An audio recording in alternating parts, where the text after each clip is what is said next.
Richman Shopโน1เรื่องเติมเกมเหนือกว่าทุกการเติมผู้สนับสนุนหลักอย่างเป็นทางการ League MSL Thailand เติมได้นับร้อยเกมพร้อมบัตรเติมเกมและบัตรกำนันอีกมากมายเติมถูกเติมไวผ่อนได้มีเงินคืนจ่ายสะดวกไม่ว่าจะโอนหรือผ่อนชำระและใหม่ล่าสุดรองรับการแบ่งจ่ายผ่าน SPay Later ดูแลทั้งก่อนและหลังการขายทุกช่องทางบริการ 24 ชั่วโมงร้านเติมเกมที่สตรีมเมอร์ส่วนใหญ่ไว้วางใจนึกจะเติมเกมต้อง Richman Shop เท่านั้นแล้วมาเติมกันเยอะๆนะ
Richman Shop โนหนึ่งเรื่องเติมเกมเหนือกว่าทุกการเติมผู้สนับสนุนหลักอย่างเป็นทางการ League MSL Thailand เติมได้นับร้อยเกมพร้อมบัตรเติมเกมและบัตรกำนันอีกมากมายเติมถูกเติมไวผ่อนได้มีเงินคืนจ่ายสะดวกไม่ว่าจะโอนหรือผ่อนชำระและใหม่ล่าสุดรองรับการแบ่งจ่ายผ่าน SPayLater ดูแลทั้งก่อนและหลังการขายทุกช่องทางบริการ 24 ชั่วโมงร้านเติมเกมที่สตรีมเมอร์ส่วนใหญ่ไว้วางใจนึกจะเติมเกมต้อง Richman Shop เท่านั้นแล้วมาเติมกันเยอะๆนะ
การแข่งขัน MSL Thailand Season 1 Powered by Moonton Official Telecommunication Partner True 5G Official Gaming Phone by Infinix Official Sponsor by Richman Shop Official Gaming Chair Partner DX Racer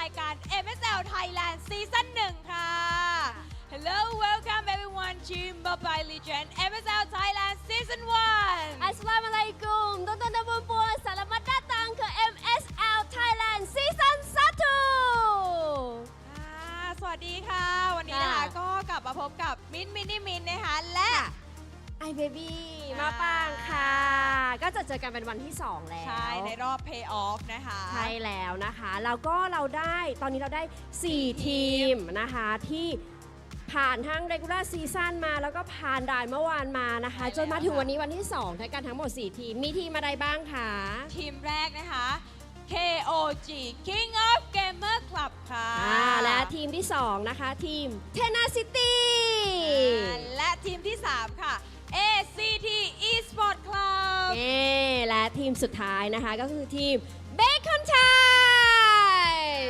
ใช่แล้วค่ะ เดี๋ยวเรามาพูดถึงเนาะเหตุการณ์ ใช่ Pay เมื่อ Off วาน แร นี่ ก คือช็อก ช็อกแล้วช็อก ซี อี นี ก มาสุด แล้วก็ช็อก 2 ช็อก ๆ ช็อกทั้งวัน 3 ใช่ นะคะ ช็อกทั้ง เมื่ วันแล้วก็ลุ้นแบบชนิดที่ว่า อุ้ยแย่แล้วเท้าจิกพื้นใหญ่เลย ใช่ทุกเกม ทุกเกม มีเรื่องให้ลุ้น ใช่ ตลอดทั้งวัน ไม่ใช่แค่ทุกคู่ด้วยนะ คือทุกเกมจริงๆ ทุกเกมจริงๆ ทุกแมตช์ ใช่ จ ทุกเก ริง ม ๆ ลุ้นแล้วก็มีแบบพลิกตลอดเผ็ดเลย เผ็ด เลย มากทั้งสวนเลยเมื่อวาน อ่ะเริ่มตั้งแต่คู่แรกเลย KOG ใช่ KOG สถิติไร้พ่า ส ย ถิติอินซีดัมไร้พ่ายของเราก็ต้องบอก ค่ะ เลยว่าเมื่อวานเนาะก็ เสียสถิติ เสียสถิติ เรียบร้อย โดย ACT Esport Club นั่นเอง โอ้โห ใช่ ก็คือ แล้ว ทำให้อินซีดัมของเราเนี่ยพ่ายเลยเมื่อวาน ใช่นะคะ แล้วก็บุรีรัมย์ยูไนเต็ดอันนี้แอบ ทีม เชี เต็ง ยร์ ทีมเต็ง ใช่ แล้วก็แอบเสียดายด้วยนะ ใช่ คะ เพราะว่าจริงๆ ทีมบุรีรัมย์ก็คือมีฟอร์มให้เราเนี่ยได้ลุ้นในทุกรอบเลยตั้งแต่ ค่ะ regular season จนมาถึงเมื่อวานนี้เนาะ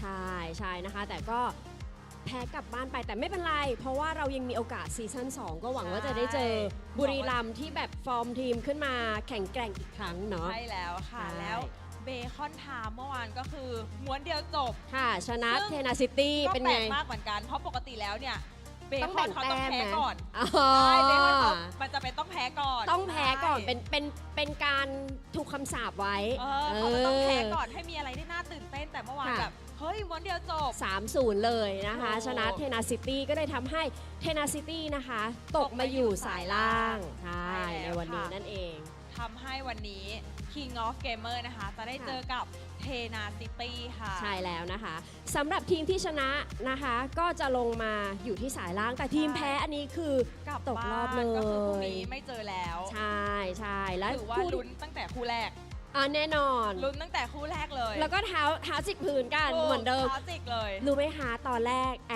อบนิดนึง ตอนแรกโต๊ะเราอยู่ตรงนี้ แล้วแบบว่า ใช่ ดูไม่มันเลย เพราะว่าปวดคอ เชียร์ไม่มันเลย ขอเลยรีเควสขอพี่ทีมงานไปว่าขอนั่งข้างหลังเลยค่ะ ขอมองจอเด่นๆนะแล้วเราจะไม่เอียงคอดูอีกแล้ว เห็นทุเหตุการณ์ จ้า เก็บทุกเหตุการณ์ เก็บทุกเม็ดนะ เก็บทุกเม็ด ใช่ อ่ะคู่ที่ 2 ของวันนี้นะคะจะเป็น ACT ACT Esport Club นะคะ พบ เจอกั กับ บ Bacon Bacon Time Time ใช่ ทีมที่ชนะนะคะก็จะเข้าสู่รอบแกรนด์ไฟนอลในวันพรุ่งนี้ไปเลย ส่วนทีมที่แพ้ ก็มาเจอกับทีม ทีมที่แพ้จาก สยล่ง คู่แรก ใช่ ใช่ จะมาเจอกับสายล่างนะคะ ใช่นะคะ ถ้าทุกคนพร้อมแล้วดีกว่าน่าจะ สำหรับ พร้อม คู่ แล้ แร ว กแน่นอนทุกคนแบบว่าเมื่อไหร่ 2 คนนี้ จะไปสักที จะไปสักที อยากดูนักแข่งแล้ว สำหรับคู่แรกในวันอุ้ยเสียงมาแล้ เสียง ว มาแล้ว เสียงบอกว่าพร้อมแล้วเราไปได้แล้ว ไปได้แล้ว สำหรับคู่แรกในวันนี้นะคะ เป็นการเจอกันของ King of Gamer Club ค่ะ กับ Tenacity พร้อมไหมคะ พร้อมแล้วนี่พร้อมแล้ว นี่พร้อมแล้ว พร้อมแล้วพร้อมแล้ว ถ้าทุกคนพร้อมแล้วนะคะ ขออนุญาตส่งต่อให้กับแคสเตอร์ทั้ง 3 คนได้เลยค่ะ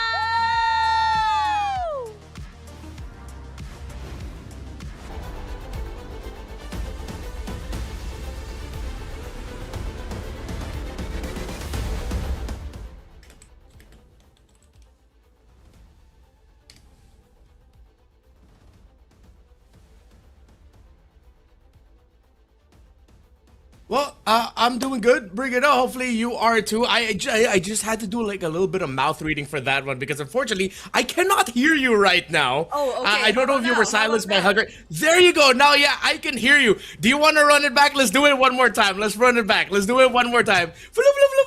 All right, bring it on. Let's go. Let's pretend nothing happened. Welcome once again to the second day of the playoffs here in the first ever season of the MLBB Super League Thailand. And joining you today in the English broadcast, I will be reintroducing myself. I'm Brigida, and together with me is Renmar, who is wearing red. That is what I mentioned in our intro. How are we feeling today? You already answered that. And I feel like even the hosts are feeling very energetic heading into the second day of the playoffs. Yeah, I'm pretty sure that they are as well. I love the vibe that our two hosts always show all throughout the season, and I'm sure they're just as excited as we are to witness the matches. Of course, day number 1 of the playoffs had so many surprising results. If it wasn't in the outcomes, it was in the drafts. Questionable at times, though some of the in-game decisions were a little bit. Still, it made for a really exciting day number 1 of MSL Thailand. And honestly, while watching, I couldn't help but feel just a little bit jealous, even though it was a long day, especially for Gani, who had to cover for majority of the 20-plus minute games we saw yesterday. It was a very fun and interesting day number 1 for the playoffs.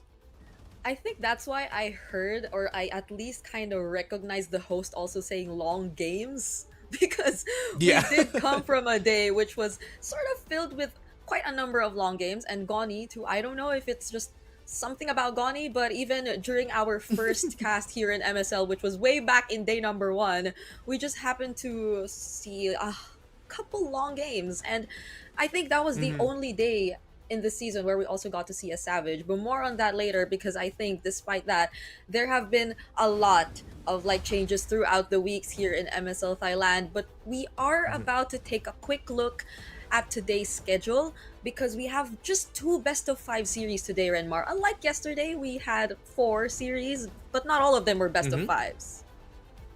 Yeah, of course, we opened it up with 2 best of 3s for the play-ins. But yesterday, all BO5s, KOG, they are coming off of a day wherein we saw them lose their first ever series this entire MSL Thailand Season 1. They dropped 3-1 to ACT, but it was one of those games that was much closer compared to the final result. Meanwhile, for Bacon Time and Tenacity, this to me was the most frustrating game to watch. I think I was a little bit more frustrated for Tenacity, not at them, but for them, because Bacon Time, they were just relentless, especially in their game 1 and 2, the fact that they showed up in Packed Florin. But we can discuss Bacon Time a little bit more and their little things that they showed up yesterday.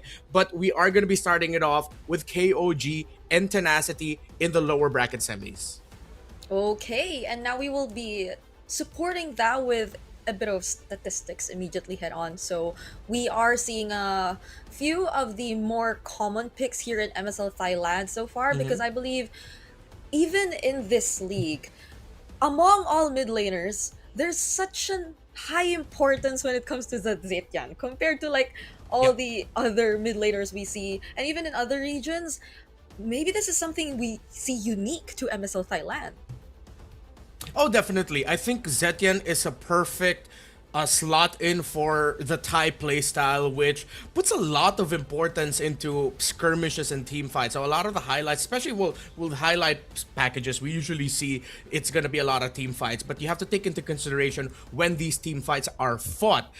Are they fought around objectives? Are they fought randomly in the river? And for a couple of the series and games that we saw yesterday, a lot of it was just boiling down to team fights that broke out of nowhere, because the team decided, hey, an opportunity looks good here, even though maybe minion waves don't look that really good that we can push with, although this is one of those exceptions. They definitely had a minion wave here. Zetian is just the perfect foil to random team fights showing up, because if you mistime a team fight and a Zetian, a Fury of the Phoenix, comes down at the wrong time for you, your entire team's getting stunned and you're gonna get punished.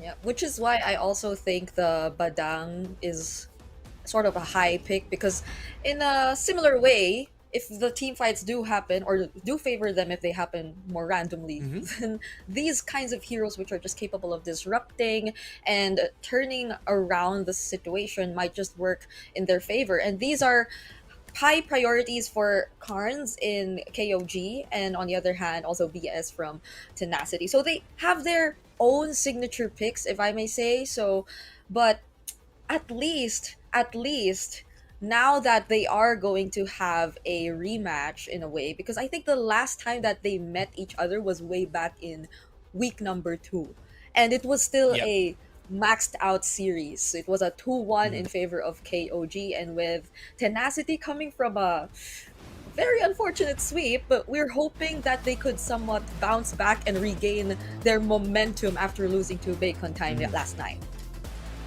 Yeah, my question right now, though, for KOG is, how shell-shocked are you that you lost your first series of the season yesterday? You're still here in the lower bracket, but now you're going up against a team like Tenacity, who I'd like to think they are a team that definitely would like to pounce on the weakness of a team. Whether it's in-game, whether it's outside of the game mentally, they're gonna do what they can to draft and execute to make the most out of that. I will stand by something I've been saying about Tenacity for the longest time this season, wherein they are a team that really revolve around mainly 2 people, Song Jinwoo and Water. What pick does Water get? If I'm KOG, never give the joy to Water, or at least, actually no, don't even try to counter draft against it. Just make sure that Water doesn't get his joy. Meanwhile, for Song Jinwoo, if he gets something that can be annoying and can set out of nowhere, you're gonna be in a world of hurt.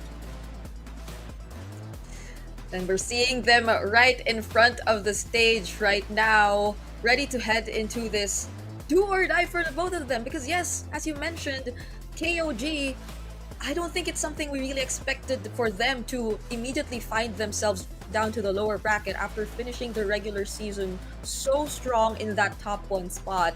But Tenacity, this time around, will they actually get a hold of those heroes or those enablers that you mentioned that would really unlock their potential in this matchup? And I really like to put an emphasis on Coach Justin as well. That's another fellow Filipino you're seeing. But now we are going to take a look at the team lineup.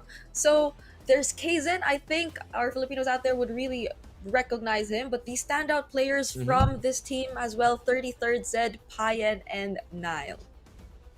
Yeah, I think Payan really needs to put in the extra work here to try and out-carry Grift at the side of Tenacity. Meanwhile, I think Rome is going to see a lot more importance here between Nile and BS. Watch out for their picks in the draft. Yeah, this is VS, who we again highlighted earlier on. We got to see what his preferences were. It's mostly the high loss, and even Lord Guys, the Valentina. I think it's gonna be a key hero for Tenacity here. I'm wondering if we will be seeing the trades between the Zetian and that hero later on, because you practically get the same thing. If you get the Fury of the Phoenix, then you can still have a response to all those messy and random team fights happening. Let's watch this อีกหนึ่ง first. ทีมคือผู้ท้าชิงที่พร้อมโค่นทุกคน นี่คือศึกของสองทีมที่ต้องการพื้นที่เพื่อไปต่อ พวกเราอาจล้มลง แต่เราจะไม่จบลงตรงนี้ ความพ่ายแพ้ครั้งเดียว จะไม่ได้เปลี่ยนสิ่งที่พวกเราเป็น พวกเราจะพิสูจน์ให้เห็นว่ายังคงเป็นทีมที่แข็งแกร่ง ผมไม่ได้มาที่นี่เพื่อหยุดแค่รอบนี้ พวกเรายังมีเป้าหมายเดียวคือแชมป์ ตลอดฤดูกาลที่ผ่านมา พวกเราก็แข่งมาหลายเกมครับมาอยู่จุดนี้ก็ไม่ได้แข่งมาเพื่อแพ้ครับเทนเนสซิตี้ก็มีความมั่นใจในตัวเองว่าจะกลับมาเพื่อชนะอีกพวกเราก็ต้องการไปต่อครับเราก็จะทำทุกอย่างเพื่อมันพวกเราขาดแรงกดดันมากๆและสุดท้ายเราจะคว้าชัยชนะ นี่คือโอกาสสุดท้าย และจะมีเพียงทีมเดียวเท่านั้นที่ได้ไปต่อ ทุกอย่างจะถูกตัดสินในแมตช์นี้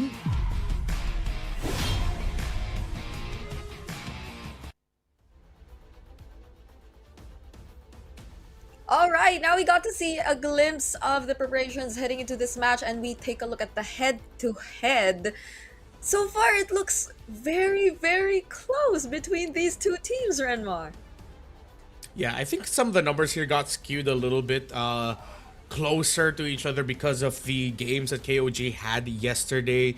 Meanwhile, despite the sweep that Tenacity faced off, game number 1 and 2 were very competitive. They were quite close. It was only really in game number 3 against Bacon Time where you could say that they were stomped, but they were trading it out for a good amount of the series. It's just that they were victims to some very surprising picks. 2 Benedetta games, 2 Florin games, and which is why I think KOG now, if they have anything prepared that is good for heavy team fights or countering heavy team fights. You know, when we play RG, they're always heroes that we love to ban out because it's not comfortable for us, right? We take out things like the Diggy. We never want to go up against like the Florid. I'm not saying Diggy and Florid are gonna show up here, but if they have something like that, then why the heck not? Yeah, because I also feel like there was a struggle in terms of adjusting yesterday, because it's not like they just went up against the likes of the Florian in the first game or in just one game. The Benedetta and the Florian, as you mentioned, happened twice, but they seem to really struggle in terms of adjusting. It was somewhat a surprise, I guess, but I also couldn't take away the fact that it was a comfort pick for especially, let's say, Spider Miles last night. But more on that later, because now they again will be up against Tenacity first. And if we were to take a look back on Tenacity and their performance last night, it was okay, I mean King of Gamers, because we were already talking about Tenacity earlier. But yeah, King of Gamers last night, you did mention it was really close as well. And they had like the 26-minute game. I think most of their games were 20 plus minutes. Yeah, majority of the series, these two were really tested in terms of how well they can handle the macro around the objectives, and you would see that teams who blew out majority of their abilities first would get quickly punished. So I expect KOG might be going into this with a little bit more of a, how do I say this, self-actualization, self-realization that maybe their team fighting playstyle or their playstyle that carried them for majority of the season might get doubted a little bit, which is dangerous, because if you're a team that's been number one for majority of the standings, you're gonna want to continue how you've won through that. Now, ACT yesterday, one of the things that they did was they really targeted Kaizen's jungle picks. You see Baksha as one of the top 5 banned heroes of the season. Again, in a league that puts a lot of weight in team fights, Baksha, with how fast that he can rotate, can set up team fights first, and even be a really good turnaround playmaker late into a team fight if ever the Baksha comes in late. Things like the Freya also need to be watched out for here. Phovius is a great pickup for 33rd, going up against the likes of Song Jinwoo, who loves to pick up heroes such as the Arlot. So I want to see a little bit more of a shift here for KOG in terms of the picks, where it's just a slight adjustment. You still get to play your playstyle that you played with for majority of the season, but then you change it up a little bit. Instead of going for enablers and the EXP, go for disruptors and macros such as the Uranus, which allow you to maybe try and outsmart Tenacity a little bit more. So are we looking for a bit of a more active role that we might get to see from Kaizen as well? Because you also did mention that, yes, I think teams tend to put a bit more focus on Kaizen, especially when it comes to the drafting. I think that's also why we got to see him pull out the Akai a couple times in week 4, and even just yesterday. Though that did result in a win, though, it wasn't necessarily the kind of jungler that you mostly just play around. Though there's a lot of disrupting that can happen with that, if it's just that. So 33rd, I agree.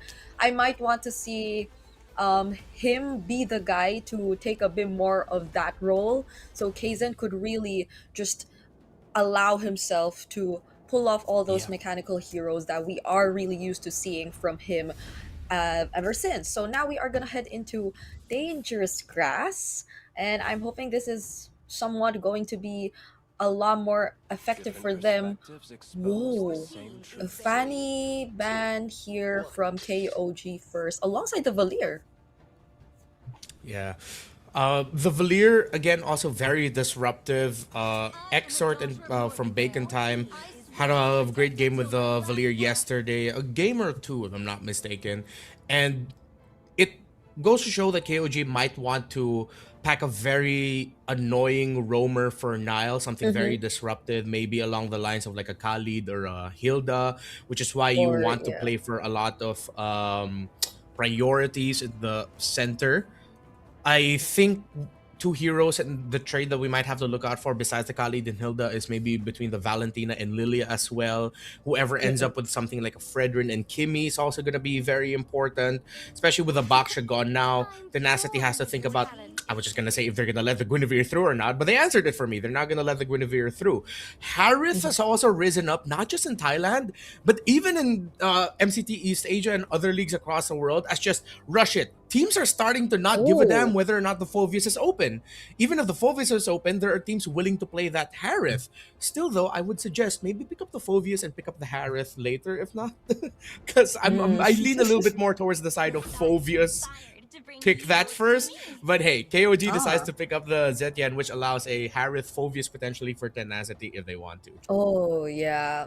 Well, then if Tenacity does prioritize those two heroes too, I would be a bit surprised if KOG also actually steal away the Hylos Prio for BS, considering that they also took out the Valier. Though we did suggest the other more disruptive roamers like the Hilda and Khalid, but Tenacity right now might be really thinking about what to pick up as a response. Though I would also really consider the Phoveus and a Harith as a really strong combination and pickup in this phase of the draft.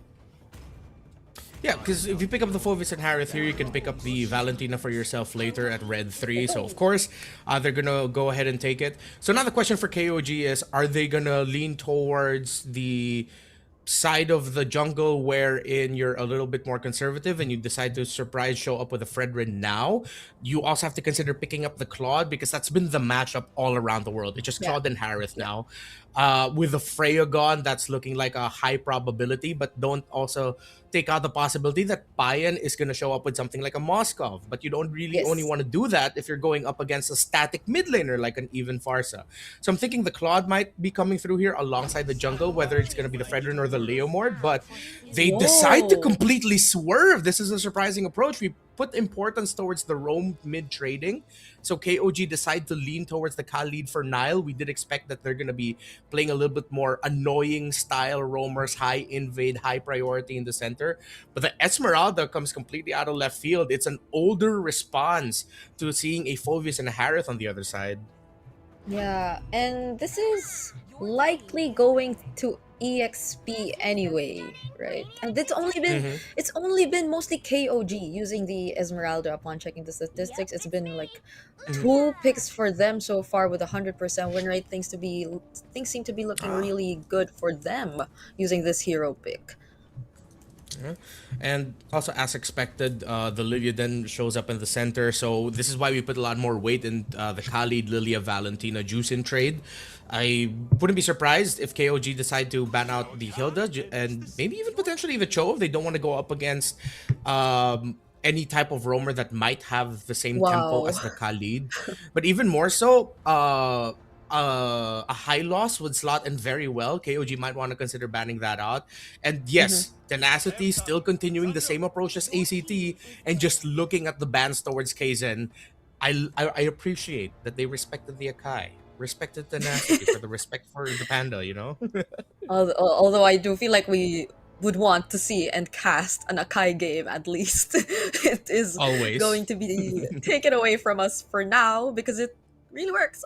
Although I also feel like there might be a need for a bit more damage if we take a look at the lineup from KOG at least, especially towards the late game. But again, we still don't know what Payan is going to pick up, so there's always a possibility that he just grabs that really scaly gold laner that hopefully can match what the Harith is going to be capable of if we ever do get to the late game. And now they take out the Moscow, which could be one of it.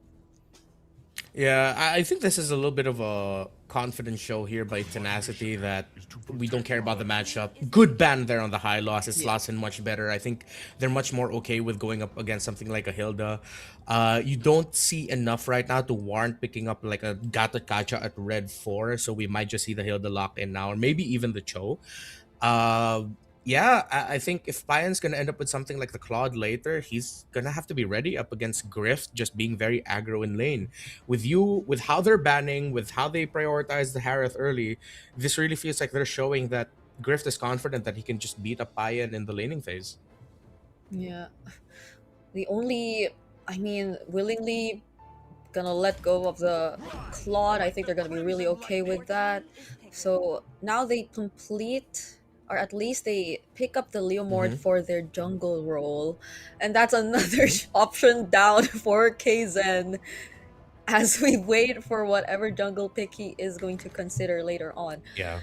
What else I could think he- he's just gonna have to settle for something like a Fredrin, but then with the Lilia already there, it's gonna be really tough. They don't have the Fredrin Kimmy combo together. It's gonna be a juice in. Their damage spread is quite sad. I think they're gonna have to settle for something maybe surprising here. Pack a Nolan for the burst. Nolan, yeah. Maybe a Joy, but then with the Phoveus locking down on you with a heat-seeking shoulder tackle, might be tough. So go for raw burst here. If they go for something a bit more tanky, might not be good. Unless there's something surprising like a Martis. Oh, okay.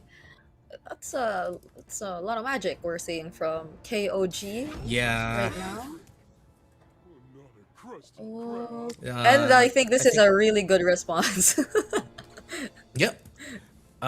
With the center of the map, you get priority with Glue and Lilia together, but let's see. There can be some matchups, especially with how well you can time the Desert Tornado and then the lift from the Zetian. You might be able to win out the trade early on against the Glue and Lilia. But then the inevitable thing is once you hit level 4, once you're heading into Turtle 2, especially around the Turtle 2 timers, that's when you just start to see Lilia play really confident and now start giving a lot of difficulty for heroes such as Khalid and the Jusin. Now with the Harley pickup for Kaizen, I'm a little bit here or there about it, but I mean, it's a Harley. It's still really good. Let's see. It's just off to me that it's packed with a magic EXP laner like an Esmeralda. Yeah, this is still dangerous grass nonetheless, so hopefully they're able to maximize that. But yeah, the presence of a glue is making me feel kind of iffy as well, because I've just seen countless instances wherein the glue just suddenly is able to get his stacks on the Harley, and that just changes everything. Although the Claude could have a much better time getting his stacks in as well, there are just so many interactions that we have to watch out for when it comes to this game as we finally head into game number 1. And as expected, they will be taking a bit of the better control so far when it comes to the river. Could have to take a close look as well at the laning phase here between the Claude and Harith if Grift is going to be very aggressive. But so far, Nile and 33rd have been pressuring Water's side of the Whoa. jungle. Yeah, it's been Water already down to at least 30% HP. I guess this is one of the advantages of really having a lot of fighters early on who are just as tanky as these two. Water, oh my goodness! Wasn't even able to take that green camp and he got dived under the turret! Perfect rotational start there by Nile and 33rd. Question was, where was BS? What's he doing all the way on the other side? You already see your jungler getting pressured like that. If the glue timed this rotation with the Leomord, it could have been better. Okay, now that's a trade that maybe would be great for Tenacity. They got to stop Kaizen from at least stealing away more jungle camps, and they even got a kill. So it's been a not so good start for both of our junglers so far. Yeah, now same question for Kaizen. Bro, you're good. You already saw that Water got taken down. He would be able to get back there in time, but still, Kaizen, let's see if he's going to be able to hit level 4. He should be. Water needs to get his purple buff first, so Kaizen's going to get here first. But KOG will be able to gank the EXP lane. Whoa, Deadly Magic already used. Water still not level 4. He needs that purple buff. Now he finally is, but KOG are finally starting this turtle. Great zoning coming out from Nile and Zed as well. But it seems like BS is ready to go in anytime. 33rd with the zoning. They might actually find first a kill on Nile as Kaizen takes the turtle, and the trade is gonna be Nile. But Water somehow, again, KOG find Water, not so good for Tenacity, and they get to take down Song Jinwoo as well, possibly even BS, but he gets to run away, and 33rd will not force to chase. Oh, my skepticism towards the Esmeraldas getting answered really quick with how 33rd started this off with the invade alongside Nile in the Lizard of Tenacity, how he's targeting during the team fight. Yeah, I am now reminded why Esmeralda in very specific situations is a really good pick. Water forced to use the Phantom Steed again. Might just want to fight back this time, but they won't. They need to farm first. They recognize the 2-level gap that exists between these two junglers already, and I guess they can't afford to waste any more time. If Tenacity, especially BS and Lord Guys, can stabilize around the center and see if they can get some good pokes in heading into Turtle 2, that should give them the advantage. Again, that's one of the expected timers for a lineup that is that has a Lilia and then it's also paired with a glue. But look how 33rd and Nile still want to continue the aggression towards Water's Lizard, and Song Jinwoo is forced to respond to this Esmeralda rotation. Yeah, the laning, I think, is the main thing that KOG really wanted to address. We're not seeing the threat of a Phoveus just yet, because it's always 33rd. Look at 33rd, already 2-0-1 and leading in gold even in our charts. Deadly Magic used on Song Jinwoo, but at least they're still able to not allow KOG get much of their turrets. Yeah. Meanwhile, a bit of a counter jungling rotation now by Water. He wants to get the Lizard, but he now realizes, wait, the river is up and I'm up against a Khalid. I need to get out of here. So good decision by Water to back off. Second turtle of the game. This has to be the window where Tenacity gets a bigger win for themselves to even things out. Okay, Lord Guys just can't go in. BS already down to half HP. Song Jinwoo coming in from the sides, forced to flicker out just because of that. And the Raging Sandstorm from Nile. Now it's 33rd jumping in as well with the Falling Star Moon. Song Jinwoo's not able to do much, not even as the Phoveus in this game, as KOG take this second turtle for themselves and might just want to keep going. Look at how they take away that orange buff from Water. Water just wants to play professional MLBB, but he can't. He's like, what are you gonna do when the opposing team keeps invading you and you can't jungle comfortably? KOG have just rotated perfectly out of the lanes. They've been active. It is a much more active 4-man here with KOG. They're not just playing static. They're invading, they're pressuring, they're controlling the river, controlling the opposing jungle. And Tenacity's gonna have to wait longer to find their window because their Turtle 2 window has closed. They don't have that much of a window for Turtle 3. They might have to wait up until Lord Guys and Grift have their items and play for their magic damage dealer mains. Yeah, but the thing is, even Payan, he's getting really good farm, and he's not even been part of like a lot of the big team fights just yet. He's just been working on the objectives. He's just been working up on his gold. He's already 4.5k currently with the DHS, and now KOG might try for this bottom lane turret, but this is something Tenacity has been really holding on to. At least for now, they've only gotten one turret, but just look at where 33rd constantly rotates around the map. He's got everyone in check from Tenacity. You could really see here how 33rd's initial rotations messed up Tenacity's play. Why they pick up the Leomord over the Harley. Water getting invaded again! Just let this man play MLBB, KOG! He is still 2 levels behind you, Kaizen. He's not even able to catch up. I think this really shows what kind of team Tenacity is, because yeah, one thing we've said about them all throughout the season is it's in their name. They play with a lot of tenaciousness, that aggression, that gusto. But then if you stop their mid-trio rotations, if you just try to counter against them with very aggressive invades, don't make them comfortable, they can't play with any tenacity. Yeah, and I just want to bring back the idea we brought up about, oh, hold on, Lord Guys, force use the black shoes, Raging Sandstorm out, okay, no one dies just yet.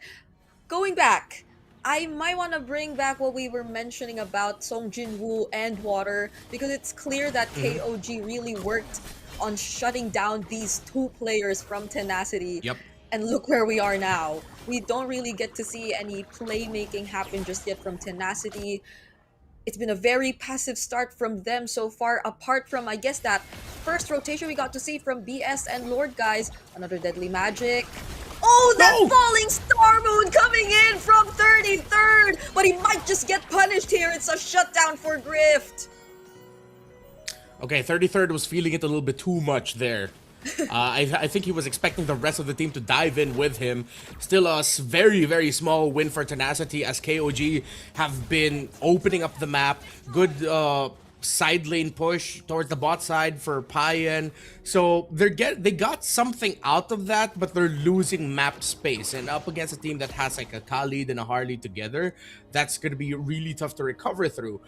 Oracle was the second build item of 33rd. He didn't even go for the Esmeralda build that wants to build for defense. It goes for an enchanted talisman. That's how you know that you're in the lead. This is a stroke of genius by KOG. I'm gonna have to write a formal letter of apology for not seeing the genius of this Esmeralda pick, how he's playing it, what it does to a Phoveus. Again, reminded, we did say in the draft that this is like an old response to the Phoveus, maybe like around 2 seasons ago, where it was Esme, Phoveus, CC, Lapu was the main trades. I'ma have to sign that letter as well, because I also got blinded by the idea or the fact that we had a bit too much damage from the side of KOG. But Yeah. well, technically, if these magic damage heroes are already enough to just get past the early game and whatever struggles may come from it, then look at Paya now. He's in the best possible spot that he could be in, and we weren't even able to see a blazing duet come out from this guy just yet, and they will take a free Lord in their hands. Only 9 or 10 minutes into this game, and so far we already have a 5k gold lead for KOG. They might just try and take this mid turret, but Tenacity are gonna really try their best to defend. Yeah, the audacity of that last Lord take. Kaizen played away from the Lord. It was 4 members of KOG taking the Lord down because he knew that Tenacity wouldn't be able to invade, or at least contest that, excuse me. So Kaizen invaded the purple side, wasn't able to take it, but at least checked the information, which led to them being a little bit more free to take the orange buff just now without a problem. So with the Lord marching down bot, KOG will be able to make progress towards the mid. Lord Guys is gonna have his black shoes forced out now by Kaizen. This is KOG all in control. Yep, Holy Shields are most probably going down now. I feel so worried for Tenacity. I just hope they don't get baited out by Kaizen and his hat tricks. More so for Song Jinwoo, because if he gets suddenly brought back in with just a single shoulder tackle, maybe then that could be very devastating for Tenacity, as they would definitely need as much members as they can for this upcoming defense. It's already a 7k gold lead that we have for KOG, and I think that's what they're really trying to achieve at this point in the game. It's not risking too much when it comes to making a play like what we saw from 33rd, but it's more on baiting out some reactions from Tenacity, so you could just really force the mistakes. Oh, but now it's Tenacity walking straight into their trap. Song Jinwoo got to escape, but Payan finishes him off with a blazing duet. Yeah, that was just KOG completely ready for Tenacity's rotation into the purple side of their jungle. Now they're gonna freeze them out of the orange, so no more buffs here for water. KOG have really just, as we mentioned earlier, targeted Song Jinwoo, have targeted water, the Esmeralda of 33rd, their early rotations. Story, very clear. Tenacity, not ready for it, and they're getting punished. What a stroke of genius. They knew that they were going to be giving up the Phoveus and the Harith. Tenacity bit into it. I'm not sure if they expected the Esmeralda to come up, but so far with how they're playing, it really feels like they weren't ready for this, especially because they weren't able to protect water early on. Yes, they were able to take Kaizen down, but then that wasn't that worthy a trade because you still don't have that early game answer for that Esmeralda. So even if Kaizen got taken down, it's a quick respawn. His orange buff spawned up. He hit level 4.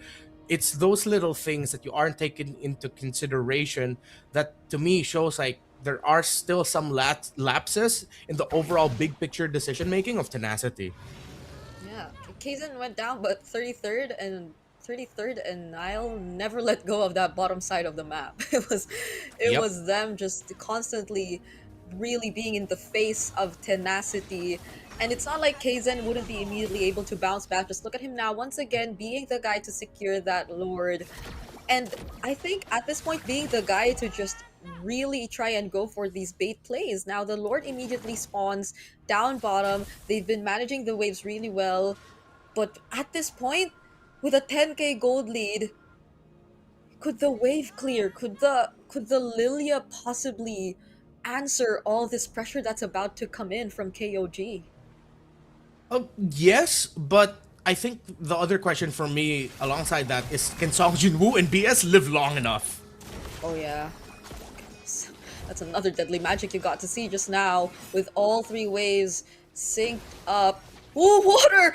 Water nearly went down! man. How did that even happen? Kaizen wasn't there! The damage was just from what, Zed or Payan? Yep. Oh, deadly magic. BS using the spread. Water still working on that Lord, but all base turrets are now about to fall. Infernal Pursuits, Flicker Dark Wave from Song Jin-woo, but he gets immediately bursted down. And now the Zaman Force has a response with the Blazing Doom and the Winter Crown. Rift is already very low, but at least Water, they're able to deal with the Lord. 11,000 end climbing is a gold lead. Kaizen goes in with deadly magics, and Water forced back. He just got out of the respawn. Oh my goodness, another Zaman Force! Lord guys nowhere to be found. Payan, he's just able to use all these auto attacks, and it's enough for KOG to still fight back. Now they're knocking on the base. They still have a minion wave alongside them, but the Phantom Steed is here from Water. He tries to defend. There goes another deadly magic! Blazing Duet! There's the immortality from Nile Pop, but Song Jin-woo again going down! Water as well with the knockup from the Lantern Flare, and it's gonna be a wipeout! KOG will take game number 1! In the immortal words of Shaquille O'Neal, I'm sorry, 33rd. Sorry, coach, I wasn't familiar with your game. The Esmeralda pick executed to perfection, making the most of some early lapses from the Romid duo of Tenacity, and they just never let go. If 33rd doesn't get the MVP here, I might be just a little bit annoyed. Just a little bit. Yeah, that... I swear, even in that last sequence, just look at this now. Your question got immediately answered. Song Jin-woo could not last long enough. Song Jin-woo, BS, couldn't really tank the damage. And Lord Guys couldn't even throw out all those blooms just because of the threat that you could anticipate in terms of the burst coming in from KOG. Like, it's either Kaizen, it's either Zed just jumping in, and everything just seemed so well coordinated for KOG in that game number 1. It was not a 20-minute game to start the second day of the playoffs. It was a fast one, very decisive early on. King of Gamers, it looks like they really knew what they needed to do to make this start work. Usually in these beginnings, I would hopefully think that we can credit the coach for this, because you know those moments where after the draft shows up, you see the coach go looking left, looking to the right. He's gonna be speaking into his microphone. He looks like he's angry, but he's just like really dictating some conditions and some early plays that they can go for. If that was coach's call, shout out to the coach. If that was 33rd and Nile just deciding on the fly, hey, let's just invade this guy's lizard. Shout outs to them. It's crazy to think that it was one rotation very early on in the game that just got Tenacity super uncomfortable for the entire game. It brings me back to the early days wherein we got to see the Khalid being brought back in the meta. He was able to do that alone, but I don't think you can anymore in the current meta. But he got a lot of help. He got big help from 33rd right there. Nile and 33rd did such a spectacular job at just really making sure the early game went their way. So we barely had to pay attention to the other parts of the map. Not even the threat of a Harley Claude matchup seemed to matter for them. And okay, sir, you can afford to keep flexing right there. Yeah. Let's see what Renmar would be saying about Payan. I think he also really somewhat deserves this MVP title. Yeah, you know what? Everything was set up for Payan. If he messed up here, maybe we wouldn't have seen the wins that KOG got in some team fights. Maybe 2 or 3 fights before the final siege. He went perfect as well. He got the job done, but again, 33rd in what he did with his Esmeralda was just. It was glaringly obvious the impact that it had, which of course leads to an MVP performance for Pai, and he was able to get Yeah. out of lane quickly. Though Grift was able to get a kill or two here and there. Ultimately, it was also his place with the Blazing Duet and his entries that would force Tenacity to reposition, and then they're put in this awkward spot wherein they might have blew out a little bit too much resources to try and focus down on the Claude, which left things open for their Esmeralda, open for the other heroes on the side of KOG to just jump on the members of Tenacity who've already used their main dashes, battle spells, and ultimates. Yeah, I think there were a lot of attempts from Tenacity nonetheless. Like even towards that end, it seems like Song Jin-woo tried to take a more active role with that flicker dark wave that we're seeing right now, right on cue. But again, you just can't really provide the right amount of follow up. The damage won't be enough just yet. It's mostly just like sacrificial plays you try to go for to extend the game as much as you can, when clearly it seems like they were just delaying the inevitable from what we got to see based on KOG and how their understanding of the game actually worked. And it's not just like it was limited in terms of the draft. It was something they clearly designed to answer back and counter Tenacity and what we know of them, what we know to really work for their Yeah. playstyle, which is again activating the EXP and the jungle early on. Yeah, which is why I can't even blame them for picking the Leomord over the Harley, because when you see the Juicin and the Khalid, you're already thinking that there's a good risk that that's going to be a lot of invades. Obviously, the glue is going to be a little bit slower, so you want a jungler that can take care of himself really well. But that doesn't mean you leave your jungler alone when he's aggressively getting invaded by two opposing members. You rotate and help. I wouldn't want to think of it as a nitpick anymore. It was glaring that BS's presence was severely missed by Water. If it was Water's call to tell BS, hey man, just protect my orange side, I think we can get them there. Okay, but then again, the big picture of it all. They got the kill, orange buff spawns, Kaizen gets it. The Esmeralda was unbothered, meaning that the Esmeralda can aggressively just jump on the Leomord, come turtle 1, and then if your Leomord is uncomfortable and he gets zoned out, how is he going to win that retro battle? If KOG wins that retro battle, then their Juicin and Khalid is inspired, or not inspired, but encouraged to keep fighting and keep being aggressive. Well, in a way that is an inspiration in itself, Yes. because they get the turtle buff. But yeah, there's a lot of things that you can really pick apart from the decisions of Tenacity. But I wonder if this now sets unexpected precedents of Esmeralda coming back, with the Phoveus and Harith becoming rush picks. What then now do you do against an Esmeralda in lane? Because again, we're reminded as to why the Esmeralda was an old counter to the Phoveus.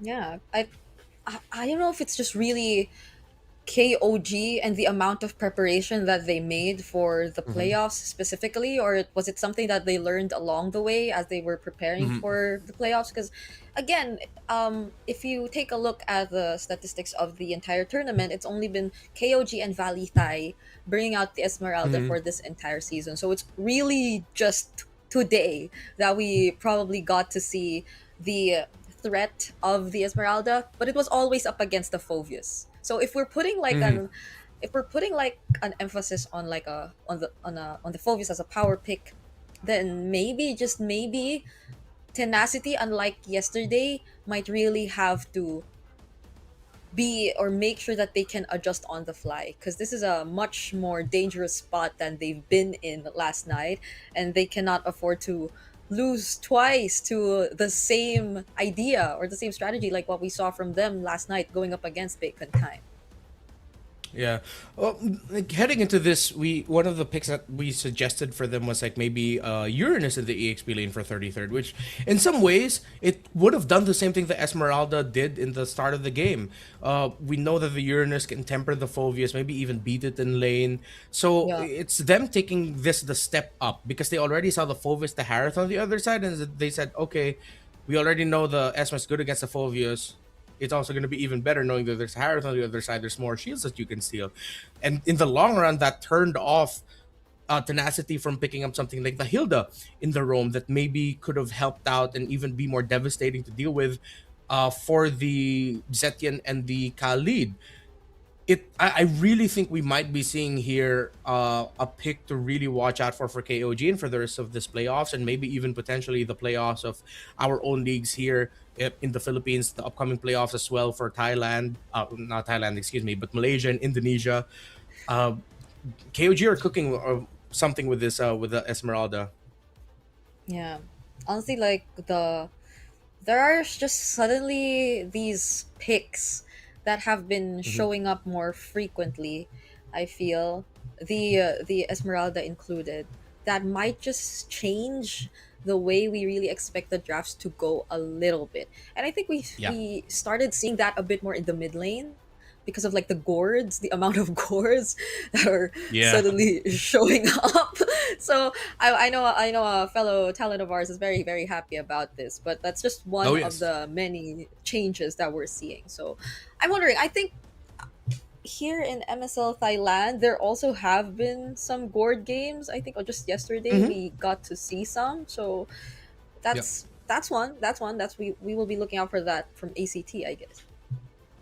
Yeah, I think it is gonna boil down now to what trades happen in the EXP with a Esmeralda pick floating around. Are you now gonna be willing to give up the Harith? Like, let's say hypothetically they both end up in the exact same sides: KOJ blue, Tenacity red, same exact bans. Then if you're not going to be getting the Phoveus and Harith, does that mean you're going to be going to pick up the Claude? Are you going to open up the option? Because one of the reasons why Esmeralda fell out is because she got way too squishy with the presence of so many strong like Trinity heroes, with the carry and the Claude showing up a lot more. Moskov still as an option. That continuous damage is something that the Esmeralda isn't that fond of. She shines a little bit more against burst types. After that burst, you get to build up shields, continue your aggression. So that then changes the trade into the gold lane. I think the most stable ones are most likely going to be Roman mid. I don't see a lot of room trying to escape from the Juicins, the Zetians, the Khalids, Hildas, even the Glue Roam option still really good. Maybe a slight shift in the jungle, but more maybe just towards the race of picking up things like the Harith, rushing for that, the Suyo, but then of course the Suyo was This was snubbed just in completely game one. snubbed. Yeah, it was snubbed Yeah. in the last one too. Nah. Huh. Yeah, the Freya got a Wait, bit okay, I'm more. gonna ask you a question. What? Do you think that Tenacity were just a little bit too scared of the presence of the Khalid? The Khalid. When was the Khalid? Oh, Khalid was like first phase. Yeah, it was picked up in blue 2-3. So the Lilia, Leomord, and the Glue were the choices after the Khalid. Right? I, in a way, Yeah. but I'm hoping they don't get too reactive again. If that were to be the case. Yeah. Because I think if Tenacity start getting reactive, they don't play their game. Yeah, exactly. They changed the game plan a bit too much.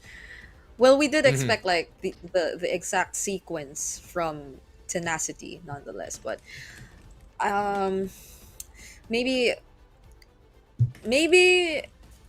try to not just be too reactive and also adjust on the fly, like in game. Because again, the Yeah. BS play, where BS really positioned himself Yeah. throughout the early game was something Yeah. that we were wondering about. Yeah, I mean, you could definitely say that was BS, a bad spot. It was the bad spot to be in. You should have really tried to protect your jungler just a little bit more. So, hopefully, yeah, I think we've picked apart Tenacity enough. I trust the Yes. coaches. I mean, they've had a terrific season. They could have been one of the teams to make it into the top 2 spot. Of course, because of the I think it was Bacon Time had more games. Yeah, it was Bacon Time who had more games to close out the final week, that they had the higher chance of stealing the slot away from Tenacity. So just show off again why you got to the spot wherein it looks like Yeah. you were gonna be alongside King of Gamers getting into the second round right away. They have it It in looks them. like it looks like 33rds are just all smiles though. Like I'm really liking Yeah. the way he's smiling right now, and I understand why. After that Esmeralda game, Yeah. you can afford to smile as much as you want. And this is our player head to head between Kzen and Water. So interestingly enough, there are much better stats what we get to see from Water, but it's probably also because of just the heroes that they choose to play. Yeah, of course, Water, he flows with it. If he gets his assassins, if he gets his favorite picks, just expect him to shine. I wouldn't be surprised if maybe if down to the wire, let's say this ends up becoming 2-0, even if it looks really awkward, they might just pick up a Joy in game number 3 and still somehow get a win with it. That's how good he is with that pick, and that's how comfortable they are playing with that. Now, I'm thinking though if how they're gonna approach this game number 2. I hope we can already see the draft so we can see in Yeah. what side that they're gonna be on. Because if they're just gonna try to reiterate and maybe fix a bit of the decisions they made in the draft in game number 1, I wouldn't mind if they actually just tried to go red side here again and just adjusted. Now knowing that there's an Esmeralda that could show up on the other side. Yeah. Now it's also like making so much more sense to me why the Valir was just taken out, because there was this condition that they were really planning to do. So Yeah. there's like the first few bans are already really telling of what to expect from KOG. If ever they do get blue side once again, because now we'll be in expanding rivers. So let's see what the sides are gonna be for both of these teams. Hopefully it's hopefully for Tenacity it's okay. They It's Tenacity switch. going on blue. Okay. Okay. Still respecting the hell out of the Guinevere, and this time they take out the Fulvius. They don't want to just like rush pick that. I think that's also a signal that KOG is going to be losing the Harith. Most likely going to be a rush for the Harith here on Grift. Question is, what then do you consider taking out? You don't have to worry about the Esmeralda now, since that was more of just an answer to the Fulvius and the Harith together. And it would be too greedy if KOG still decided to pick up the Esmeralda just as an answer to Harith. Again, it worked out well in the last one because it was answering 2 things. Yeah, and not with like the Baksha still open, I guess, because Exactly. Oh wait, no, yeah, they also have to consider the Baksha now, because I don't think KOG want to ban out their pick. Oh, they ban out the Harith. I think they know that maybe Water isn't gonna lean towards picking up the Baksha, and they might be able to just get away with picking it up. So I think you go they Marcel prioritize? here. Is it- Huh. I wonder. Or nah. It's the Claude is still there, but or the Harley? Yeah. Harley too, you also have to consider. I think BS just needs to be more active and make his presence felt. I'd want to see him pick Marcel more, but okay, they pick up the Baksha. I think KOG would want to pick up the Marcel now. And then with the Harith and Freya taken away, they can pick up the Claude. So they can go for Claude Marcel. There's a wide pool of mid laners. Think they don't need to rush the Valentina. I think teams have also grown to the point where they're now willing to play Marcel against the Valentina. They're not that scared anymore of giving up a golden hour. This is so great for the Baksha pickup though, because we're in expanding rivers. So like, hopefully, this time around, Water doesn't get, or Water gets to play MLBB. You know, like Yeah. hopefully this If he time still around, doesn't get to play MLBB as a Baksha, bro, I feel really bad for him. Wow. Well, the Zetian was something I was also considering because of like how the passive works. I just didn't expect like the Cho to come out this early on. Same. Well, that's always been one of the things that we considered when Cho was a little bit more active in the meta. Oh, a Selena. Okay. I think, yeah, this was something banned out by Bacon Time. It was either game 2 or game number 3 against Tenacity. So now knowing that you're up against the Cho and with all of the vision on the map, especially since I learned not to hate on an early Selena pick after how Mingwin performed in MPLPH with this hero, I would like to say, with the Baksha, with the traps that you can place, interesting. Considering that you're the roam mid combo, you go for that swerve, you still end up with the Suyo. So this is a lot of pressure by Tenacity, and I like that now they focus on the roam mid trio to dominate, but then you give up the Sora without the Valentina to worry about. This could be punished in the early objective fights just when Sora hits level 4. If you're not careful, they still ban out the Valentina as a potential of it going into the EXP lane. So good checklisting here by KOG, but I like the priorities of Tenacity. It's not them being reactive. It's them with their best foot forward of wanting to take control. Now they're sticking to plan. And I am already starting to imagine how the rotations are gonna look like. The Baksha, the Selena, either can go first. If you land that Abyssal Arrow or Baksha Shield Unity, you could already expect the other to follow. And so early game positionings are definitely gonna be key for King of Gamers here. Both junglers, by the way, really commendable Suyo users. Just a 43-50% win rate difference between the two, but now it's the junglers that are now being focused on for Tenacity. Kaizen again finds himself in this spot, but it seems like he's always okay with being in second phase because he has like an entire or such a deep hero pool anyway. Yeah. I think KOG were also ended up having to ban out the Uranus because in my head they might have wanted to try to take out the Lapu. It's one of the best heroes that you can use to deal with the Sora, and also because you just have someone who doesn't have to worry about getting knocked back by the Zetian passive to just force the passive away.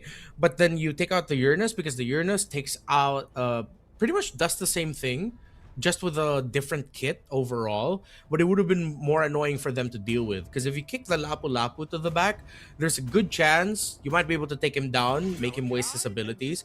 But if you kick a Uranus, especially if the Uranus is packing Purify, it's not going to be a good time.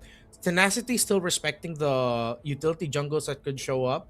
You still can pack a Fredrin here, but it just might be too slow. So I think the KOG jungle pick should come up later and then just pick their gold laner now. Try to get a really good matchup for Payan. With all of the dive on the side of Tenacity, you don't have to worry about an artillery mage. I think Moskov is well warranted. More mobility. There we go. Yeah. Exactly as you mentioned. And meanwhile for Tenacity now, we finally are able to take a look at their sides. What does Song Jin-woo finally play in this scenario? You gotta consider he's going up against the Sora, so if they really want to have a better laning phase, against the Sora, since the Uranus is out... Well, we mentioned the Lapu-Lapu earlier. I think would be really good.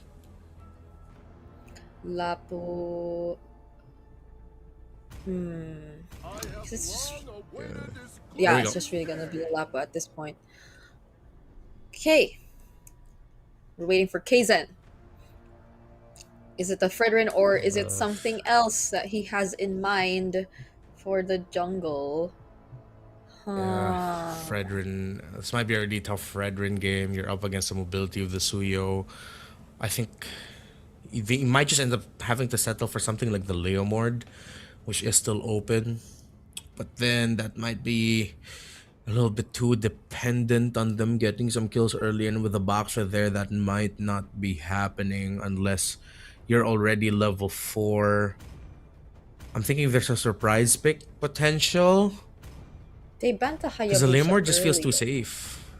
Oh wait, no, yeah, Haya, but you're up against the boxer and might be you might not be able That's to play. true. Okay, so it is a bit of a surprise. They get the Joy. Okay, let's see how Case is gonna play the Joy against Water, who has made a name for himself as one of the best Joys in the world. That's gonna be a statement right there from Kazan if Yeah. ever he still gets to perform out of his mind on the Joy. Such a shift from playing a game number 1 on the Harley, still in Magic, if it's just that, but we're seeing Yeah. a lot of mobility from both sides this time. Nothing too reactive whatsoever, and that's what I really like, especially coming from Tenacity. So they clearly have this plan in mind. I'm just worried about still the early game execution. Like, how are they going to position themselves and rotate? Because that's what drastically changed the outcome in game number 1, Yep. despite how promising their early game picks were. Yeah, it's also really tough, I think, to find the balance for them when they initiate the team fights, because they are 4 heroes who love to dive, centered around a gold laner that if the Cho gets to him, if the Joy gets to him, of course the Joy, the old counter to the Granger, then where are you gonna get your damage? The thing is though, if Tenacity get a really good early to mid game, even if by late game Grift still is, you don't feel his damage, he doesn't have stacks on Skypiercer. By the way, this is gonna be Water. Hopefully he's the one not packing Skypiercer, because he'll be way too greedy if you give it to the Suyo. You still have the damage available for you with just the other 4 members of Tenacity. Now, I think one of the heroes we also have to watch out for mainly is the Cho. Is Nile just gonna quickly try to pick off BS when he shows up? That's a boxer with a Revitalize. Might not be the best target. Is it gonna be Lord Guys? Is he even gonna be showing himself enough for you to get a kick off onto him? So it's gonna be a tough time for Yeah. Nile to decide how he's gonna play the pick off hero. Yeah. Or do they still want to go for pickoffs this early on, considering all the things that we really laid out? Because even in terms of farming, Tenacity are just able to speed things up so much, and they seem to be really wanting a pickoff here in mid. Oh, the stun doesn't land. Kaizen will still stay alive. Nile was very low though on that Cho. Yeah. So now topside here, BS gets to lane really quick, and Grift is doing a good job of dueling it out with Pai in the lane. But Kaizen's still going to be able to get some farm heading into Turtle 2. Water's already in the area and looking to build an advantage through the EXP lane. 33rd, gotta be careful here. They get to clear the waves first, but it seems like they're gonna go back. 33rd fights using that cloud form, and he still survives, but not for long. Song Jin-woo takes him down finally, but Kaizen trades out Water. No retribution for Tenacity. Abyssal Arrow does not land. Nile gets to walk away. KOG might have just won that somehow. Yeah, it's sad that we can't be seen on camera, because I have both my hands put up right now just thinking, what the heck? Well, what do you got? You already hit level 4 on your Lapu Lapu. What are you doing? Trying to get a kill onto the Sora. Yeah, you got the kill, but now KOG looked good for this turtle. Oh, break a spider in from Song Jin-woo, but the response coming in from KOG, and Water for the second time around gets picked off. Kaizen just locking onto man. BS. It's a double kill for him, and Song Jin-woo follows next. Can Lord Guys finish off? No, 33rd. He survives. There was no trade from Tenacity there. Oh man, that's you just said it. We're gonna have to look at the execution of how they're gonna pull this off early, and they make a big blunder in deciding to try and take down the Sora against a fast rotating lineup with the Joy and the Cho. I'm I can't even. I'm sorry. What's going on, Tenacity? What's happening? we again, this was a draft that we both clearly favored, especially when we saw the first 3 picks come out. But Yeah. it does not stop there. There was a much more bigger condition that had to be fulfilled, so we got to see its full potential, and as of the moment we're not really seeing that much. They don't even get to land much of these abyssal arrows and these Baxter Shield unities as much. It's just really KOG being the more prepared team, even though Tenacity seems like they've been the guys wanting to start the fights each and every time. I mean, you already have a really strong Romid trio where it should be you getting Turtle 1 and you don't, Should be. and you ended up giving 3 kills to the Joy early. And to add insult to injury, it was the Zetian that got the last hit of the Turtle too. It's like some sort of unknown deity of mischief has just decided to choke on Tenacity. And here's Nile with a kick. SOD's not gonna land, but it's an easy pick, kick, and kill for KOG. I like that. Pick, kick, and kill. And we got to see Yes. right now, KOG, they feel very confident going in for those pickoffs, because what's stopping them from doing so? They're already ahead. Their joy's been snowballing so far in the past 5 minutes, and that's a Joy up against Water. Water, who again we mentioned earlier, has been phenomenal on the Joy as well. So this is such a statement that we're seeing so far from Kaizen, but this is depending too if KOG actually don't make a blunder themselves, because they're getting a really good hold of this game so far. Song Jinwoo shows himself up, but Kaizen's just focused on taking this turtle. They do get to spot out Griff though. Okay, Tenacity now starts to go in. Water this time around actually secures the Retribution. They get brought back. There's the Revitalize as well, but it seems like BS will be the first target. 33rd takes him down, and Tenacity will disengage. Yeah, still, with Tenacity being able to take the turtle, that's a start. At least the early kills and losses that they got didn't balloon into something like a 3,000 or 4,000 gold lead. But now they really have to double down on the idea that where are you going to find the balance of playing for making sure Water gets items and Grift gets items? Because Grift already has an early death. Pine got to farm up relatively well. Kaizen has 4 kills, 0 deaths, meaning that the Joy damage is going to be very online. Water just built up a War Axe too, alongside Song Jinwoo. So it's a question of, will you actually have the firepower as you're transitioning to a point of the game where KOG significantly has more? A fight breaks out here in the mid. Nile gets stunned up, but the Fury of the Phoenix buys a little bit of time for KOG to back off and disengage. Okay, great reactions from Water, but I think an even more great response from Zed, because that could have been really bad for KOG if Tenacity decided to fight that. But just because of that single Fury of the Phoenix, none of them really pushed through, and so they're still safe. They still had or have that lead.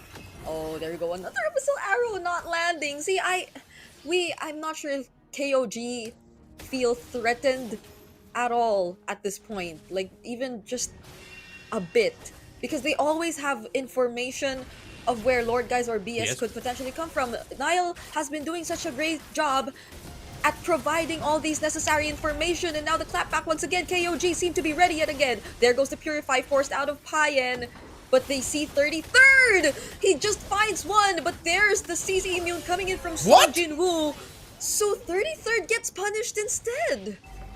Were they not talking just now? Because clearly they were backing off while 33rd says, hey, look, Mom, no hands. But now he's gone. Water's gone too. Kaizen just made a play on his own. A double kill for the Joy against the team that is known for playing Joy. But then on the other side, Grift gets a solo kill onto Payen. What's going on? What a unexpected turn of events, but after all that, KOG will still get the turtle.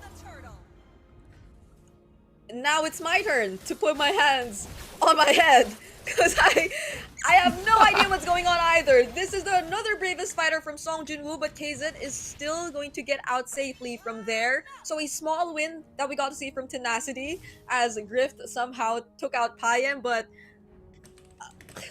I think what really mattered still was what happened in the mid portion of the map. Like, okay, let's take a look at the SP level ranking. Once again, KZ at least obviously will be up there, but Water, despite this 0-3 KDA that we're seeing from him, at least isn't so much behind. I'm just trying to say not so much behind, but it's still a 2-level gap, because he technically could be a key player in terms of finding that turnaround play. Yep.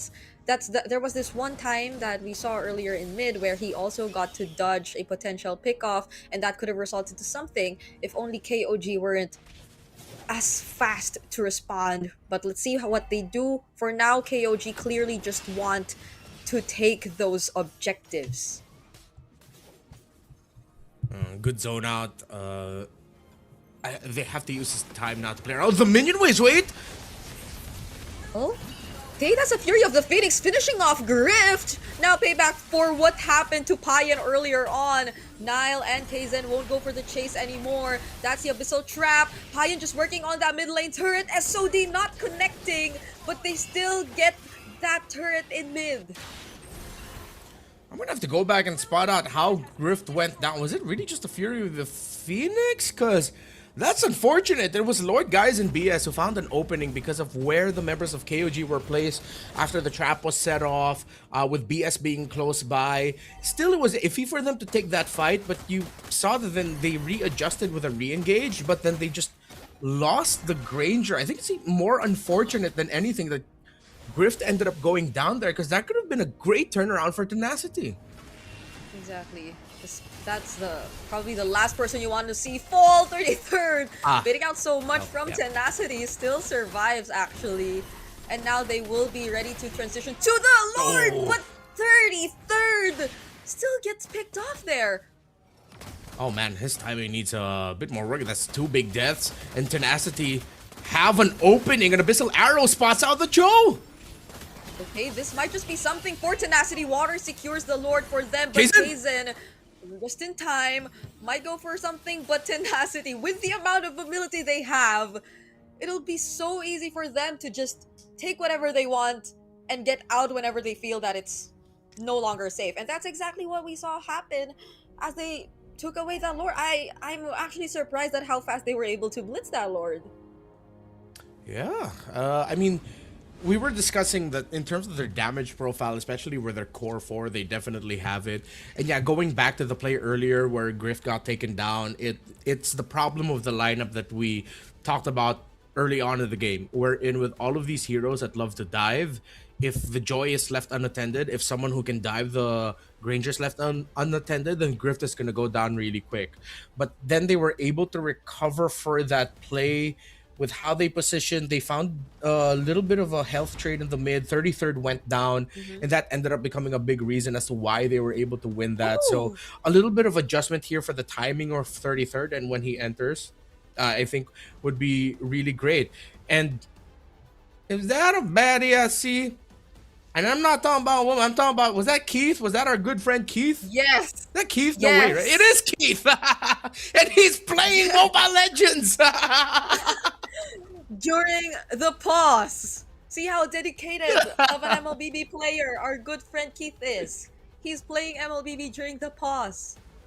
So that's what we were actually trying to point out, guys. He's a good friend of ours right there at the venue of MSL Thailand. And I actually like how we're seeing so many audience come support the playoffs, because again, this was the first season of the MLBB Super League Thailand, and we're already starting to see fans wearing jerseys. Look at these, or probably family members like wearing KOG jerseys. So that's so cute, because they're really just out there supporting these teams. You definitely have to give it your all, because we gotta remind everyone that this is actually the lower bracket semifinals we're currently watching. So whoever does get to actually win this series will still have to go through another series in the lower bracket finals between them and either ACT or Bacon Time. Just imagine that.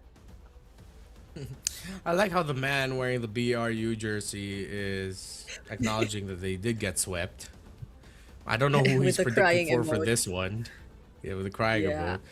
emoji. From Indonesia, give us a good game. Oh, that's nice. Appreciate the Indonesian fans and fans of different ethnicities from different countries showing up in MSL Thailand. That's really cool. Yeah. I mean, even Keith is there, so we, Yeah. we have like. But I think that's a his lot job, of- Breen. It's his job to be there. that's true. So we have a Filipino there, and then we have like supporters from Indonesia. It's really great to see as we jump back into this game. Still in favor of KOG, but yeah, I kinda for a moment forgot that it was actually Tenacity who got the Lord, just because of how unexpected that Lord take actually was. But with Payan on their side, I think they'll be able to deal with this fairly quick. Just not if Tenacity actually look for an opening, as Sung Jin Woo might try to go in from the sides. Kazin trying to look for Griff, but he gets to dodge even the Fury of the Phoenix. There's the Revitalize as well, but Nile might actually get to finish him off. Kazin still makes it, but then there goes Sung Jin Woo shutting him down. Now the team fight keeps going. It's still Payan going in for those free hits, gets stunned by the Abyssal Arrow, and that's gonna be it. I really thought that there'd be more bodies dropping there, but then they both got so low to the point where Water couldn't even go forward and chase. Nile also took a lot of damage there because he had to full commit alongside KZen to try and take down Grift, which they finally got to do. If Zed maybe held on to the Fury of the Phoenix just a little bit longer, I know he was trying to time it so that they could increase their chances of getting Grift down. But if they just had that Fury of the Phoenix, it could have been the turnaround that they needed to get an even bigger win for the fight. Still, that was handled as well as it could be by both teams, not just KOG for trying to take down Grift, but by Tenacity for reducing the wins that they could have gotten. And they even got big shutdown gold on Kazan as well, because when they got him, he already got his 7th kill. Yeah, he was about to go legendary by the time they actually got to take him down. Oh, finding Lord guys here. Not able to finish the kill though. Now it's 33rd trying to run away. Yes, you see the back to shield Unity. That's the counter set coming in from 33rd. He brings them close to his team. Payan with the dash in, but he gets stunned by Song Jin Woo. Now has to reposition as Water takes out both Nile and Kazan. Damage is gone for KOG. It's only Payan, Zed, and 33rd left. The range, you could feel it from Tenacity. They're slowly turning things around. This is why you pick up the Lapu Lapu up against the Sora, because the Sora has been able to use his main abilities, his main kit, and the Lapu Lapu gets to lock on the opposing carries.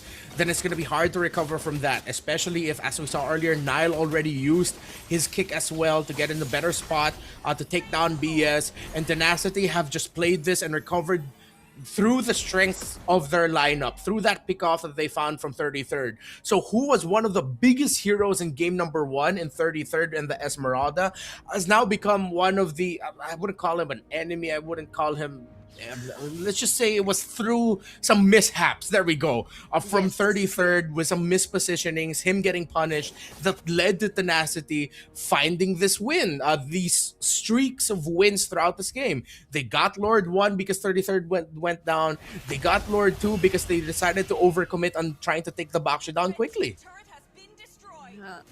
33rd has to really be more careful now. This is like the point in time where in order to redeem yourself, you gotta look for that really good turnaround play, but it's all Song Jinwoo and Water once again, finding Payan even under 2 turrets. Kazan looking for more trades. Water gets to dash out, and now they work on the Lord first, but this is terrifying. Just look at how confident Song Jin-woo and Water both were as they went for that dive up against Payan. And now Tenacity might want to go for more, but KOG get to clear out the waves. The perfect land shaker, flicker combo, and Water diving in alongside him. It's a risky strat, but as long as you have at least one person backing up the Granger, then you're gonna be well supplemented. Make it hard, make it difficult for Kaizen to try and take that Granger down. And as long as you have someone to peel, you are gonna be good. KOG's errors have led to them losing a lot of advantages that they had on the map. And now they are only just left to one tower. Good thing for them is going to be the bad thing for them is it's going to be in the same lane as where the Lord is going to be spawning. So they're going to have to send Payan to manage topside. Still, it was with this Moskov that Payan got some early weekly MVPs. A surprising play from him. Heroics through this Moskov. It's his signature. Can his signature deliver and show why it is his pick of the season for a reason? Yep. They're now all holding on to Payan and what he could potentially do, even despite this very risky situation where Tenacity are just not holding back and they're just doing what they can. The dive potential, you could definitely see it as they just constantly try to look for Payan each and every time. But there seems to be a different call for KOG, but Tenacity are quick to sense what that is. Can Niall find another key way of the dragon? Or is it just going to be them brawling it all out themselves? Kaizen has a different plan in mind! He goes in all alone! Payan now here to finish off what he started! But Water and Grift, they had enough damage to take care of themselves! Zed falling down too! 3 members are gone for KOG, now making it 4! 33rd leaves Niall all alone for this defense. Can he actually do it? Probably not, as an entire wave comes crashing in and Tenacity equalize the series. It was a Hail Mary play by KOG. They forced it. They wanted it. It looked good, but they weren't ready for the Granger and the Suyo to be helping each other out to survive. What could have been heroics by Payan ended up being a victory for Tenacity through Grift and Water. We absolutely have to see the replay of that last team fight. Kaizen, this was that moment. Kaizen was so confident going in.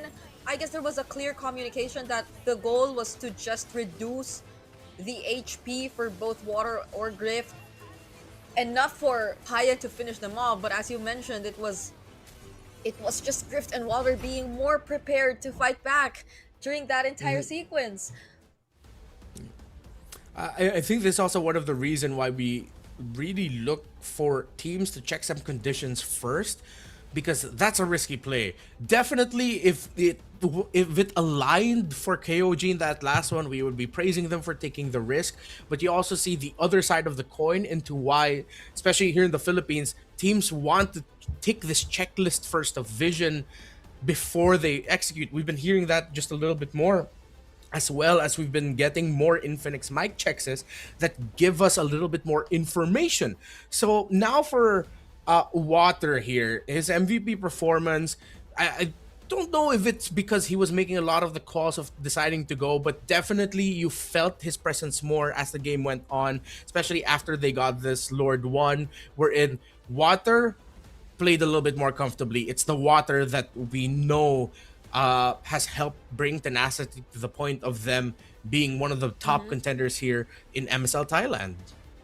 Yeah, and so far you just probably cannot use the joy against this guy. He will not allow you to win against him with that joy. Could have been something really, especially based on how decisive Kaizen was during the entirety of that game, but in this scenario it was really that last play. And I think that one play that also happened a few minutes prior that really just allowed Tenacity to suddenly turn everything around. The ability to just constantly punish, again, what 33rd unfortunately miscalculated at times, was something that was key to how Tenacity eventually took this game for themselves. So I think there's there's such a stark contrast between what we got to see from 33rd in game number 1 and game number 2, and it's super important that KOG take note of that, because I think that was really the deal breaker. I think we even put such an emphasis on it in the highlights just now. It's always 33rd falling first and Tenacity just really doing great things after that. That's why it was also the Abyssal Arrow. But still, with the presence of the Selena, you'd think you would be a little bit more careful. 33rd, man, if you're not careful, you're going to be my new Mr. 50-50. But you know what? I haven't seen enough just yet to place that crown and name upon your head, sir. But it's... I like how you pointed out just how much of a contrast it was from the heroics of the Esmeralda in game number 1 to the... let's say a little bit more low on the ground Sora that we got to see here in this game number 2. But this is why also I think I want to focus a little bit more on Tenacity here. After dogging on them in game number 1, I think I just have to even it out here with this game number 2. I like how you saw one of their biggest strengths here, and something that we pointed out even before the series started, which is once they smell weakness, once they see something that they can capitalize on, they're gonna be relentless with it. In this game number 2, it felt like it was, hey, a few mispositionings on the Sora actually becoming one of the main tanks of the team because the Cho is the pick-off type. Okay, let's punish the Sora. And yes, it was KOG who controlled for majority of the game, but once they got a string of kills onto 33rd, then it started going Tenacity's way, and KOG, you saw them becoming desperate. They had the kit to make those desperate plays, definitely, but that was, I feel like, a little bit more of a reactive and desperate KOG, where Tenacity was just, they had one simple checklist. Where's 33rd? And is he gone? Yeah. Things were more... I think that's a really good way to put it. Things were much simpler for Tenacity, even like composition-wise. Because I could just see so much more hero synergy among their heroes rather than that of KOG, because I don't know if it's just like the playstyle we got to see from the way they played game number 2 as well, but there were a lot of times wherein they were just like doing the more unexpected sequences.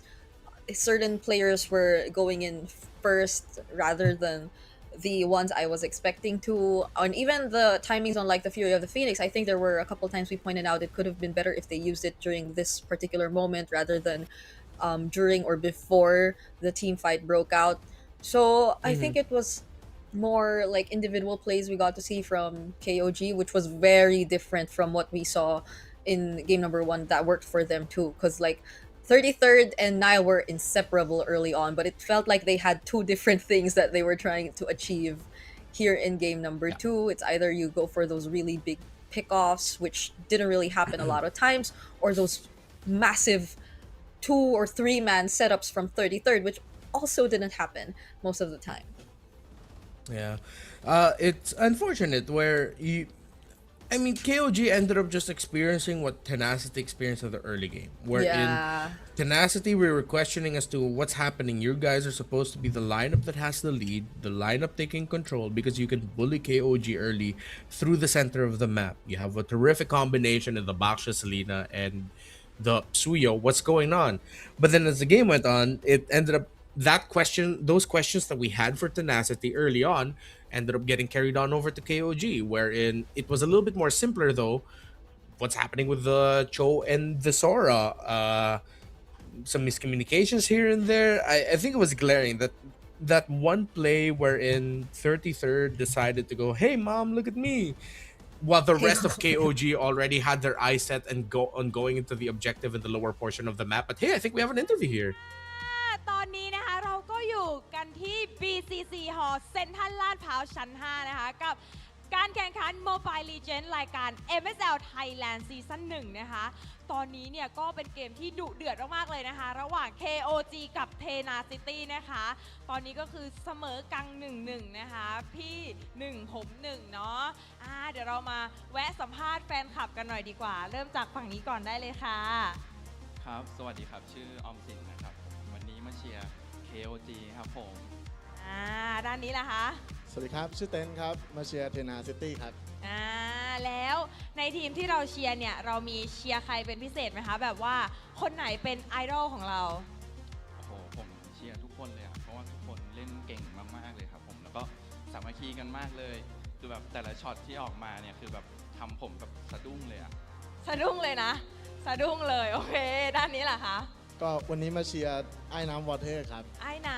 แต่ก็เชียร์ทุกคนเหมือนกันครับ ผมเชื่อว่าวันนี้พลังแพ้สายล่างไงก็ชนะแน่นอน เพราะว่าวันนี้เนี่ยถือว่าเป็นเกมที่เดิมพันเลยนะ เพราะว่าถ้าแพ้ก็คือตกรอบเลย อันนี้มาดูเป็นครั้งแรกไหมคะ เคยไปดูที่ลีโดมาก่อนไหมในรอบ regular season เคยดูครับผมแบบโอ้โหตื่นเต้นมากจนต้องแบบมาดูที่นี่ให้ได้เลยอะ ไม่แล้วเนี้ยเป็นรอบสำคัญด้วยไง มันเป็นรอบ pay off ด้านนี้ล่ะคะ เคยไปดูที่ลีโดไหม เคยไปครับ แล้วโหรอบนี้รอบสำคัญจริงครับ แถมของแจกยังเยอะด้วย ใช่ ของแจกเยอะมากนะคะ ใครนะคะที่อยากมาดูหน้างานแบบสดๆนะคะ BCC Hall เซ็นทรัลลาดพร้าวชั้น 5 เดินทางสะดวกไหมคะ สะดวกมากๆครับผม ใช่ MRT BTS สะดวกมากเลยนะ ครั คะ บ แล้วก็มีโค้ดแจกนะคะ มีเสื้อ มีหลายอย่างแจกนะคะ แล้วก็สามารถมา 5v5 ด้านหน้าได้ด้วยแล้วตอนนี้เนี่ยคือเกมมันเสมอ 1-1 ก็คือแบบว่าตึงๆเลยตอนนี้ เราคิดว่าทีมที่เราเชียร์เนี่ยจะทำแต้มได้ไหมคะในเกมถัดไป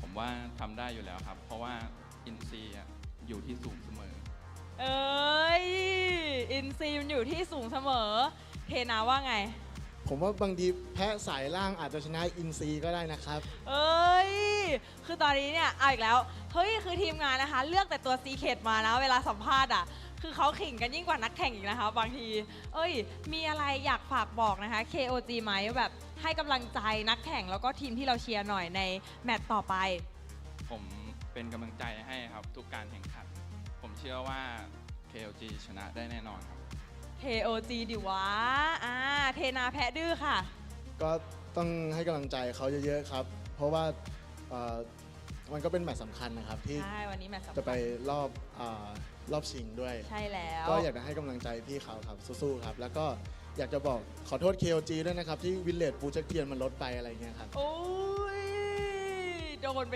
1 ทีถ้าทุกคนพร้อมแล้วนะคะ ขอขอบคุณน้องๆแฟนคลับด้วยนะคะ ขออนุญาตส่งต่อให้กับพี่แคสเตอร์ทั้ง 3 คนได้เลยค่ะ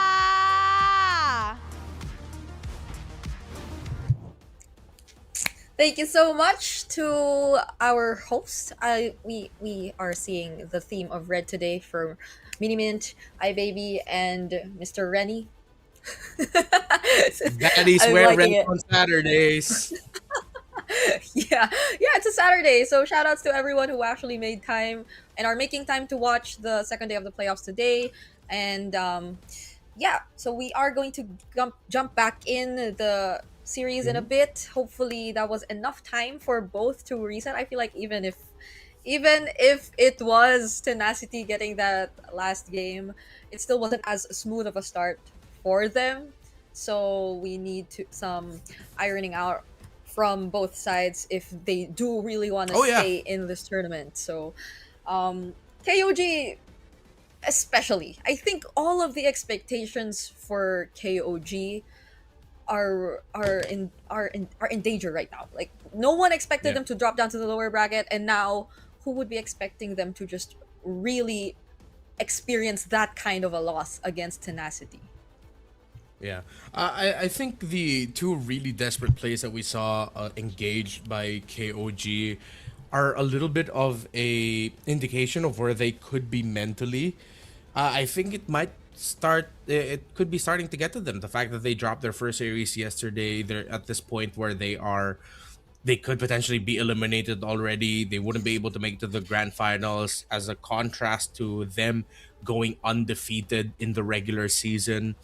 It's perplexing to me as to how it got to the point where KOG is like this. It's not like they played a completely perfect season. They did end up dropping 2 games, not series, but they only lost 2 games. If I'm not mistaken, one of them was to Tenacity. The other one was through a very surprising game that they had against Buriram United during... Oh, this was during my birthday. Oh, interesting. Anyways, so it's a question of how Now, are you still gonna regain that mental composure? Because their game two, it feels like a team that are starting to lose it. How is the coaching staff gonna get them together? I could Yeah. have said the same thing about Tenacity if they didn't get it together. They got it together. They locked in again. They, as you pointed out, had a simpler lineup. And then I added on to that as they have a very simple checklist also. So they married those two ideas together. They were able to punish KOG. So how are they going to get it together? How are they going to gather all of the ideas that they have, all the plays that they want to do, and streamline it so that it's easier to pull off, so you can just get back to your old dominant ways, because they need to channel that again. Yeah. This is like the most anyone has seen King of Gamers lose in a single week. Because their losses, again, you mentioned, were only like 2. They were spread out. It's been a near perfect, almost flawless record for them. So it's I feel very devastated if I was in their position, because you debuted in the first ever season as the top seed, only to find yourselves fighting for tournament life in as early as day number 2. So it's we definitely need to see them get it together, the same way we probably got to see ACT Esports Club finally get it together just yesterday as well. And Yeah. I feel like there've been like there's been so much learning already for at least the past 2 days that they've played.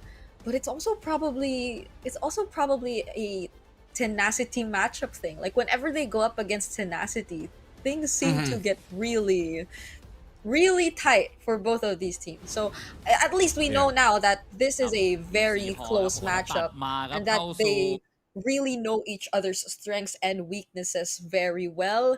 Hopefully, it's just like less mistakes from both of them though. So we don't really feel as frustrated about like the losses that we get to see from either of these two teams. Yeah, I haven't crashed out yet in MSL Thailand. This is my last cast for MSL Thailand this season. And I don't want to crash out on my last cast for MSL Thailand this season. So, yeah, I just hope that these two really lock in and remind all of us, not just us, but all of us watching right now, all of us involved, just how good these two could be when they're playing at the top of their game and they both minimize errors, because that's how we get to see what the Thai region has to offer in terms of their peak MLBB. They go for the Juicin as the first pick. The Harith and Phovius trade from earlier again. I'm pretty sure Tenacity's considering the presence of an Esmeralda. I think revisiting Fanny Valier Freya, and then the Baksha Marcel Guinevere. So it's the same set of bans that Tenacity have come up with and KOG have come up with. Yeah, they're thinking about this. They cannot fall into the same trap, because I think even the bands are exactly the same. There we go. Guinevere, yeah, they're exactly the same. So they switch it up. Yep. So what you were saying about them being scared of the Khalid, now they take it for themselves. Yeah. Okay, so it really feels like my theory was validated here, and they saw the Khalid is more of the problem than the Esmeralda. Let's see if... I mean, you don't see your EXP matchup anymore, so you cannot go full Esmeralda. They can go Phovius here, but then now, well, does that mean Tenacity? Are they willing to play the Esmeralda for SJ Dubs? Oh. So they do go for the Phovius, they get the Harley, but then yeah, you can't pick up your EXP laner, because if you're Tenacity, you have to pick up the Suyo, unless you want to set up yourself for a potential joy pick later. But I'd rather play the safer route and just pick up the Suyo, get the trade of the best junglers in the season and the best junglers picks in the global meta. Yeah, KOG are just so familiar with the blue side. Like every single time they have this really interesting way of doing their draft sequence and just debating out choices from Tenacity. So now, even though we do want to see them pick up the Suyo immediately, there's just this probably consideration that they're taking into account. So still they go for that Suyo. Again, that's a 40 to 50% win rate that was highlighted earlier on whenever It was Water actually getting his hands on it and even outperforming the Joy from Kzen in the previous game too. So, okay, now we're taking a look at the Phobius because it's 33rd this time. Using it, it's such a high win rate for both of these players. It's 73 and 78. Still some of the best picks so far in the season. In terms of the bans, Jason, Marcel Focus, I think they'll consider taking out gold laners now. I think the Claude is a warranted ban. There you go. So for KOG, the Focus on their side, I think they consider banning of the Uranus. There you go. And then with them playing around that, I think they'll also ban out the Moskov. So then you put Payan in something uncomfortable if they really want to focus on that. If it's not going to be a Payan ban, then I think they consider banning out maybe the Hilda or a surprising Rome pick. So it's either the Hilda or the Moskov ban here for Tenacity.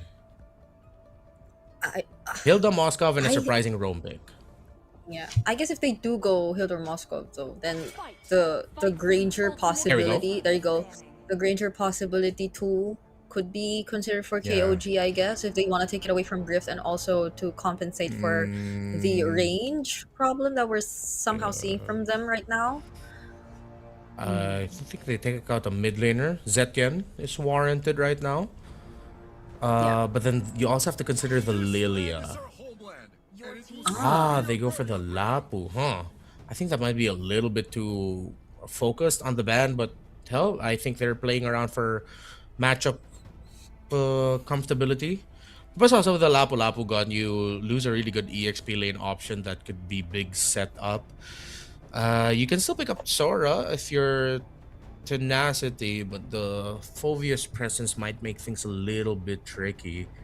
I think you play for... You know what? I think they can just pick up their mid laner now and just pick an EXP laner later. Again, we already mentioned the Zetien. The Zetien, yeah. No matter what you end up with, it's gonna be good. Or the Valir, but you don't see the other side yet. Yuzhong, right. Forgot about the Yuzhong. It's a good pick. Okay, so it's been quite an option here in Thailand as well. Now for KOG, in order to complete their lineup, we're looking at again the gold laners, the Moskovs, the Grangers also still out there. Ability wise, it's definitely going to be so important. Okay, there's the Moskov. Now it's a Rome pick. It's a Rome pick that we're actually waiting for from Nile. I think they have to go revitalize here. You're either gonna go Hylos? with the Hylos or the Kalea, but I think Hylos would make things a little bit more stable. Because if they go pick off, it's a little bit too greedy. Plus, it's a Zeus in you're paired with. So yeah, the safest pick that they could go for. Oh, this looks really tough for KOG. The Yuzhong was a really good pickup. And then their mid laner, they just go Valir here. Oh wait, no, sorry, the Valir's been banned. Excuse me. Yeah, Zetien is okay. Zetien or Lilia actually would really hurt. Oh, Lilia Khalid will mess up that high loss. Right. Lord Guys is known to use just like a lot of the mid laners out there. Interesting for the... No, because honestly, there's just so much setup potential with the Eve pick too. Like you get to complement either the Raging Sandstorm and the Black Dragon form, so... It's just that the dive is still gonna be there. So there's still a start of a dive from KOG. Yeah. Tenacity get the combo with the Eve and the Harith. I think they were thinking a little bit more about that. I was leaning a little bit more towards the Lilia because that's one less target to worry about for the Deadly Magic with Black Shoes being able to reset it. But then with the presence of Dangerous Grass, that could give you a little bit more room to not only, of course, slot in the Khalid and Yuzhong, but maybe some interesting angles as to where Lord Guys will put down the real-world manipulation. This made things even better for Tenacity. It boils down to how KOG is going to be handling the presence of the Yuzhong and the early objective fights. And we've always witnessed how big of an impact this hero actually does when it comes to those first objectives. So this is something we are going to be paying attention to as we jump into game number 3 of this best of 5 series. Still, it is going to be an even score as Tenacity have previously equalized the series, and now it's whether or not King of Gamers are able to finally bounce back, or does Tenacity get a hold of that momentum that they've actually gotten from the second game. Ooh, BS actually forced that quick sand guard early on, but it's still gonna be Tenacity taking that Little Wanderer so far. So at least they've been able to really work on that mid-game presence. KOG have been able to regain that, but that's a flicker forced out from Zed, as there was a chance that Water could have taken him out there with that quick rotation towards mid once again. Kaizen will be still focusing on the jungling though, but this is BS clearly being a lot more active on the map. Not just in the mid lane, but speaking of, this might just be first blood. Nile will fall.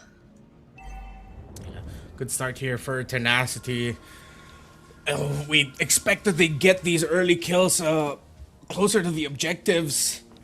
But now falling down there means Kaizen has to hold the pixel bush so that he gets information around that. But they know they're using the old bush trick to spot out Kaizen in the shrub. Water just was able to recover just enough to not get taken down by the deadly magic. But KOG will be able to get this turtle.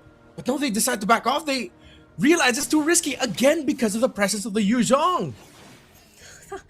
He barely survived there. If only that was converted into a kill, the decision could have been different from KOG. But yeah, you're right. Not until Song Jin-woo finally decides to go in, KOG won't probably feel as encouraged to just contest for this objective as much as they would want. Kaizen, it seems like the plan is the same. They're going to keep disrupting the farm. They're going to keep poking down the members of Tenacity. It's great that BS was the guy to be the recipient of the deadly magic right there, though. Oh, but the petrify from Song Jin-woo! And the Shah Essence just making sure that Kaizen was the guy who got surprised this time. I wonder if 33rd gave any info to Kaizen that there's a chance that the Yu Zhong could be there. That is unfortunate. They didn't see the Yu Zhong in lane, so there should have been a discussion about the team there. But here in the center of the river, both ultimates dropped by the mages. The high loss falls, water goes down as KOG are finding the turnaround, and they get the clap back. They take 3 members of Tenacity out. Kaizen getting back in that fight changed the trajectory for KOG. Now they're able to take in some kills for themselves and even steal away that purple buff. It was already such a great setup from Lord, guys. It was something already mentioned earlier too, as we take a look at the instant replay. As a response to that glorious pathway they got trapped in with that real world and the raging sandstorm. But even then, Kaizen catching up, delivering those damage. Not even Tenacity could have expected that to happen. Isn't Harley just so busted? I mean, I wonder when we're finally gonna... I mean, it's not unbeatable, but it's such a broken pick. And yeah, I'm hoping to see changes eventually. Let's see. Maybe it might be too much to hope for. Yeah. Harley's so busted now instead of like Suyo's so busted. Yeah, I mean, eventually teams got to adjust to it, but I mean, that's where we find ourselves now. Anywho, Fury Hammers for both the EXP and the Jungler of Tenacity. Well, there has to be an abundance of tough boots here for KOG because they're going to be playing against the Petrify, the RWM, Immobilization when you get out of the field, and of course the Raging Sandstorm stun when it lands. Genius Wand already active here for the Harley, and yes, it's gonna be the Skypiercer path here for Water, as he most likely will build Skypiercer first and then full build the Hunter Strike. Now Deadly Magic was used to bring BS somewhat low, but BS didn't even need to use his second skill to heal up. Okay, now 33rd definitely has the info, has relayed the info. KOG are in position, but the Black Dragon form is already used by Song Jin-woo. Glorious Pathway and Real World laid it down at the same time. Kaizen is yet to make his entrance. Oh, but 33rd goes in first. Doesn't stop Water from getting the retribution on the objective though, but now they are going to commit on the team fight. Kaizen coming in from the side will try to take down Song Jin-woo, but the cards, they don't actually land at the right angle, and it's actually Water turning things around in this team fight. Water helping save BS, who just dropped down to his knees, prayed and got the answer. Well, it's part of his kit. It's not like it's divine intervention or anything. He literally heals. That's what he does. And Zed is not going to be able to finish that Khalid off. And tenacity. Great discipline by both of those two teams. At first, I was wondering why they're not rushing the turtle even after they've dropped down their ultimates. But then they decided to play for the fight, knowing that the enhanced dragon form that you get after using the black dragon form with the Yuzhong, there's a significant amount of time where you can make the most out of it. They saved it. Song Jin-woo saved his Petrify. KOG lost a 50-50, but then even then, that was a good decision to try and take that team fight. It was just better played by Tenacity. I really like what those two showed off in the last fight. Yeah, Tenacity is just suddenly feeling very different. It's as if I don't want to consider what happened in game number 1 anymore, or even the early portions of game number 2, simply because of how Water has been performing on his role, even on these 2 consecutive Suyo games, where it seems as if there's a clear plan from Kaizen in terms of his rotations, but they're not letting it get the better of them. And now Tenacity trying to take down this turret down bottom, using the real world manipulation as well. The response with the Crimson Beacon. Water again! How did he find Payan right there? Lord Guys will be the trade. 33rd coming in from the sides, and oh my goodness, this time it's a 3-for-3 trade, but it's a triple for Water, not until he gets shut down by Kaizen just the same. 33rd still making it with the Flicker Dark Wave, but Griff has his dashes. It's a disengage. It's going to end up becoming a turtle for KOG. Big losses across the board. Tenacity might have bitten way more than they could chew there, with Water getting taken out. And this helps equalize things a little bit for KOG. Tenacity were getting closer into the realm of roughly around the 2,000, nearing the 2.5k gold lead. But then KOG got to balance it out. So now we go to a theme that I'm now starting to see here with the series. It's just balance in your decision making, in your aggression. Whoever achieves a near nirvana state of balance is going to be the one who wins the series. You can't be too aggressive. You cannot be too passive. It has to be perfectly balanced in both sides.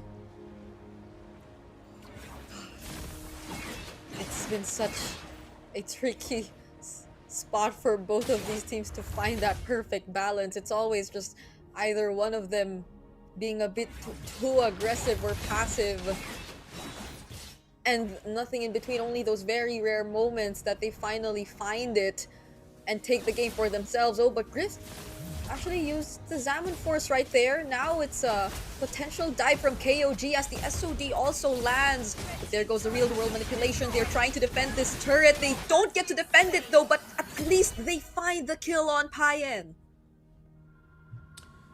Ooh, tough loss there for KOG. They need their gold laner up. Still, they have a lot of damage coming in through the Harley. Good read there by Kaizen to try and take down Water. Going through the lower portion of the map. Tenacity is going to be able to bring the tower up top. They're handling the zone and holding the shrubs really well around it. One level ahead is this Harith, but I think a closer look at the items once they show up. Still a bit of a trade here. Griffin again using the Flicker and the Zaman Force just with that single deadly magic. So KOG still have their ways of getting back into this game. They're still capable of holding these brushes. It's just that mostly it's Payan's having a not so great time.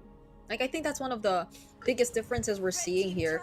Maybe also because Griff has just so much support through the real world manipulation and what his teammates are capable of doing given the nature of their heroes, but Payan has to assume a more independent role, not until he has the right amount of damage even. Oh wow, that's big. They force out Raging Sandstorm.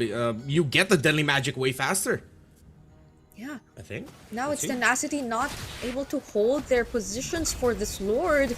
Nile with a zone out, but the Black Dragon form doesn't stop KZ from securing the Lord though. The Petrify was a second too late, and Song Jinwoo in danger right now. SOD doesn't land on anyone, but 33rd might just get to finish off the kill. BS from the backlines actually gets to take down KZ, but 33rd finds Song Jinwoo, but in exchange of his life. What just happened there? Tried to take Payan down, but Water ended up getting taken out. Kaizen was already brought down really low from the little exchange that I believe it was him and Payan had with Yu Zhong. And BS was just able to find an angle to... It was either the enhanced basic attack that tracked onto the Harley, or he was just already there for the Desert Tornado. Still, if that SOD landed from Payan, that could have looked so much better for KOG. Still, though, they have the Lord marching up top. Let's see how much progress they can get with map control here, as Payan now will play the opposite side of the map, which will get marked by Song Jinwoo on the Yu Zhong. Okay, now it's KOG finally taking down some turrets for themselves.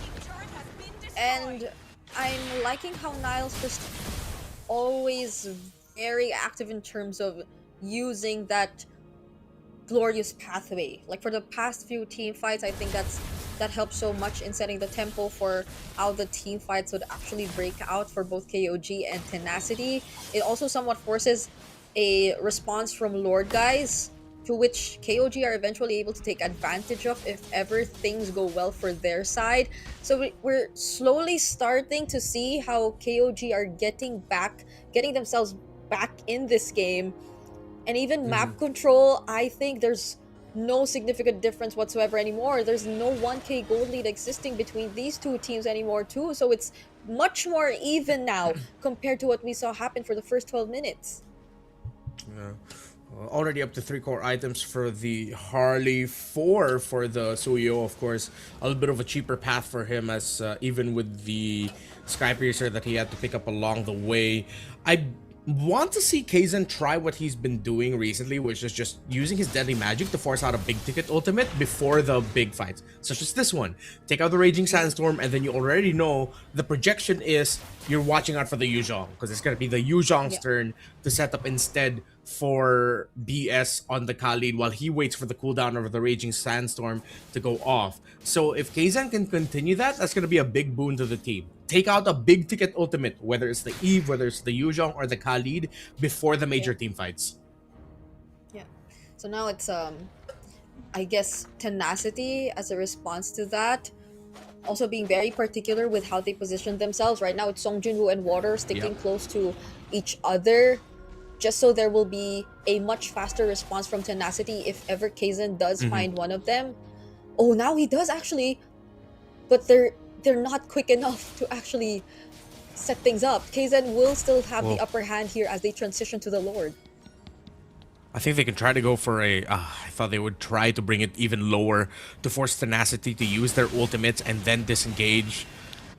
Potentially maybe even turn it into a 50-50, but KOG would have looked better for them. Good spot here by 33rd. He's in a really great angle. So is Ned and Zyle. Zed and Nile.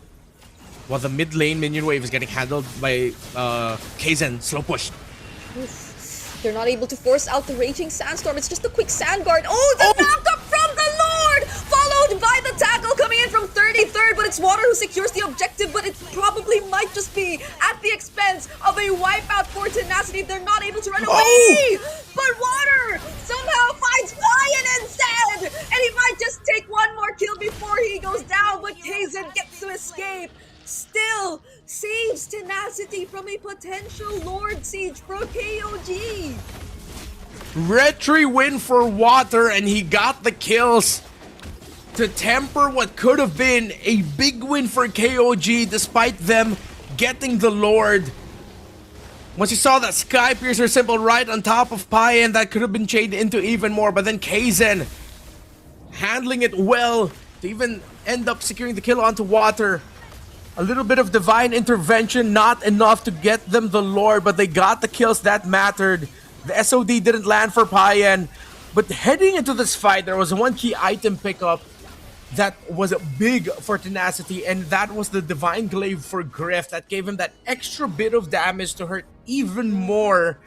And now KOG have to be very careful how to take these team fights against the Harith. Yeah.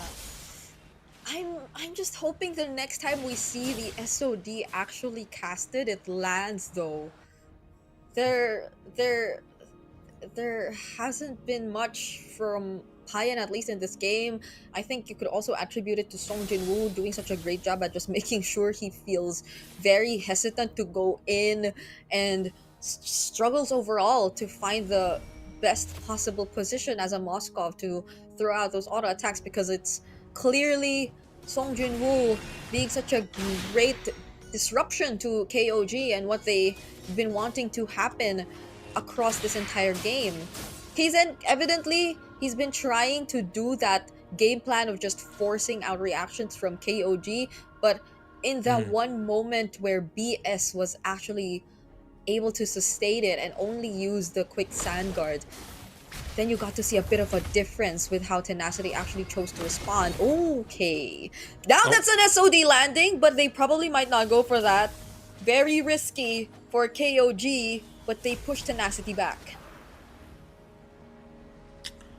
Don't you just wish they took that? I mean, it definitely was going to be risky. And every bone in my body said, nope, yeah, KOG should not force the fight here, especially with where Song Jin-woo was in the L bush. He could have just entered with a Black Dragon form, messed up KOG, but that would have been fun. Instead, we get some what is expected and very good fundamental MLBB, which is just playing through the minion waves. But I wish we got a little bit more spice there, just for a moment. And hey, you know, with the season that we've casted together, you know that I usually go towards the side of caution and stability. Yeah. Maybe a little bit more spice. That's new.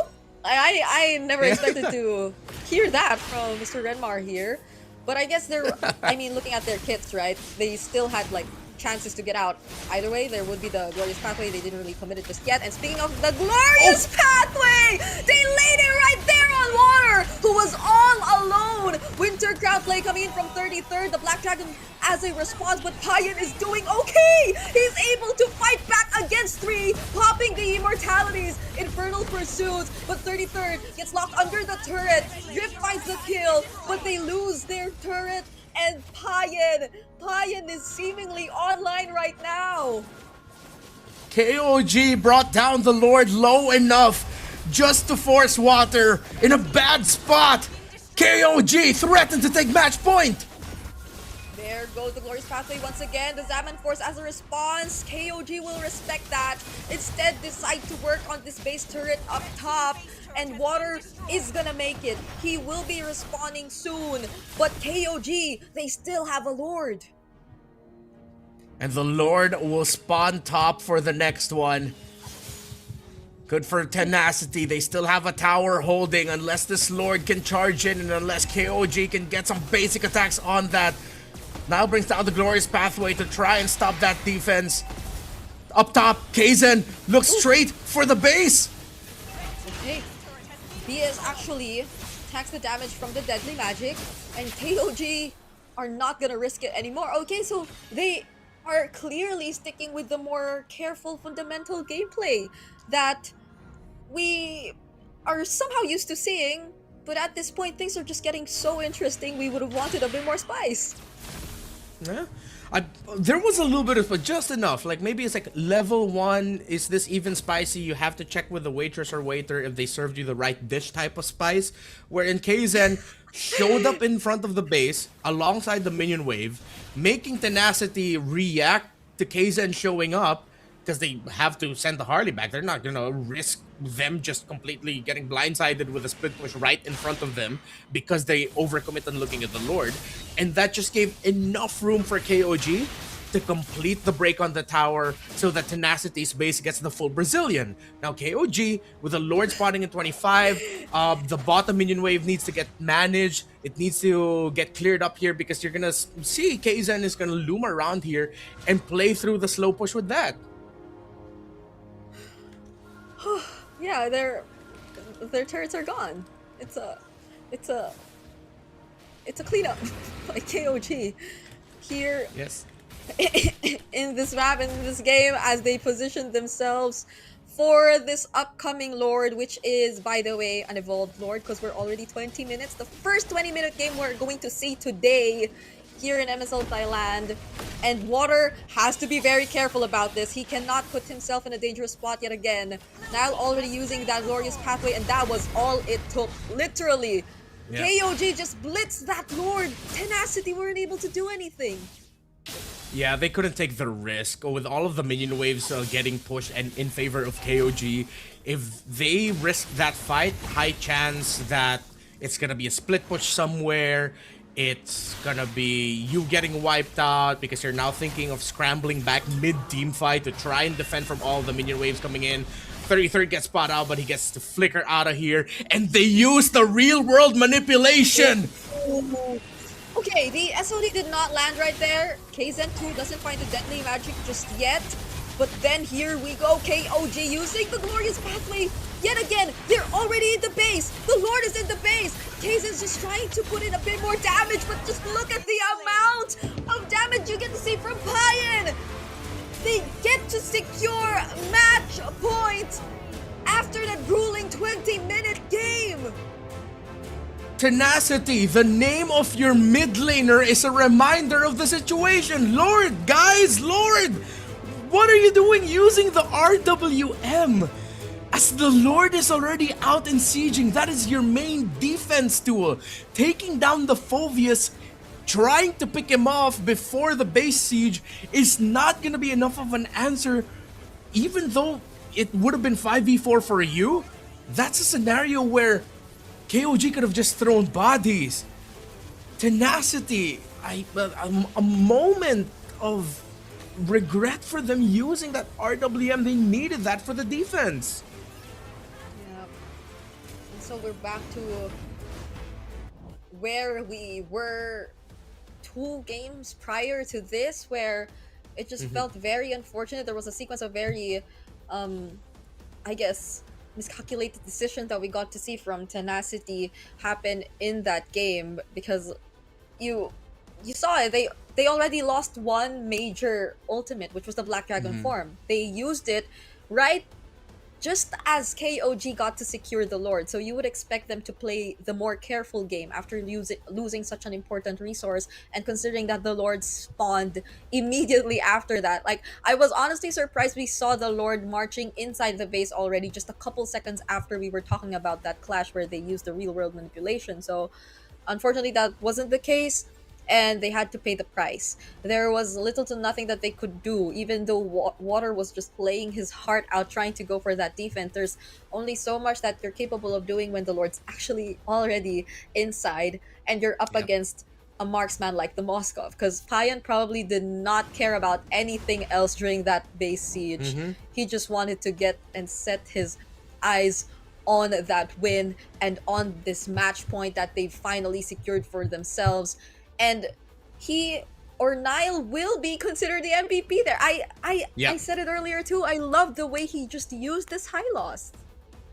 Yeah, which is so perplexing to me because Tenacity already had enough damage on their Harith that they don't need to worry about leaving the Harith alone, because you're packing it with an Eve. But then in the last objective team fights, you saw there was a shift in the mentality of Tenacity where they decided to think a little bit more defensively for some reason, which is very good for Nile.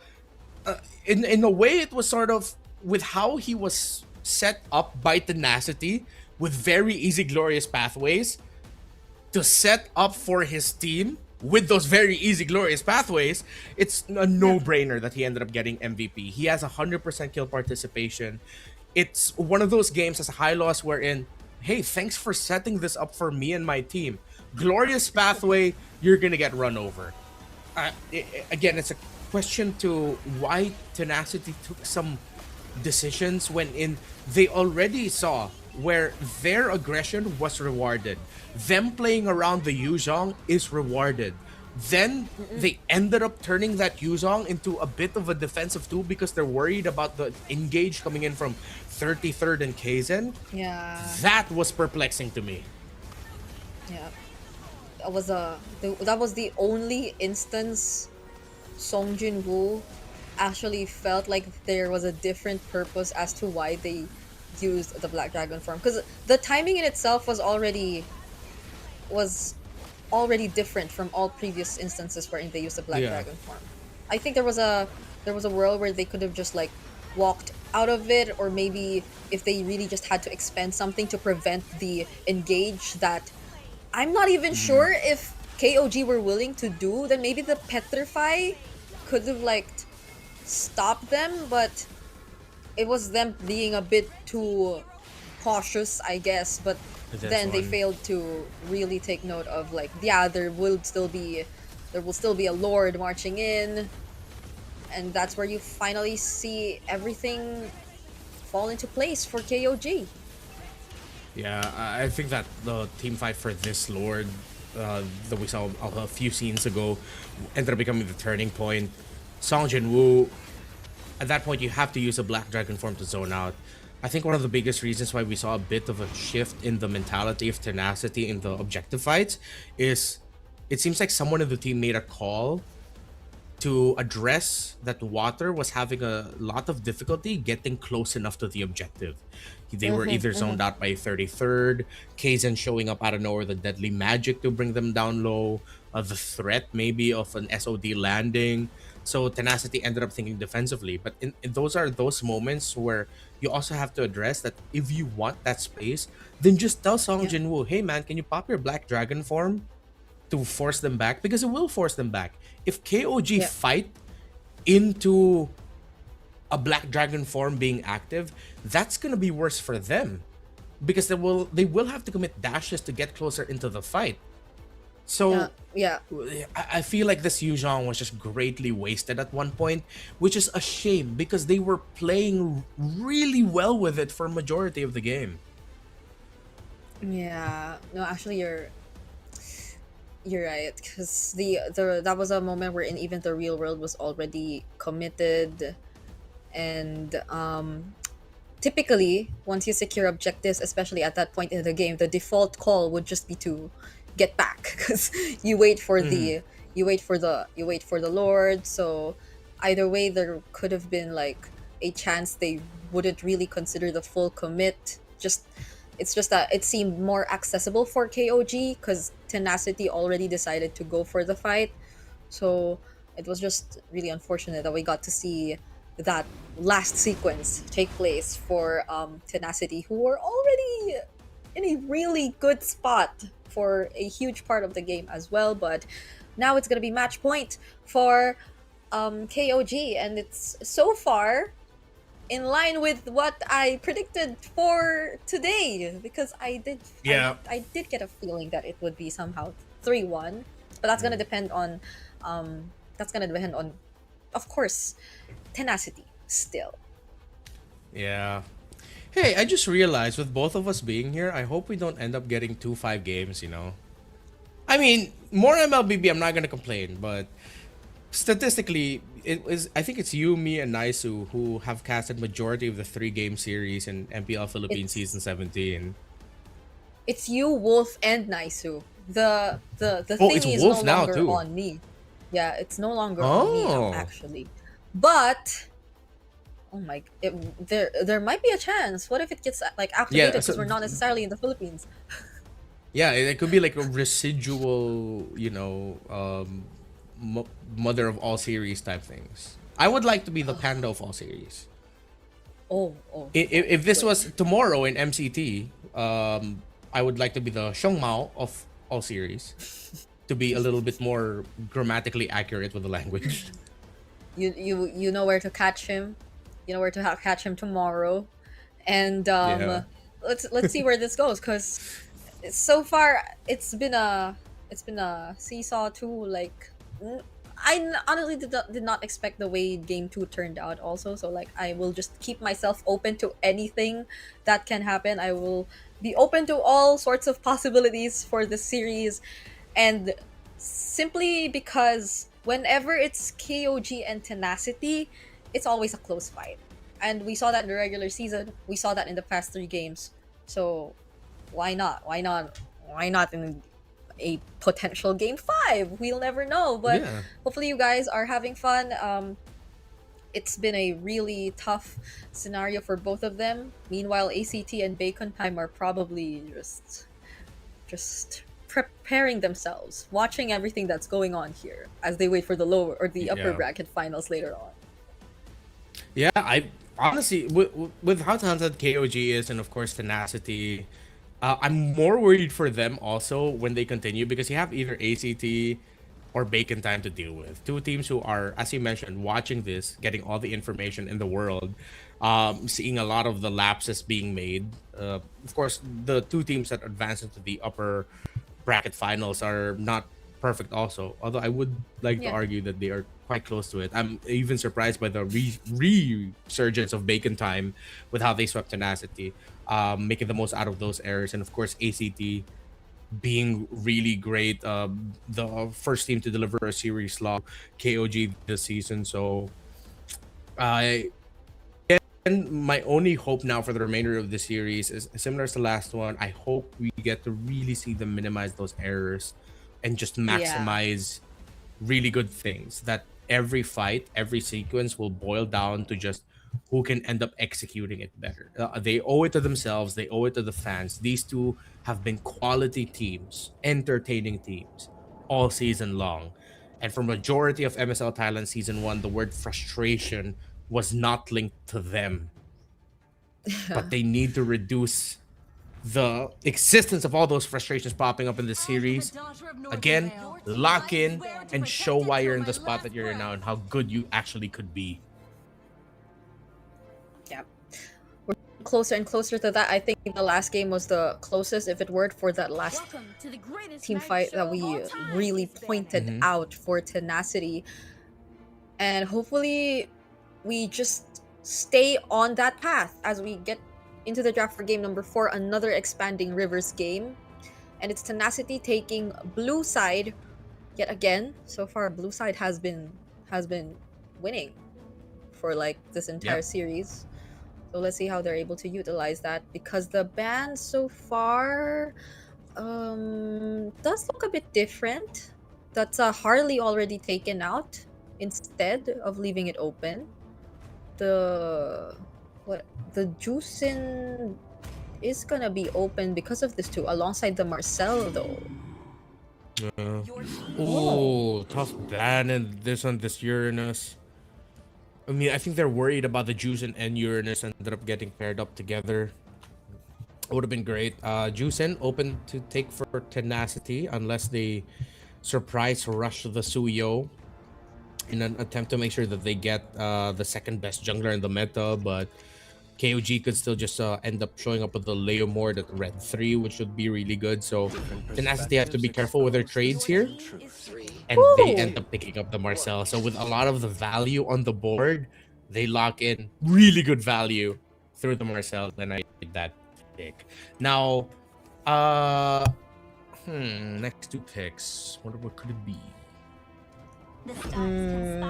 There's a there goes the Juicin and the Harith. Okay, so even with the Phoveus open, they already cured the Harith. But again, would you risk another Phoveus game, knowing fully well what KOG were able to in the first game? But there's no Khalid either. But you already have the Marcel, so you're probably Yeah. It's gonna be a tough choice here for KOG. I think Tenacity needs to pick up a Valentina, because there's a risk that KOG are gonna pick up the Kalea at red 3 or red 4.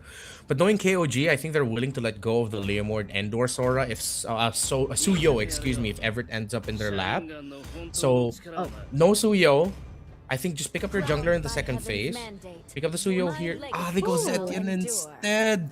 So I think it would still warrant KOG to pick up the Kalea early on and just play the second phase in the hopes of you get a Kaizen pick in the end. But we did get to see yesterday that maybe the Cho Marcel matchup isn't as clear cut. So for the longest time, I've operated under the thought that Marcel really messes up Cho. Majority of the games that we saw throughout global MLBB proves that. But somehow lately, we're seeing a few more teams pick up Cho against Marcel and start to win against it. So maybe they can surprise and pick up the Cho, but why take the risk? Just go for the solid roamer and the Khalid. It's tested, it's proven. They play it safe. Yeah. So now I'm wondering if Tenacity are ever gonna consider that Esmeralda ban too later on. If ever they still planning to go for the Phobius. But the thing is, heading into the second picking phase, it's also KOG who gets first. But like up against the Marcel, that's probably one thing to consider before you actually pick the XP lane. So gold laners taken out first for KOG. I am not the only one. Good reach. They take out the focus instead. Yeah. I think we don't have to worry about an Esmeralda showing up here. I think you definitely need more damage though if you're KOG. You just cannot be playing for the Harith. Although the Khalid will provide some really good early game damage. I think a damage focused EXP laner would be okay too. But it's tough to always operate around the presence of a Marcel. Take out an R-Lot for a really good counter engage. I think they're just gonna end up with something like a Lapu. Would they want to consider the Yuzhong themselves? It's gonna be really easy to pop the passive of the Zetian and just use the Black Dragon form, bump into her if she has her passive up, and then that could be an easy call for the Juicin and the Khalid to step forward. So either could be Lapu or Yuzhong later for the EXP pick. Right. I'm also actually wondering if there are like Terizla users even here in Thailand. Let me double check that. There have been a couple Terizla games, but none from Tenacity and KOG. Yeah, none from these. I think it just goes against their style. Few. Yeah. True. Because I believe there was a game yesterday where you even got to see a Terizla get picked up by Tenacity and Song Jinwoo, and just really doesn't fit how they want to play the game. Yeah, it's a setter, but you don't really think of a slow lumbering Terizla as a hero akin to Song Jinwoo. You think more of heroes that we mentioned, Yuzhong, Lapu. It's really tough always to think about drafts here with the Marcel because the timing is just so awkward. Alice, great pickup. Okay, I guess the closest to the Uranus that you could possibly get, since it's already taken out. Also, like constantly just popping and pressuring the Zetian later on in game. So Tenacity with the gold lane and XP lane pick. There's a the carry for Clift. There you go. Yeah, the Lapu Lapu as expected. I appreciate that Tenacity didn't just default and pick up the Claude. They realized they need something a little bit faster, and the true damage would have been better. The thing is, the Claude, yes, would have been better because you have more space to work with using your BMI. Whereas if you're the carry, you have a dash and a flicker, which once those are burned out, it might be easy for an Alice and a Khalid lineup. Well, even the Juicin to chase you down. So in terms of the jungler here, it's a tough choice. I don't think you can just default and pick up utility. You also need damage. Do you risk Lancelot? Some iframes would be useful, but it's so awkward to find a good pick right now. Okay. They go for the Akai instead, but it's one of those scenarios where I'm worried for the Panda. We finally get to cast an Akai game, but there's much Yeah. more to it than just that. So it's I think another Payan centric game Yep. that we're looking at because of clearly how it's, from the name goes, a utility jungle pickup for Kaizen this time around. I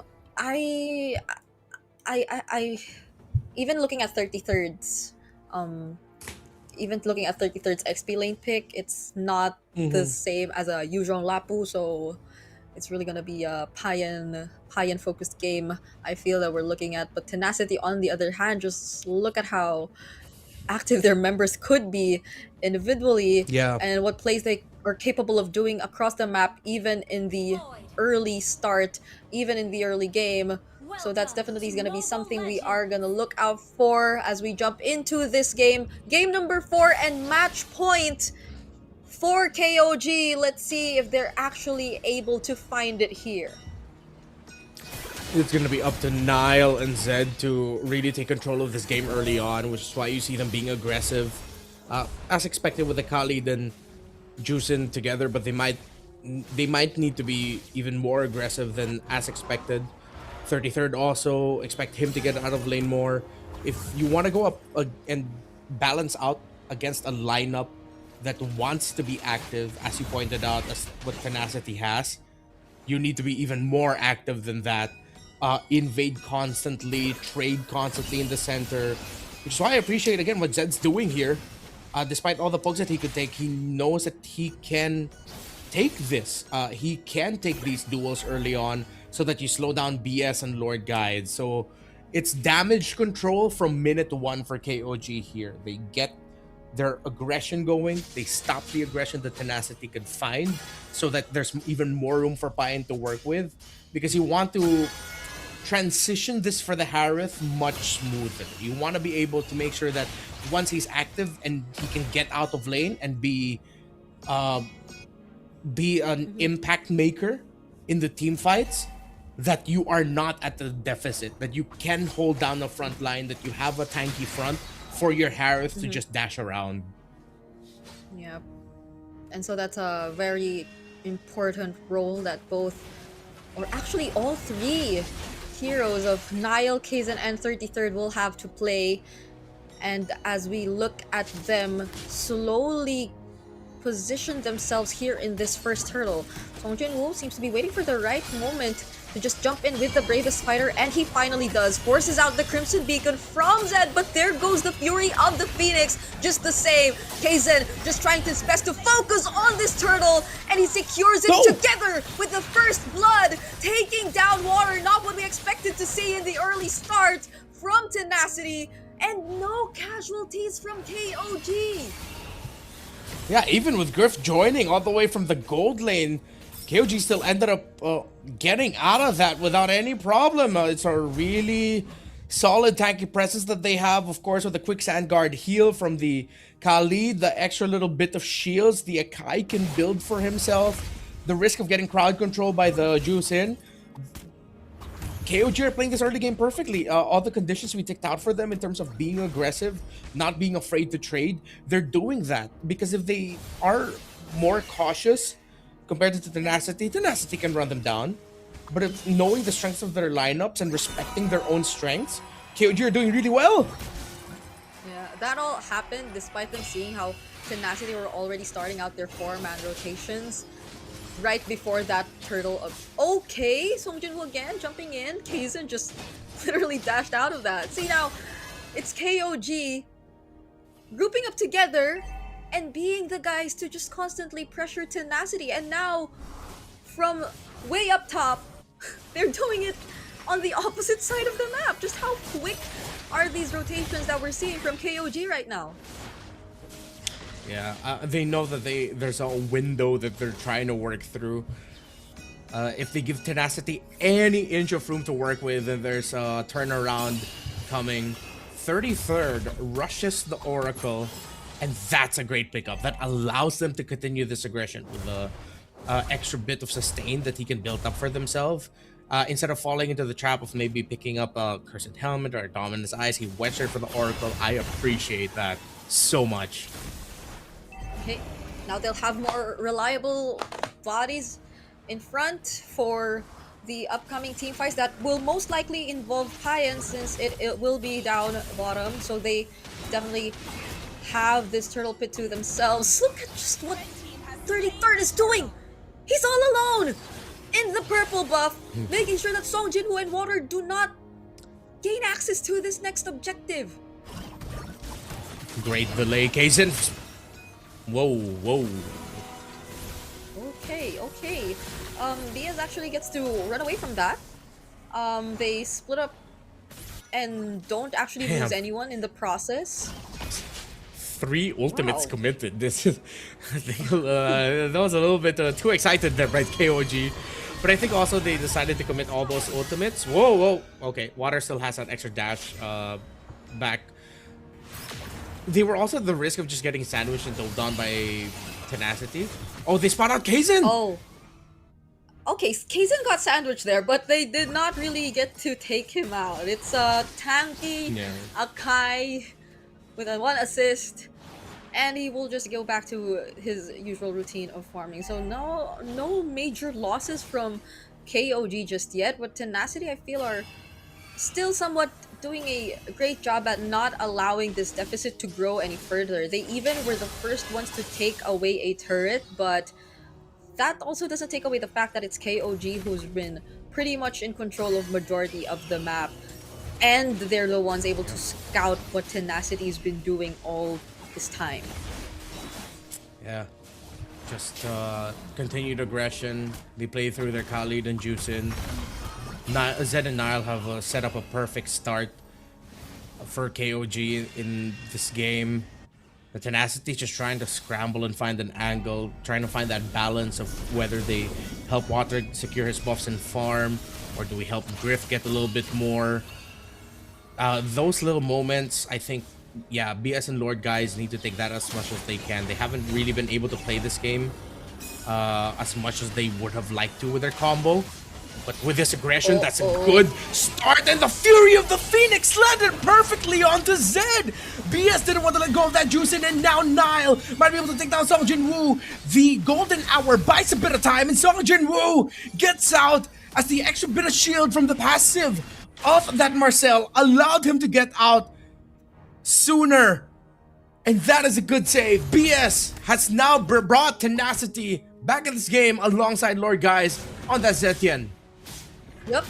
That also could have been something much more if only 33rd was also caught in that golden hour, but just because he wasn't, there was a response from KOG to prevent the aggression from Tenacity, but now they secure this turtle for themselves and they slowly walk towards the mid, but KOG have been doing their best to avoid every single attempt from Tenacity, but at least they've regained the gold lead.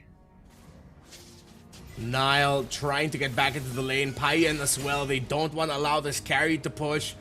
It seems like that little mishap by KOG in the bottom side of the map when 3 of them were behind tower and 3 of them committed ultimates, allowing Water to push the opposite side and break the tower up top, has now costed KOG their lead.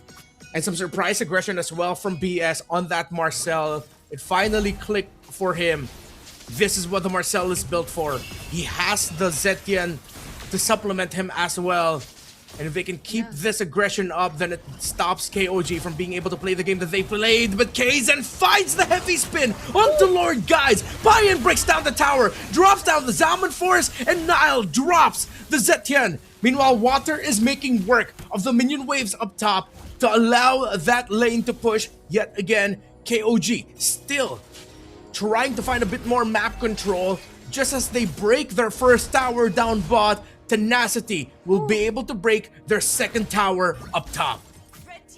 Oh, the trades! Water on this Suyo has been making so much happen for Tenacity here, but I must say that was a really surprising attempt from KOG. Just the same, Kaizen going in with a heavy spin, and it was Nile providing that follow-up, because Payan barely made it, but it was Lord guys who seemed to be the priority this time for KOG, and at least they're still gradually able to take out those small pickups every now and then, in contrast to what we were expecting of them to just really rely on their team fighting and playing around Payan. So it seems that they're still, to a certain extent, a bit more of flexibility that you could still expect for KOG, or it's probably also mainly just the calls that they're doing with this lineup, but you still have to be really careful. Tenacity still are in hold of the lead, and they have the better map control so far, considering the amount of turrets already taken out.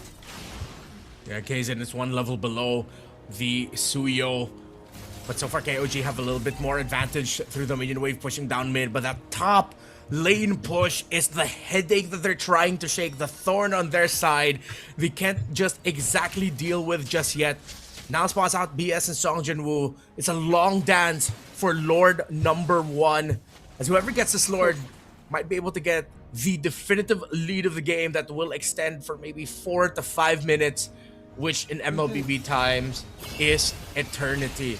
Water goes back up top, but the river is active. Akai and Alice know that the Suyo is there, but Water's gonna be able to get away, and the Lord is still being danced for by the two teams. They know the Akai is up top though. This looks good for Tenacity. Ooh! Rift is actually trying to blitz this.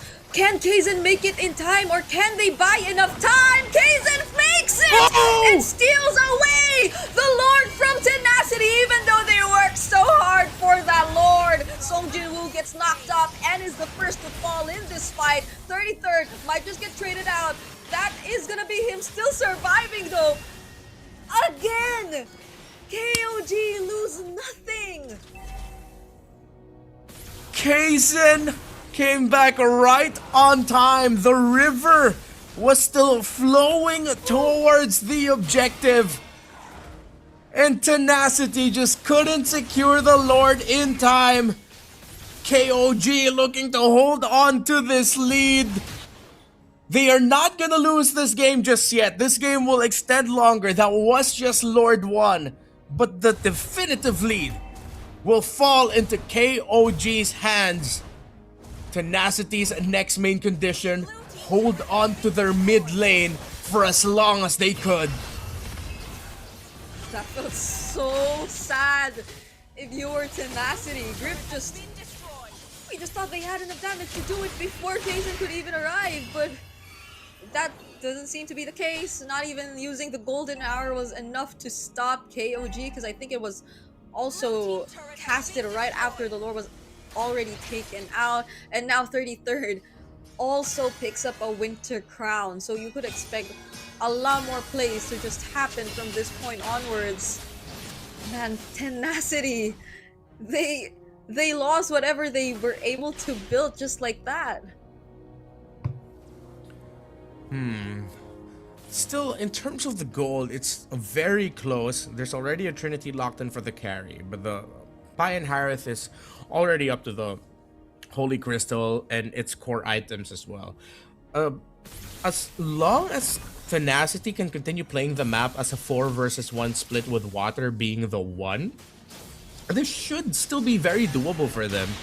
And we've seen throughout the series that errors and advantages, it seems like, go hand in hand. The more at advantage you are, the higher the likelihood that you ended up committing an error that ends up you losing that advantage. We saw it happen for KOG earlier, until, of course, Kaizen was able to swoop in quite literally on the Sakai to steal that Lord away.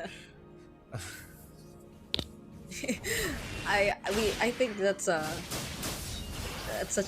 one of my, if not the biggest highlight I got to see today, because it's an Akai. For sure. And it was a heavy spin that was casted in from the right mid bush all the way to the Lord mid. So he just heavy spinned his way to stealing that objective. That Tenacity worked so hard for. Okay, so now it's another Lord. So clearly, as mentioned, it was not a definitive or a game-ending Lord steal whatsoever, but it's still was enough for KOG to finally take this Uh-oh. map control for themselves. Uh-oh. Water cannot Bang! run away from this. There was a turret awaiting him, even if he was able to escape that salmon force, and so they lose the most important member before this upcoming Lord fight. Man-marked, a miracle is what Tenacity needs to somehow get this Lord, but KOG will not let go of the lead that they found themselves. 2 Lords for KOG, and a push of all pushes and a defense of all defenses is what we're gonna see next. Yep. No holy shields left. We're already approaching the 15-minute mark, and it took less than 5 seconds for the Lord to spawn right after they were able to take it for themselves. And they finally get to expose all base, or almost all base turrets as well, with Payan taking down that tier 2 down bot. This is gonna be very tricky for Tenacity. The timings for the Golden Hour and the Fury of the Phoenix have to be played really, really well, especially if KOG go in for the dive. If it's not gonna be those two together, at least just a Platinum Snap from the Marcel would be alright. The time with the Fury of the Phoenix, I think instead of an offensive tool, Golden Hour might be more suited as a defensive tool for them now. Okay. Oh! That could have been something! But I guess it was just to buy time for the Lord. Oh, they should have bounced on that! But maybe they're overthinking the presence of this Alice, which they are giving a lot of respect towards. So conceal forward? Okay, now they're gonna go for it actually. That's a conceal, and the bravest fighter already committed by Song Jin-woo. Not anything a KOG cannot fight against though! That's the Raging Sandstorm, as well as the Fury of the Phoenix as a response. Oh! But look at the Throne of Ruin from 33rd! That's a defensive Golden R, and you needed it just at the right moment, because KOG were going for the chase, and they find water, pin him to the wall, alongside a base turret for KOG. In most scenarios, I wish I was water getting pinned to the wall, but not in this scenario, not when it's tournament life. This is tournament life. They're fighting for, they're holding on to, in hopes of extending it to a game number 5 and potentially still fighting back against KOG. Yes! But it's Payan on a killing spree, picks up a double kill, and Song Jin-woo jumps right in just to be taken down by Nile. Now it's a wave in mid that KOG might just utilize. KOG, they suffered their first series loss yesterday. They're now quite literally knocking at a series finish here, but the wave clear of Tenacity, of water and grip, can they hold? They might not. Kaizen goes in, pushes them back, and it's KOG staying in this tournament. MSL Thailand's top seed during the regular season eliminate Tenacity 3-1. They hold on. It wasn't the cleanest. It wasn't perfection. But at the end, it delivered the win. And that is all most of us can just ask for. A win to keep fighting. KOG, keep on fighting.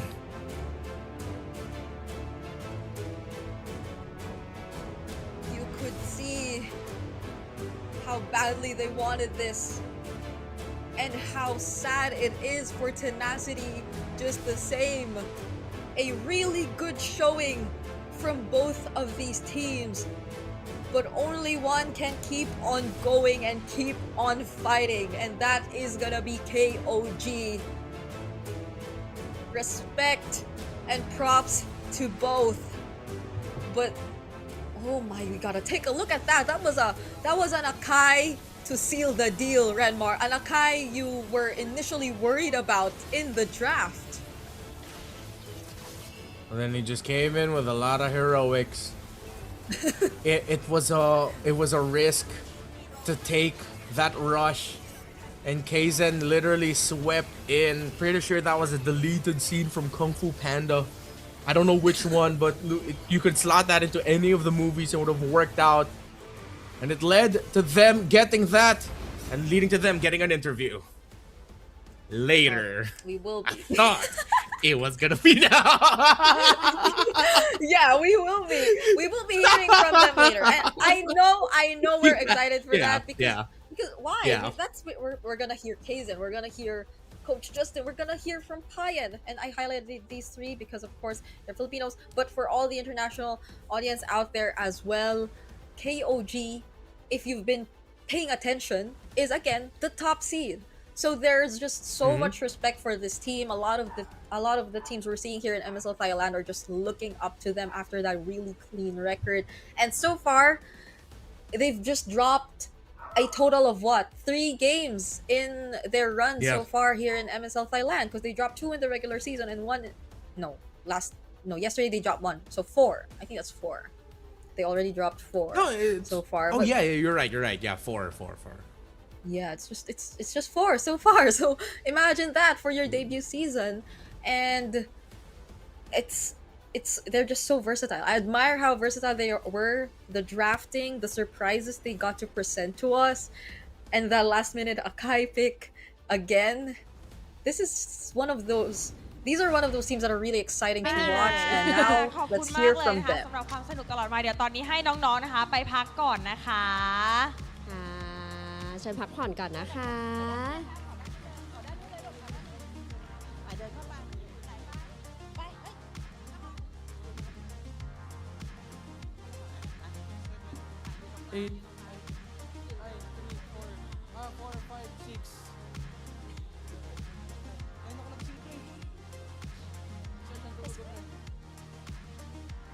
โอเคค่ะ ตอนนี้นะคะเราก็จะมาสัมภาษณ์ผู้ชนะของเรานะคะ KOG King of Gamer Club ไหนใครเป็นแฟนคลับฝั่งนี้โอ้ แฟนคลับแน่นหนาอันนี้อาจจะต้องเปลี่ยนภาษาเนาะโอเคเดี๋ยวเรามาถามความรู้สึกก่อนแล้วกันเนาะเพราะว่าเมื่อวานเนี่ยเกมมันพลิกแล้ววันนี้ก็กลับมาได้เนาะ Okay, so how do you feel about today? Because yesterday you almost you lost yesterday, and how do you feel about beating them today? For me, I think we feel relieved because we still have a chance to get the championship. Yes. And feel so much happy right now. Happy right now. So you move on already about yesterday? Yeah. Me also. You also? Huh? How do you feel today? I feel relieved and super duper happy. Okay. ค่ะก็รู้สึกดีใจเนาะเพราะว่าเมื่อวานเนี่ยก็ Follow up. เมื่อวานก็เรียกว่าอะไรพ่ายแพ้ไป แต่เขา เนาะ ก็ยังมีความมั่นอกมั่นใจ ใช่ ว่าเขาจะต้องเป็นแชมป์แน่นอน ใช่บอกว่าวันนี้ก็รู้สึกโล่งใจ เพราะว่ารู้สึกว่าเฮ้ยยังสามารถที่จะเป็นแชมป์ได้อยู่ ถึงแม้ว่าวันนี้จะอยู่สายล่างก็ไม่เป็นไรเนาะ ค่ะ How did you make a comeback and win again today after yesterday? I just need sleep. Sorry? I just need sleep. Sleep? Yeah, sleep.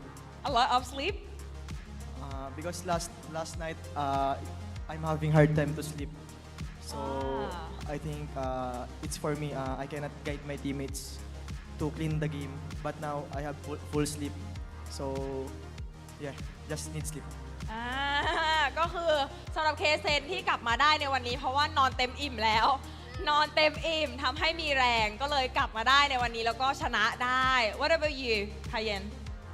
I think just need some massage because my back and our body hurt easy. Easy? Yeah. Oh, you need a little bit massage? Yeah, because my back and my body hurt easy. Yeah.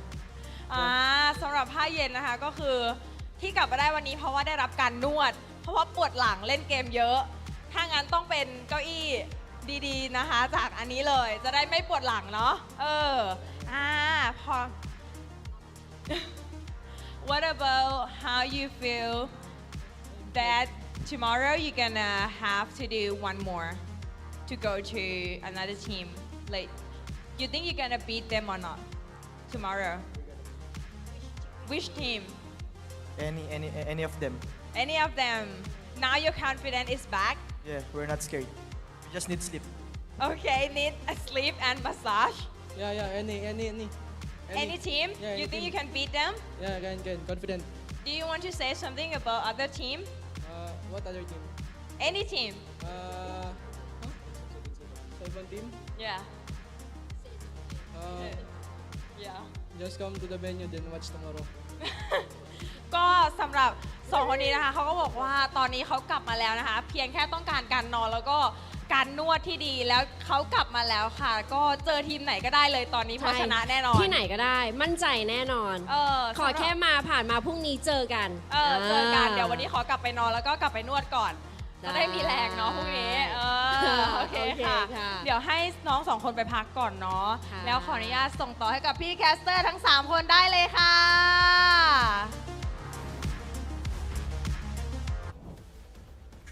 Thank you so much to our hosts, and we got to hear from both Kaizen and Payan. How lucky are we to hear from these two players exactly for the winners interview? And so does this mean that Kaizen did not have enough sleep yesterday?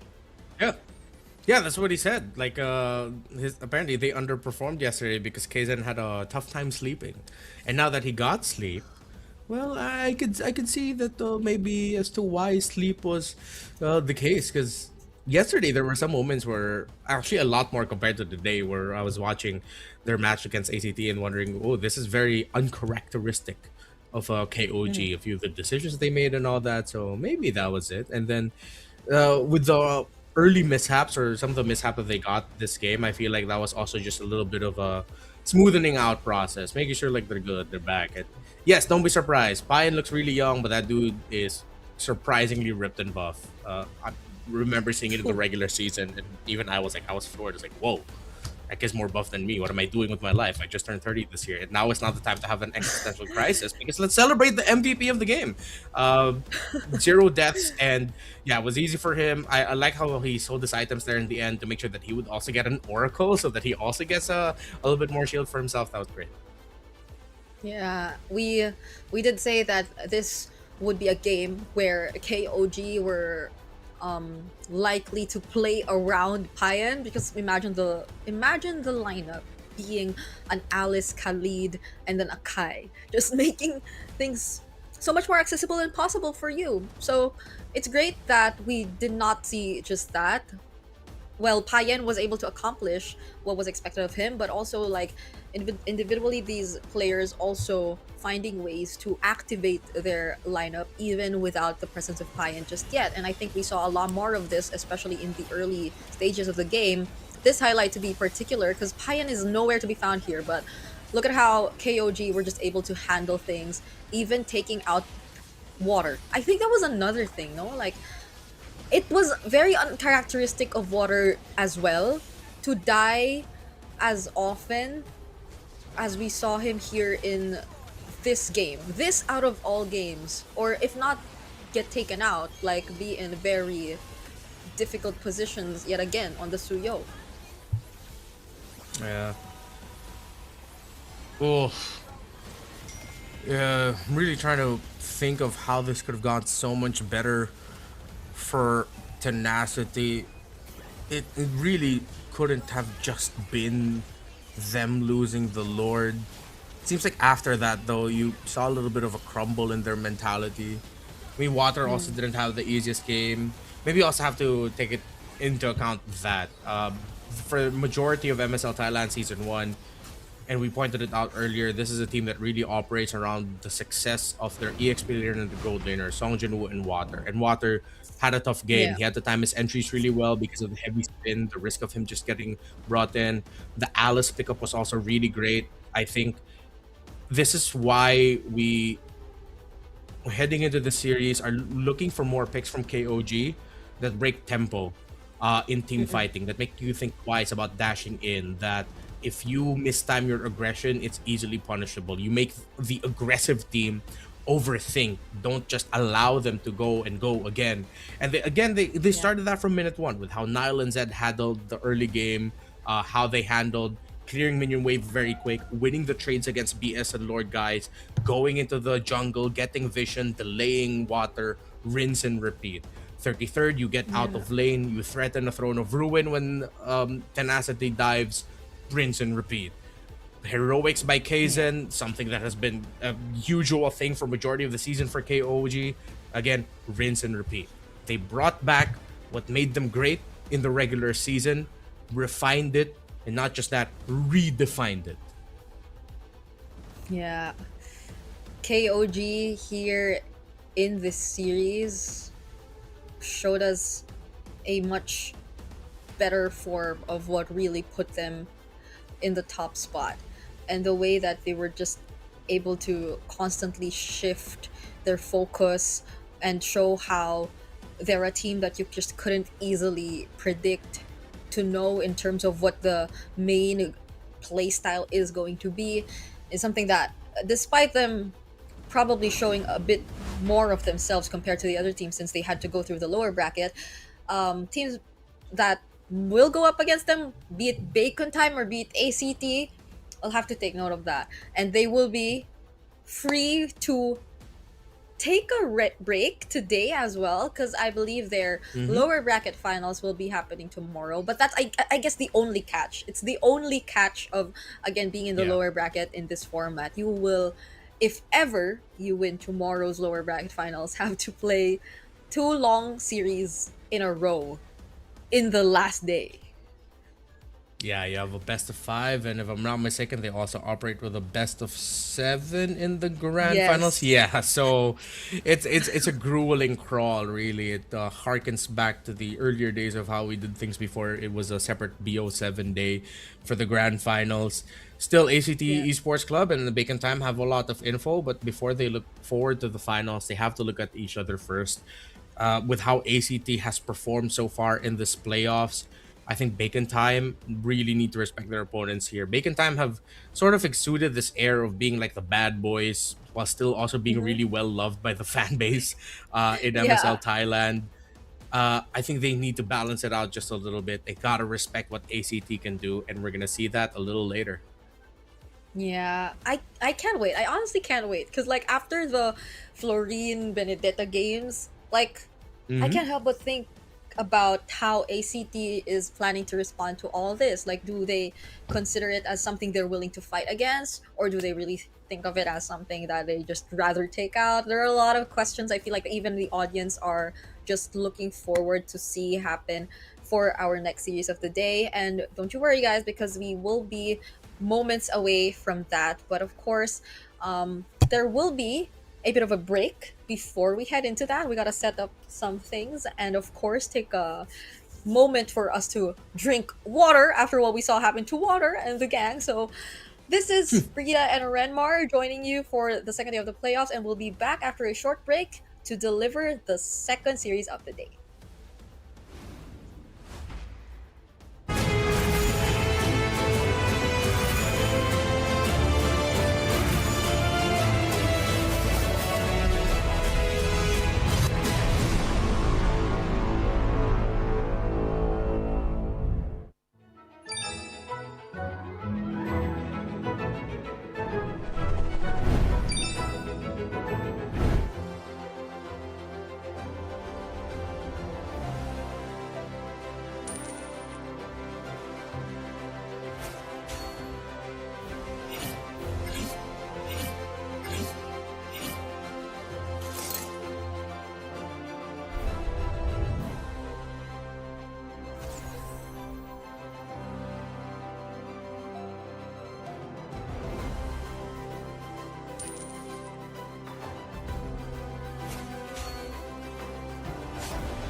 Richman Shop โนหนึ่งเรื่องเติมเกมเหนือกว่าทุกการเติมผู้สนับสนุนหลักอย่างเป็นทางการ League MSL Thailand เติมได้นับร้อยเกมพร้อมบัตรเติมเกมและบัตรกำนันอีกมากมายเติมถูกเติมไวผ่อนได้มีเงินคืนจ่ายสะดวกไม่ว่าจะโอนหรือผ่อนชำระและใหม่ล่าสุดรองรับการแบ่งจ่ายผ่าน SPay Later ดูแลทั้งก่อนและหลังการขายทุกช่องทางบริการ 24 ชั่วโมงร้านเติมเกมที่สตรีมเมอร์ส่วนใหญ่ไว้วางใจนึกจะเติมเกมต้อง Richman Shop เท่านั้นแล้วมาเติมกันเยอะๆนะ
Richman Shop โนหนึ่งเรื่องเติมเกมเหนือกว่าทุกการเติมผู้สนับสนุนหลักอย่างเป็นทางการ League MSL Thailand เติมได้นับร้อยเกมพร้อมบัตรเติมเกมและบัตรกำนันอีกมากมายเติมถูกเติมไวผ่อนได้มีเงินคืนจ่ายสะดวกไม่ว่าจะโอนหรือผ่อนชำระและใหม่ล่าสุดรองรับการแบ่งจ่ายผ่าน SPayLater ดูแลทั้งก่อนและหลังการขายทุกช่องทางบริการ 24 ชั่วโมงร้านเติมเกมที่สตรีมเมอร์ส่วนใหญ่ไว้วางใจนึกจะเติมเกมต้อง Richman Shop เท่านั้นแล้วมาเติมกันเยอะๆนะ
Richman Shop โน1เรื่องเติมเกมเหนือกว่าทุกการเติมผู้สนับสนุนหลักอย่างเป็นทางการ League MSL Thailand เติมได้นับร้อยเกมพร้อมบัตรเติมเกมและบัตรกำนันอีกมากมายเติมถูกเติมไวผ่อนได้มีเงินคืนจ่ายสะดวกไม่ว่าจะโอนหรือผ่อนชำระและใหม่ล่าสุดรองรับการแบ่งจ่ายผ่าน SPayLater ดูแลทั้งก่อนและหลังการขายทุกช่องทางบริการ 24 ชั่วโมงร้านเติมเกมที่สตรีมเมอร์ส่วนใหญ่ไว้วางใจนึกจะเติมเกมต้อง Richman Shop เท่านั้นแล้วมาเติมกันเยอะๆนะ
Richman Shop โน1เรื่องเติมเกมเหนือกว่าทุกการเติมผู้สนับสนุนหลักอย่างเป็นทางการ League MSL Thailand เติมได้นับร้อยเกมพร้อมบัตรเติมเกมและบัตรกำนันอีกมากมาย เติมถูกเติมไวผ่อนได้มีเงินคืนจ่ายสะดวกไม่ว่าจะโอนหรือผ่อนชำระและใหม่ล่าสุดรองรับการแบ่งจ่ายผ่าน SPay Later ดูแลทั้งก่อนและหลังการขายทุกช่องทางบริการ 24 ชั่วโมงร้านเติมเกมที่สตรีมเมอร์ส่วนใหญ่ไว้วางใจนึกจะเติมเกมต้อง Richman Shop เท่านั้นแล้วมาเติมกันเยอะๆนะ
Richman Shop โน1เรื่องเติมเกมเหนือกว่าทุกการเติมผู้สนับสนุนหลักอย่างเป็นทางการ League MSL Thailand เติมได้นับร้อยเกมพร้อมบัตรเติมเกมและบัตรกำนันอีกมากมายเติมถูกเติมไวผ่อนได้มีเงินคืนจ่ายสะดวกไม่ว่าจะโอนหรือผ่อนชำระและใหม่ล่าสุดรองรับการแบ่งจ่ายผ่าน SPay Later ดูแลทั้งก่อนและหลังการขายทุกช่องทางบริการ 24 ชั่วโมงร้านเติมเกมที่สตรีมเมอร์ส่วนใหญ่ไว้วางใจนึกจะเติมเกมต้อง Richman Shop เท่านั้นแล้วมาเติมกันเยอะๆนะ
Richman Shop No 1เรื่องเติมเกมเหนือกว่าทุกการเติมผู้สนับสนุนหลักอย่างเป็นทางการ League MSL Thailand เติมได้นับร้อยเกมพร้อมบัตรเติมเกมและบัตรกำนันอีกมากมายเติมถูกเติมไวผ่อนได้มีเงินคืนจ่ายสะดวกไม่ว่าจะโอนหรือผ่อนชำระและใหม่ล่าสุดรองรับการแบ่งจ่ายผ่าน SPayLater ดูแลทั้งก่อนและหลังการขายทุกช่องทางบริการ 24 ชั่วโมงร้านเติมเกมที่สตรีมเมอร์ส่วนใหญ่ไว้วางใจนึกจะเติมเกมต้อง Richman Shop เท่านั้นแล้วมาเติมกันเยอะๆนะ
Richman Shop โน1เรื่องเติมเกมเหนือกว่าทุกการเติมผู้สนับสนุนหลักอย่างเป็นทางการ League MSL Thailand เติมได้นับร้อยเกมพร้อมบัตรเติมเกมและบัตรกำนันอีกมากมายเติมถูกเติมไวผ่อนได้มีเงินคืนจ่ายสะดวกไม่ว่าจะโอนหรือผ่อนชำระและใหม่ล่าสุดรองรับการแบ่งจ่ายผ่าน SPay Later ดูแลทั้งก่อนและหลังการขายทุกช่องทางบริการ 24 ชั่วโมงร้านเติมเกมที่สตรีมเมอร์ส่วนใหญ่ไว้วางใจนึกจะเติมเกมต้อง Richman Shop เท่านั้นแล้วมาเติมกันเยอะๆนะ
Richman Shop โนหนึ่งเรื่องเติมเกมเหนือกว่าทุกการเติมผู้สนับสนุนหลักอย่างเป็นทางการ League MSL Thailand เติมได้นับร้อยเกมพร้อมบัตรเติมเกมและบัตรกำนันอีกมากมายเติมถูกเติมไวผ่อนได้มีเงินคืนจ่ายสะดวกไม่ว่าจะโอนหรือผ่อนชำระและใหม่ล่าสุดรองรับการแบ่งจ่ายผ่าน SPayLater ดูแลทั้งก่อนและหลังการขายทุกช่องทางบริการ 24 ชั่วโมงร้านเติมเกมที่สตรีมเมอร์ส่วนใหญ่ไว้วางใจนึกจะเติมเกมต้อง Richman Shop เท่านั้นแล้วมาเติมกันเยอะๆนะ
Richman Shop โน1เรื่องเติมเกมเหนือกว่าทุกการเติมผู้สนับสนุนหลักอย่างเป็นทางการ League MSL Thailand เติมได้นับร้อยเกมพร้อมบัตรเติมเกมและบัตรกำนันอีกมากมาย เติมถูกเติมไวผ่อนได้มีเงินคืนจ่ายสะดวกไม่ว่าจะโอนหรือผ่อนชำระและใหม่ล่าสุดรองรับการแบ่งจ่ายผ่าน SPayLater ดูแลทั้งก่อนและหลังการขายทุกช่องทางบริการ 24 ชั่วโมงร้านเติมเกมที่สตรีมเมอร์ส่วนใหญ่ไว้วางใจนึกจะเติมเกมต้อง Richman Shop เท่านั้นแล้วมาเติมกันเยอะๆนะ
Richman Shop โนหนึ่งเรื่องเติมเกมเหนือกว่าทุกการเติมผู้สนับสนุนหลักอย่างเป็นทางการ League MSL Thailand เติมได้นับร้อยเกมพร้อมบัตรเติมเกมและบัตรกำนันอีกมากมายเติมถูกเติมไวผ่อนได้มีเงินคืนจ่ายสะดวกไม่ว่าจะโอนหรือผ่อนชำระและใหม่ล่าสุดรองรับการแบ่งจ่ายผ่าน SPayLater ดูแลทั้งก่อนและหลังการขายทุกช่องทางบริการ 24 ชั่วโมงร้านเติมเกมที่สตรีมเมอร์ส่วนใหญ่ไว้วางใจนึกจะเติมเกมต้อง Richman Shop เท่านั้นแล้วมาเติมกันเยอะๆนะ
การแข่งขัน MSL Thailand Season 1 Powered by Moonton Official Telecommunication Partner True 5G Official Gaming Phone by Infinix Official Sponsor by Richman Shop Official Gaming Chair Partner DX Racer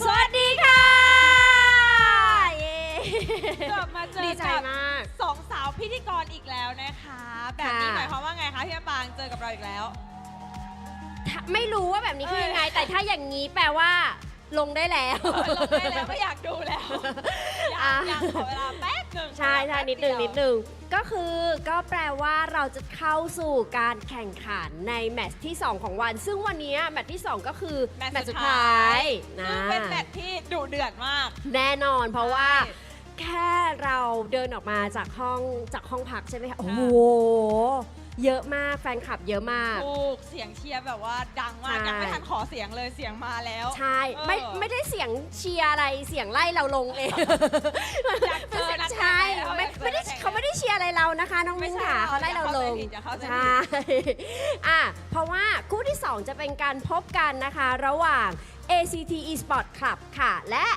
เบคอนไทม์ค่ะ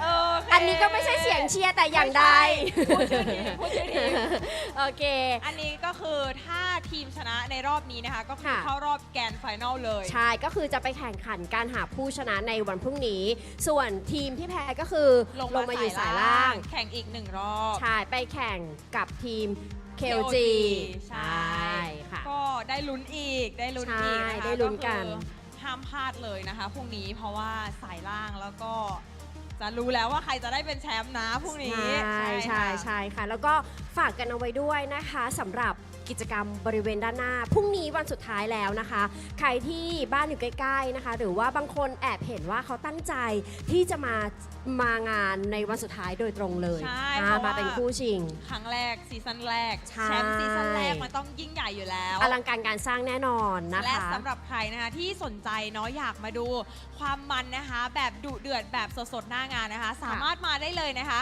BCC Hall เซ็นทรัลลาดพร้าวชั้น 5 ค่ะ ใช่แล้วค่ะ ก็มาเจอกันนะคะวันสุดท้ายมาเขาได้อะไรมาสร้างความทรงจำดีๆ ในซีซั่นที่ 1 กันค่ะแล้วก็ด้านหน้ามีกิจกรรมเป็นสแตนดี้น่ารักให้ถ่ายรูปภาพนะคะ แล้วก็มีเมิร์ดของทางค่ายมีสังกัดหลายอันเลย ใช่ และที่พลาดไม่ได้ก็คือมีเป็นป้ายให้กำลังใจนี่อย่างนี้อย่างนี้ นี่สามารถเขียนป้ายเป็นการ์ดให้กำลังใจได้นะคะ แล้วก็เอาเข้ามาชูตอน ใช่ แข่งขัน ให้กำลังใจนัก เนาะ แข่ง ใช่อ่ะตอนนี้ถามก่อน ขอ พร้อม เทสเสี ไหม ยงไหม ใช่ เทส ใช่ เสียง ใช่อันนี้อ่ะขอ เอา ACT ก่อนไหม ใช่ใช่ ขอเสียงแฟนคลับ ACT Esport ครับหน่อยได้ไหมคะ มีป้ายอยู่ด้านหน้า เยอะ มีชู เย ป้าย อะ ชูป้าย ใช่ อุ้ยอีกทีมนึงยังไม่ทันขอเสียง ยัง เลย ยัง ขาตรีมแล้ว ยังใจ ฮ้ เย็นๆ เตรียมแล้ว ใจแล้วอ่ะเดี๋ยวพูดเอง ได้ ว่าดูเหมือนน้องมิ้นอ่ะ เออ อ่ะ ขอเสียงทางฝั่งเบคอนไทม์ค่ะ เอ๊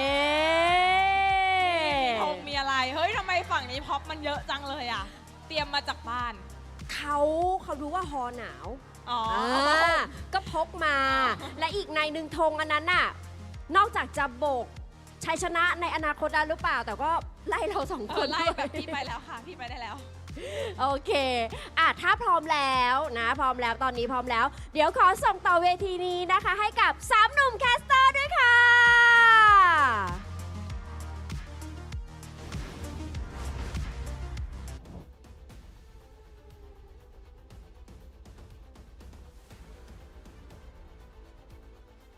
All right, welcoming you back to the English broadcast. It's still me, Brita, joined by Renmar to bring you the action for our last series here in the second day of our playoffs in MSL Thailand Season 1. I think this is a much awaited series, and you could already see it through the audience we have at the venue. How are you feeling about this series, Renmar?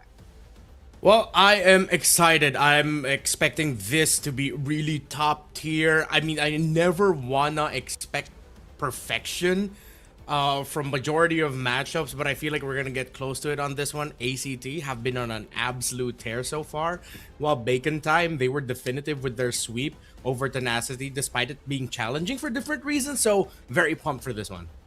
Yep, these are two teams who I believe during the beginning, or when we were at least starting out here in MSL Thailand Season 1, had really strong reputations, I'd say, org-wise and player roster-wise, and they've been able to really introduce themselves as strong teams in the first week of the regular season, leading up to, I think, a couple more matches after that. But there have been some on and off moments for these two. Obviously, they don't have as perfect of a record as we've seen King of Gamers actually secure in the regular season, but it is during this time of the league, it is during the playoffs, we've seen them really deliver their best performances, which is why I really understand why you were saying something along the lines of us getting close to what we were really looking for in terms of gameplay, or the Thailand gameplay from these two teams. Yeah, I want to start off first with ACT because I think that their season, there was one game that really stood out to me, and I'm not just saying it because that was like one of the first few games I casted, and I don't operate all of my thoughts and opinions on one team through one cast. Definitely not at all. But it was their series against Burram United. They got swept by them in May 3, and then watching that, they looked like they were a young team that was just beat out by veteran knowledge. So when they met up again for the first round match, or for the first match of the series, and to see their growth from how they faced off against BRU to how they defeated them here in the playoffs for the opening match really made me already start to shudder for KOG, because it was perfect drafting, perfect execution, outplay them at the center of the map, and that's what you want to do when you go up against KOG. Then when they went up against them, beat them too. So when they advanced and they took down KOG, as shocking as it was, Flukeo especially stepping up was such a very happy surprise for me. Meanwhile, on the side of Bacon Time, again, they were sort of like the bad boys of the season, with their aura, with their TPs, all of that. They got humbled early on, especially after their face-off against King of Gamers Club in week 3. It was definitively answered that KOG is the best team because it was undefeated versus undefeated. But Bacon Time, how they beat Tenacity yesterday, it was a somewhat dominating game number 1 and 3, but game number 2 was where they were really tested, and I felt like a lot of the problems that they had in the regular season, for them to solve that and then show that by beating Tenacity the way they did, was important to their growth and their story for this playoffs. Yep, there's been a huge development in a very short amount of time, because again, compared to like the usual format that we're used to seeing, we've had like 5 weeks of action here in the regular season for MSL Thailand, and now we have like 3 days straight of playoffs, and it's a more familiar format for those who've been watching the older leagues, where in the lower bracket finals and grand finals are actually in a single day. So, you know, it's a very long journey, and we actually got to quickly run through what really happened during the past day through that playoffs bracket update that we also flashed on our screens earlier. And yes, we are now down to our upper bracket finals, which I think is really significant for both of these teams, because yes, Bacon Time, I guess you could say it's a bit more expected. It's just that they had this really sudden improvement here in the playoffs. But ACT really worked their way to make it here, because again, they introduced themselves as a strong team, but they've had their moments, and now they're suddenly getting it together, made it through the play-ins, even taking down top 1 in the regular season just to make it here in the upper bracket finals. So definitely they've been through quite a lot more than Bacon Time, who have been sitting in the upper seed, but I'm worried for ACT in such a way that this mid duo we're looking at for Bacon Time is just really terrifying, in a sense that they're so unpredictable. It's like there's just so much you could just expect from these two, or at the same time not expect from these two, because they just are always ready to keep these surprises going. Yeah, of course, ACT being the top one team from the open qualifiers, it's going to be a huge statement win, even more so than their victory against KOG yesterday. If they can be the first team to make it to the grand finals of MSL Thailand Season 1, again, making it to the grand finals secures you at least an appearance for M Series Cup Mekong Season 7, which, if I'm not mistaken, should also be a wild card qualification tournament. While top one, if you become champion of the whole tournament, means you go to the wild cards of MSC. And that's, if I'm not mistaken, that's going to be a nice trip to Paris for you. So for ACT and Bacon Time here, earlier they showed, a graphic between the two gold laners, Flukeo and Guns. And because of the performances they had in day number 1, that will be the matchup to watch out for. Guns on his Harith, Flukeo on Harith as well, but the Claude and pretty much any other marksman that you can think of, but I'm mainly looking at those two, are some things you have to watch out for both of them. But you can't get to the gold lane matchup unless you take care of the center, unless you take care of your roam, mid, and jungle. So Sylvie, Carnes, and Seros have to take a page from the teams that have beat Bacon Time this season. If you control the center of the map and you give B-Boss a difficult time to farm, Bacon Time's timers are gonna be very, very short, and it's gonna take a long time for them to be able to catch up. Yep. As you mentioned, it's such a huge feat if ever either of these two really get to secure that slot and make it all the way to taking that nice trip. But let's take a look at these player ชนะครั้งสำคัญที่สุด intros ใน first. ชีวิต ตลอดฤดูกาลที่ผ่านมา ผมมั่นใจว่าทีมเบคอนไทม์คือหนึ่งในทีมที่ดุดันที่สุดในลีก พวกเราจะไม่หยุดจนกว่าจะไปถึงแชมป์ พวกเราถูกคาดหวังให้ชนะตั้งแต่วันแรก และพวกเราไม่ได้มาที่นี่เพื่อเป็นรองใคร พวกเราจะไม่ทำให้แฟนๆผิดหวัง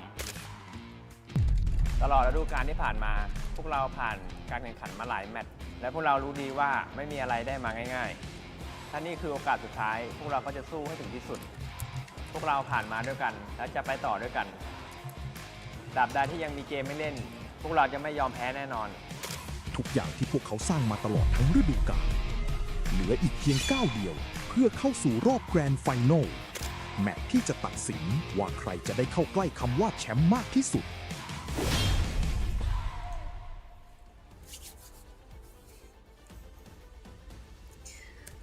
Could definitely feel the hype right there, and I think it's about time we check the head-to-head, but I guess we will be going back to what you previously mentioned about a bit of a highlight in terms of these two gold laners, because both Guns and of course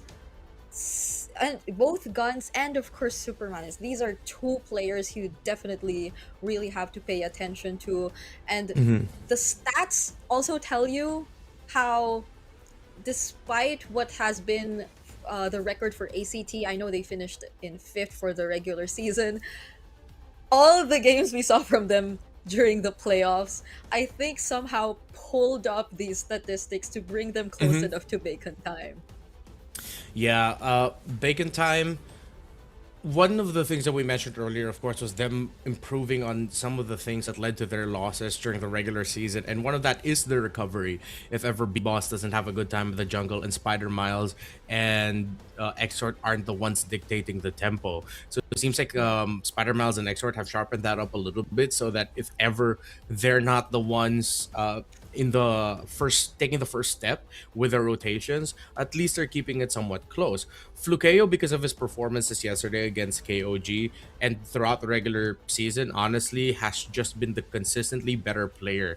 In the earlier portions of the season, there were a lot of questionable plays made by Guns. I was pressing C translation in a lot of the comments that I could see, manually trying to translate, and there were a lot of people not me translating it, but putting it in a search engine and then translating it into English, and a lot of people really focused on Guns as the guy that needs to step up. If Bacon Time even wanted to make it to the playoffs at that time, but then consistently he's really grown up, he's really improved, and he can carry for the team when needed.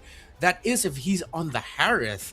His best performances this season have been on that hero. Everything else has been kind of here or there. While Flukeo has a much wider pool. He can play that Freya really well. The carries up there. His Claude performances he has a few great ones also. The Harith definitely going to be in contention for those two. Yeah. Which is interesting because maybe it just feels that way, but stats say that they have like both a hero pool of 6. So maybe it's just that there were more rare instances that guns actually used heroes outside the Harith, Claude, or carry. And it was like Flukeo occasionally getting his hands more often on the picks, which you wouldn't normally get your hands on, like the Freya, I feel. Which I think is also one thing we will be looking at, because this is a different series from the last series. I think there's a lot more element of surprise that we could definitely expect when we are looking at the drafts. And it's great that we're seeing it right now. For the first time today, it's gonna be a Broken Walls map as well. Of course, I expect a team like ACT to make the most out of this more because of how aggressive they want to be. That's always something that you can expect from teams that in tournaments come in through open qualifiers. They like to build off of that momentum and that aggression. And ACT are not shy of that, especially with Sylvie and Seros, with how they play. It's in their blood. Quite literally, they're twins. So, hopefully they are. Hopefully they are twins. They are twins, right? Yeah. Yes, They're not just like yes. cousins who look so much alike that maybe one of their parents need to explain something, but no, definitely twins. Okay, so of course, Bacon Time doesn't even want to pick up the Marcel. They take it away as an option for ACT. They take away the Khalid as well, a favorite pick of Sylvie. So you take away 2 heroes again that feed into that aggression, while ACT are taking out carries. And of course, with the experience of Bacon Time, playing with Spider Miles and Exort, expect them to be a team that know how to make the most out of a Uranus. Yes, okay. They won't go for the Juice in Prio because the Freya is open, and it was something we mentioned earlier on, so that might be something ACT would want to consider instead. I'm honestly torn between wanting Exort to get a hold of a more familiar hero than one that's more surprising, like if I was going up against Exort, I don't know which I would prefer. If it's like a really normal power pick or something along the lines of a Gord, Faramis, or Kadita, because he's had games playing those kinds of mid laners here. Yeah, I also don't want to discount the Kadita might make a comeback after their pension sprint early on, but Bacon Time, I am quite surprised that they still picked up the Eve after seeing the Suyo and the Juice in, only because there's a risk that ACT can pack more dive, but they already have the Freya paired up with it. And then to add even more to it, they add the Baksha. So even if ACT dive on this Eve, there's a risk of you just getting completely blown up by the Freya alone. So at least it's well supplemented. And with how fast Bacon Time pick it, seems like Bacon Time, they are reading ACT really well. They know their tendencies. Even forgoing their gold laner pick. We're not fully sure if this Freya will go to the gold lane. There's still a chance Kang might show up with it suddenly in the EXP lane. They keep a flex option available. But with the Claude being the gold lane, there is a very good chance that this will go to the gold lane instead, only because you can just beat out the Claude as a Freya really easily. Yeah, so it is sort of like as expected. The dive is diving for ACT, but yeah, after what happened yesterday, they just probably would rather not try, because I think it's already somewhat setting up for that kind of roam. Like there's a chance you slot in a Florin considering the Baksha in, well, I assume the jungle, but there again is a chance you get to flex it now that they took out the Florin. So now we could probably revert to the more common roamers like the Khalid and the, to pair up with the Eve, definitely the Khalid would be one, but Spider Miles, I can't tell anymore because he's had chip games. Yeah. I think Spider Miles ending up with a really wide pool of heroes is going to be the bane of a lot of teams' existence here in the playoffs. At least for 2 more, because it's ACT and then whoever, either KOG or ACT, again, depending, we don't know how these results will end up. I think they can ease up on the roam bans and the EXP bans. I think they just try to manipulate the draft in such a way that maybe the gold is a little bit more obvious. But no, they're really just worried about the chip. See, this Spider Miles and Bacon Time are inside of ACT's heads right now. Yeah. This changes so much in the normal way of drafting. It's like, Yeah. no, you gotta consider like Spider Miles. So it's literally them just forcing him to be on a more normal kind of roam for this game. And also Bacon Time taking out a bunch of XP lane picks for okay, Cairo. But then Cho. Look at the amount of dive. Yeah. They can still slot in Hilda, and Hilda would slot in with the draft for Bacon Time really well. Just one quick use of your power of wildness, it'll make even the Claude think twice. Or I mean, if you hold on to it, you think twice about entering as a Claude. So if they're just gonna go Hilda, they can afford it. They have the Frey and the Baksha anyway, and then maybe an EXP laner for Kang Kang. You could either go for something as crazy as the Benedetta, or something as Ooh. stable and just going for raw burst again, such as the Lapu Lapu.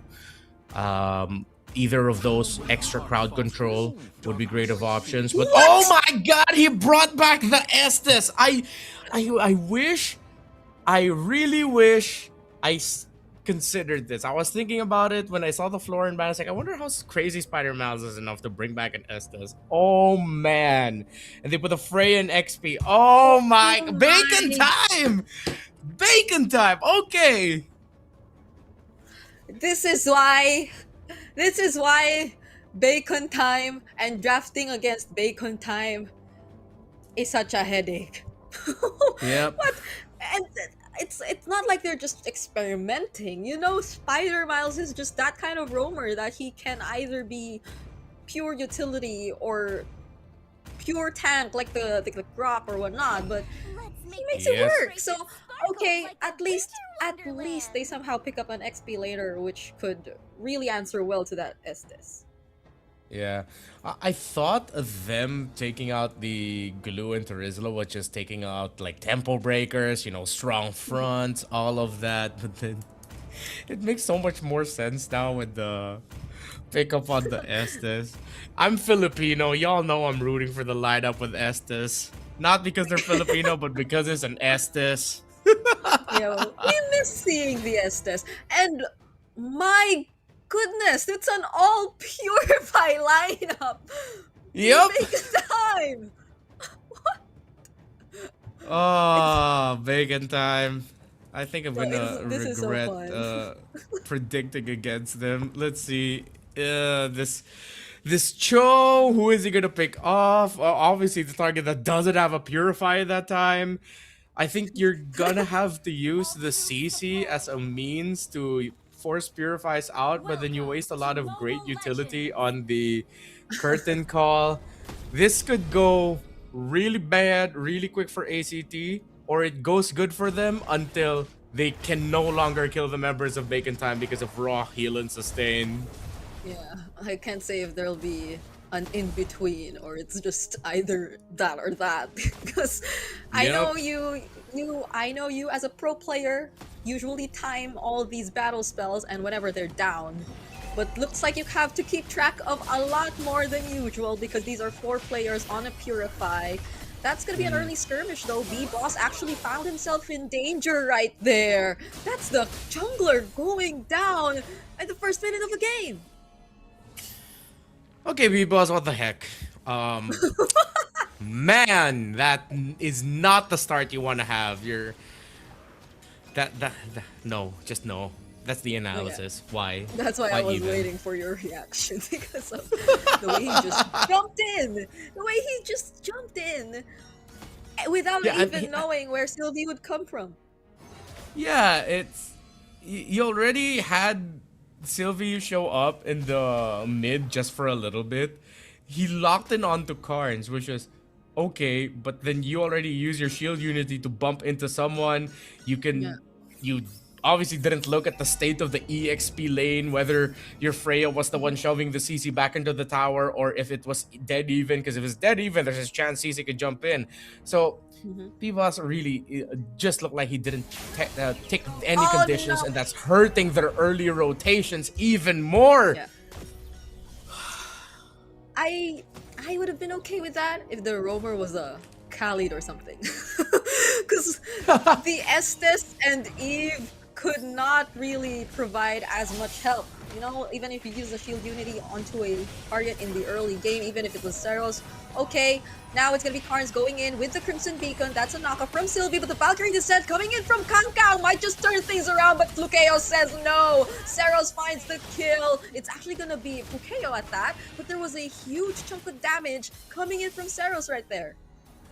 I don't know if Bacon Time's just excited to be playing with an SS, but the SS isn't level 4 yet. Do all of this when the SS is level 4. Early on, just focus on getting items on the Freya. If you didn't lose, if you didn't get picked off early on, and Spider Mouse didn't suffer that death, definitely you could have fought. But at some point, they're just gonna have to let go of certain moments of aggression here.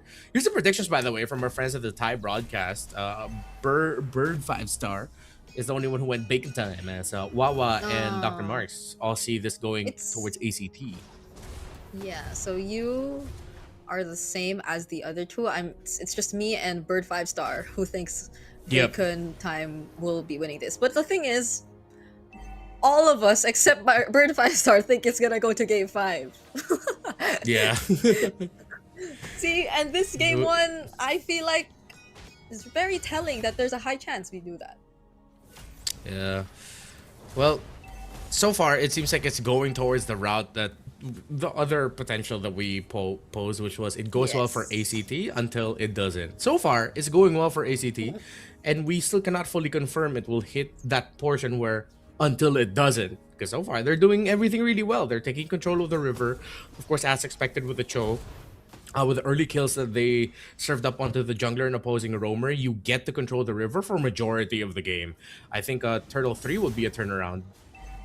Okay, that's if they actually find their entries, because at this point it's just gonna be B-Boss, and B-Boss with the entries has to be more careful. He cannot afford to do the same thing he did earlier on, especially with little to no help from Bacon Time.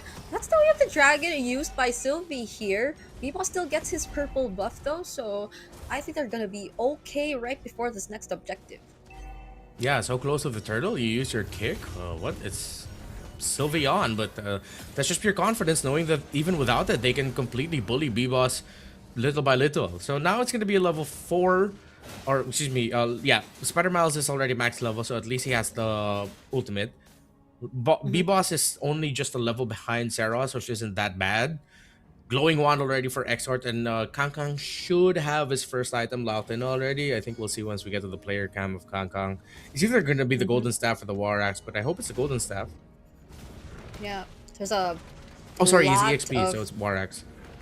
Yeah, there are a lot of Purifies still up for Bacon Time. So let's see if Sylvie decides to commit the Way of the Dragon once again. Oh, it's gonna be on B-Boss once more with response from Kangkang, but Seros coming in from the sides. Doesn't look too good for Bacon Time here. B-Boss, though, still gets the objective, and it seems like Kangkang's doing such a great job at being an XP lane Freya in this clash.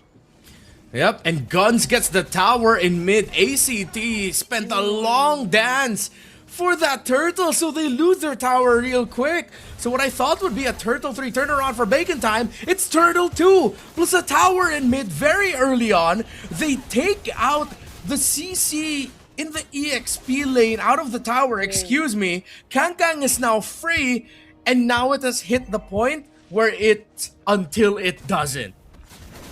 Oh, it's a different, we're seeing different groupings now.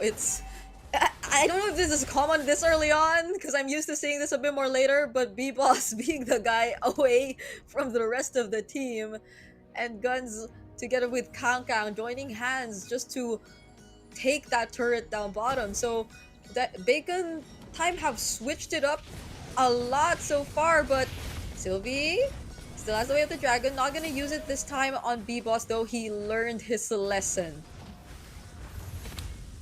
Ooh, I wonder if ACT are ready to handle multiple team fights against a lineup centered around an Estes and an Eve together.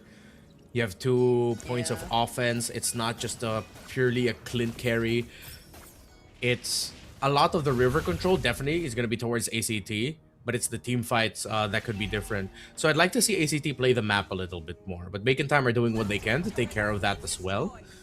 They go top side. They want to force the push there. B-Boss also cutting, proxying the wave, and he'll be able to be the front line, seeing the rotation of the Juiced and Cho. This is just a great rotation by Bacon Time. ACT tries to respond. The kick coming out of Sylvie, but it gets punished! And he becomes a Sky Piercer stack for Guns, but Cairo is here. The curtain call of the blazing duet by Flukeo. But the heal and the damage has turned it around in favor of Bacon Time. And it's a harsh reminder to ACT as to why the Estes was the pick commonly attributed to the Filipinos for the longest time. That extended or somewhat extended team fight clearly worked in their favor. Even with Spider Miles going down early on, Sylvie and Carnes went down too. So the moment they lost both that Dominance Ice and even the Glowing Wand, I feel like Kang was just a lot more unstoppable. He was so quick to jump back into the fight, and that rage you got, plus the damage from Guns. He's in currently a good spot with a 201, another Valkyrie Descent from Kang. Well, at least Cairo now, too, has a response through the Sea Hubbard. Yeah. Oh, ACT have to get really crafty with side lane pushes, but Bacon Time are reading them. They know Flakeo's there. Sylvie needs to get crafty with his angles as well. It's how they layered the crowd control to force out Purifies. And easily, Flukeo gets taken away from the tower. Sylvie trying to find a kick, but this is not gonna end well for you, Sylvie. It felt like he forced that.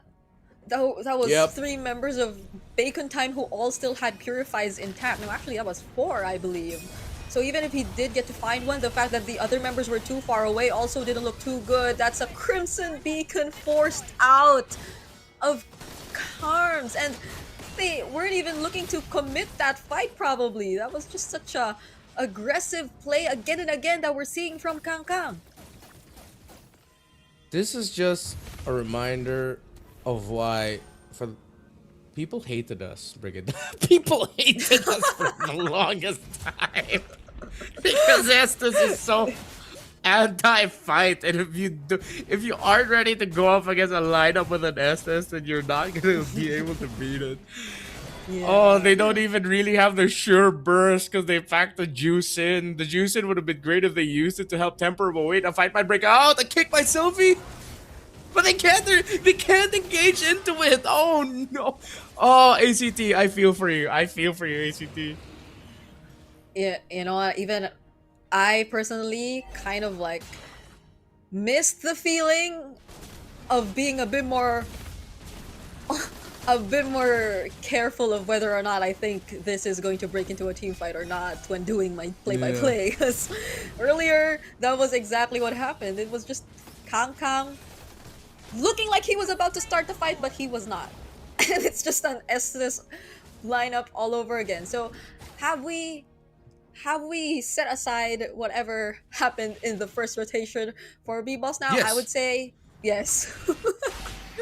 100%.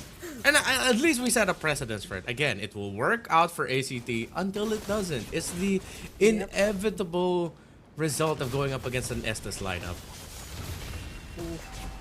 Okay, Holy Shields are about to... Oh, what? Oh my... What? No, I was not prepared for that, Redma. I swear I was not prepared for that. Guns is unstoppable right now. That's the real world manipulation, the blessing of the Moon Goddess, everything being laid out for Bacon Time and this potential one-way push. Sylvie couldn't even find the right angle. Not even the Blazing Duet could deal with everything all at once. Bacon Time, they're just forcing their way through ACT and their base with another minion wave approaching, and this is the way they end the game. I have no words. They just forced their way through. It's been way too long. Oh my goodness, bacon time. That was rough. ACT meet Filipino Ube. It's back. It's a Wow. throwback. What? Cause, you know what? I don't think they even used their purify during that entire push. Just look at Yeah, them. no, doesn't look like it. What do you do? What do you do with that marching against you? Like, you go next? Oh, wow. First the floor and now the Estes. You know, it's warranted now as to why every time I'm playing ranked games with Team League Pit, Okay. with Wolf, with Burrito and everyone, that we always just want to ban out Estes and Florin. I get it. I get it. How devastating would it be for you to be greeted that way in your first game of this best of 5? Like ACT, they got it together, but now they have to go through this. And they took now you out have the to Florin think- and Chip. Yeah. You now have to consider an Estes showing up. How do you take it? You are gonna have to. If I'm the coach, once that Estes comes up, or if I'm like the analyst, I'm hopping onto my laptop and going back to like M3, MPLPH season 11, MPLPH season 10. How did they ban against this? Imagine. That's My they probably prepared for like everything else except the Estes. Because I think it's the debut pick for Spider Miles here in MSL Thailand as well. As we Yep. hand over the MVP award for this game to Guns, who, did you see that burst? Did you see the Yep. way he took out Seros? I don't think it happened so quickly. I don't think even Sarah saw it. He was just using his thumbstick, then realized maybe 3 seconds into the respawn timer, it's like, oh wait, I'm dead. I thought I was gonna escape that. I thought I was able to run to the fountain. Nope. Guns ended up dishing you an assist because you ended up getting brought to the respawn faster. You know, that was a very thoughtful opponent. Bro, Wait. I forget just how disheartening it is to watch a really dominant Estes lineup game. That despite the early mistakes, again, it works until it doesn't. Sylvie just was frustrated. It's like, bro, there's 4 purifies. I kick the backsha, he gets healed. And if we don't get to take him down, Guns is free hitting. What do we do? And just saying, that was the fastest we've seen today. That was less than 12 minutes too. All because of an Estes. Oh.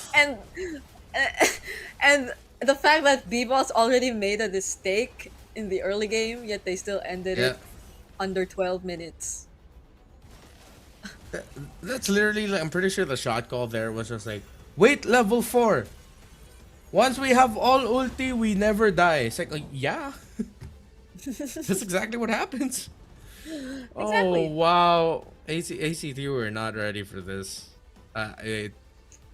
They now have to think about the Estes in the draft. I'm at a loss for words because my brain's already trying to rack how ACT might be handling this draft, knowing that they have to consider an Estes of all things. Bring it down.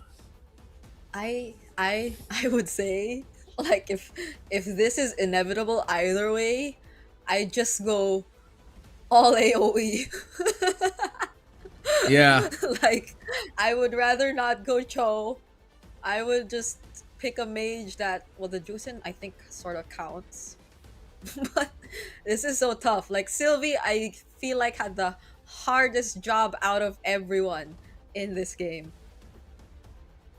Yeah, I mean, he was handling the river really well, especially leading up to Turtle 2. I think that's also one of the things that I didn't like that I saw from Sylvie was that he committed the kick before Turtle 2, right? And then that's when, Yeah. with the lack of a kick, what did he do for it? I don't know if he meant to kick, what it was trying to achieve, but it achieved nothing. It just ended up giving Bacon Time one thing less thing to worry about, one less big thing to worry about, and getting kicked by Mhm. the Cho. That little moment of interrupt, that getting forced out of your purify, it would have really helped out ACT, which is why those things like that, it's again automatically you can't help but think that ACT aren't ready to go up against a lineup like this. They banned out the floor, and also they still showed up with the Nestus. I just hope Bacon Time run it back, take out the floor and take out the Estes, still show up with something like a Matilda or a Rafaela. Just do it. Just keep running back against the greatest hits of healers until you get full 5-man roam band. Yeah, because I am pretty sure Spider Miles can do that. He can pull it Yep. off, and more so now that B-Boss is taking I think he's really sticking with that utility role in the jungle. Mhm. Like, if we get to see, I swear, if we get to see like the Estes Fredrin all over again or something Yep. like that, then that's the legit throwback for me. Yeah. That's a moment where I would really feel like I'm time traveling. But so far, Yep. yep. ACT. I wonder how they are going to adjust everything, because I feel like they've already prepared their game plan accordingly because they're going up against Bacon Time, but now they have to readjust. It's Yeah. whew. Honestly, let's just run it back to the M4 meta. It's like, okay, let's trade between two junglers only, Fredden and Akai. What's a Suyo? I don't know what that is. Just let's just play around that idea. Even if at one point, okay, let's do it now. I think at one point it might even get crazy where we might see Spider Miles on a Diggy. Let's just go for it. Why the heck not? There's pick off crowd control. Like, that's what it's all about. Just give Spider Miles a Digger or something. Pair it up with a Bruno or Rafaela and a Bruno. But I want a Diggy. Just get B-Boss to keep playing the really solid tanks. Either he's gonna go Fredrin. If it's another tanky, if there's a tankier front on the other side, hell, I wouldn't mind even seeing an X-Morgan there. Let's just get that crazy. I don't mind. I don't want to see no more Chos, no more Kali's, Hildas. Just bring it back to heal. It's either we go. No, because M6 barely had like. Did we have a lot of Diggy Brunos in M6? No, Or was it just I like? don't think. No, it was. Or was it was just Bruno, right? It was just Bruno, right? Yeah, it was just So- Bruno. Yeah, so it's either we go all the way back to the healer eras, and what a statement would that be? It's like we were already pretty much having a much clearer picture of what the Thailand meta looked like, but Bacon Mhm. Time suddenly arrives and says they have a meta of their own, and like decides to reintroduce everything and say that they're the only team who's capable of flexing it this much. And it's Yeah. it's something that always catches the Thai teams by surprise.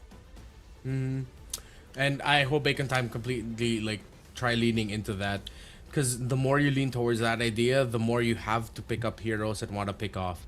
If they don't want to do it through purifies, you're gonna have to do it through suppress. You're gonna have to get Sylvia on something like a Kaja.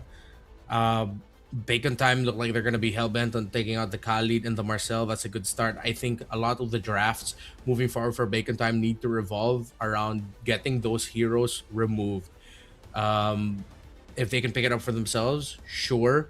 But if Freya's an option, then you get the Freya, because it allows you to think about those type of lineups that are revolving around the healing type roamers. Yeah, it's the Freya, it's a tanky mid, and as long as you end up getting the Eve, because to be fair, if this was Bacon Time crazy enough to play this into an Eve, then it might have been a completely different story. But since it was paired up with an Eve, it was very good.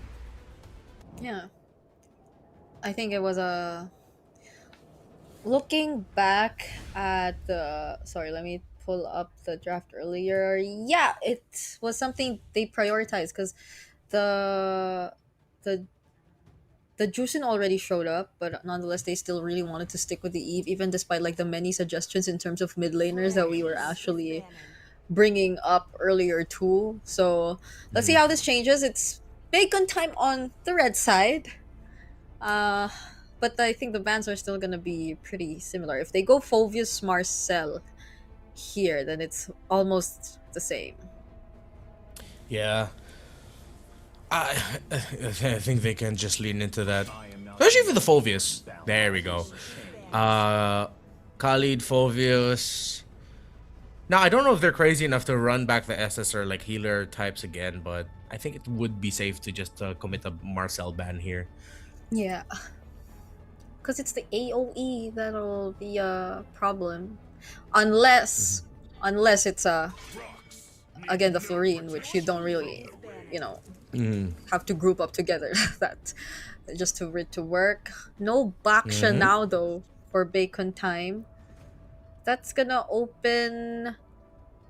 Oh, the Harley and Harith is open actually, just because of this change in draft. Yeah, now they have to think about that trade. I think with the type of team that you're up against in ACT, I'd rather just give the Suyo ban the Harley.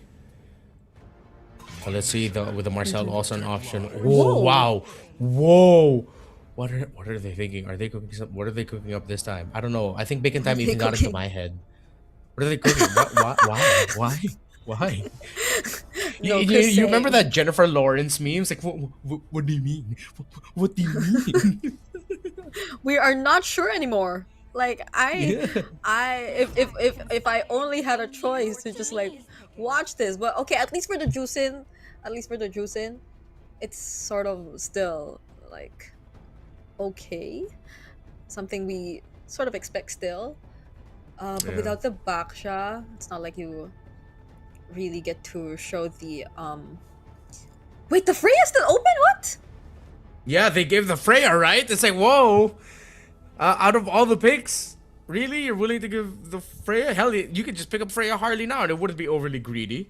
With the Khalid gone, just expect that Hilda's gonna show up on the other side. But they weren't even greedier. They went Freya Harith. Oh, man. They get two strong side laners. What do you mean, Flex? We're not doing that. We're revealing everything. It's Harith and Freya immediately in the first 2 picks of the red side. Folks, if you're wondering why Brigham and I are reacting like this, I'm sure you all know that we cast MPL Philippines on the regular. So seeing what we've seen so far in this series has been something akin to being forced to reevaluate our entire lives. And reevaluate our understanding of what MLBB, of how he is played. Thailand, thank you. Thank you. Spider Miles, thank you. Alright, so they pick up the Esmeralda here. It's been a while since I've seen Esmeralda, Freya, and the EXP lane. So this is where, this is a bit of a blind spot to me, admittedly, of how this might go. Yeah, that's true. It's like I at this point don't know how extreme bacon time could get to just directly counter it out, but that would be too reactive if they reveal to us the exhort hero to deal with it right now, because you can't really pick up a marksman that could shred anymore. see okay, it's not, it might just be Fredrin Akai. I swear, they can just pick up a healer again. So ACT's gonna have to decide if they ban out both the Estes and the Florin. The Rafaela might show up, the Matilda might show up, and it's all gonna be good. But the thing is, at least the Esmeralda's there. And whatever hero that pumps out shields, it's gonna be fun for the Esme. So let's see how this is gonna go. At this point, I don't even want to predict anymore. I just want to blurt out the craziest heroes. Yeah. What do I wanna say? What do I wanna see from bacon time? I would want I would want the Lunox. Lunox mid, alright. That makes entries for the Claude really tough, especially if you know that the Claude, if the Lunox, excuse me, hasn't used Darkening or Brilliance yet. Yeah, and you have a...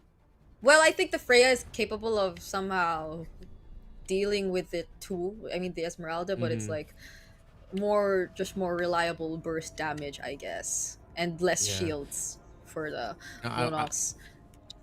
I want to see Bacon Time just pick up their mid laner at 4 and then just Spider Miles. If ever it looks good, just pick up the Surprise us. Diggy, man. Just go Diggy. Oh!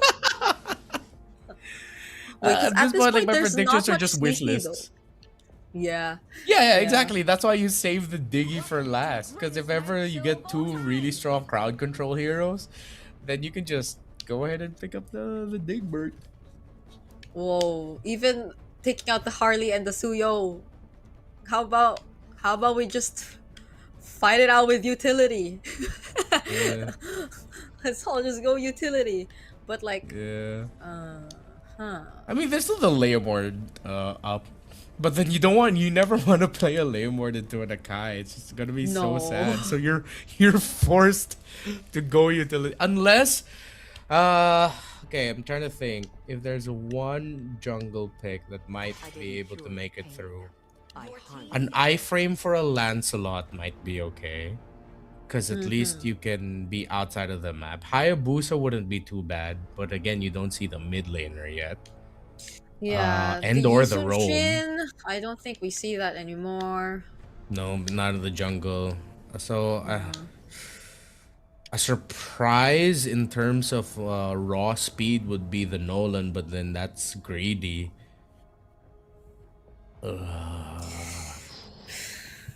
It's tough. Okay. Just please say Spider-Man for last. Yeah. Okay. Yeah, see, they end up picking the Lilia too. Oh, man. Oh, come on, Bacon Time. Just surprise us again. One more time. Please. Please. Imagine the early game of a Lilia Diggy. Right? You see, I like how you're falling into this like pit of madness with me. Join me. Don't get baited into picking up a crowd control roamer. Yeah. Or you can. They might just go all purify anyway. Yeah. Plus the Diggy. Or maybe you don't need to. You have a Diggy. But like all other Spider Miles heroes are open, so it doesn't matter. Yeah. And it doesn't even need to be a crazy Spider Miles pick. It just with how it looks like with the first 3 picks. They still end up getting YSS. Oh, and they get the Grok. Okay, I'm okay with the Grok. I like the Grok. I appreciate it. But trading against the Lilia might be sort of tough. It's gonna be a Grok taking a lot of damage and then Juice and carrying, like literally. Yeah. Ooh. Okay, it's a Claudius and Shin though. And you see the early potential from Bacon Time even without the roamer just yet. So Yeah. unless it's an Honestly, it might be tough to No. go. It must be tough to go to go like a healer type of roamer because Freya isn't a wall, and if you go something like a Matilda, Rafa, Estes, that might put pressure on the Akai. Oh, of course. Ah, they Why get did the we floor doubt in. him? Yeah, let's just. This is it. This is it. Bacon Time have broken the code in Thailand. We just ran it back with healers. I cannot recall the last time I heard that phrase. Yeah, Yep, it's Bacon Time International. Time International. Okay, I have to see that on social media later on. I hope you guys heard that. It's another Spider-Man's Florine game all over again. My goodness. Oh, Bacon Time, what have you done? But let's see.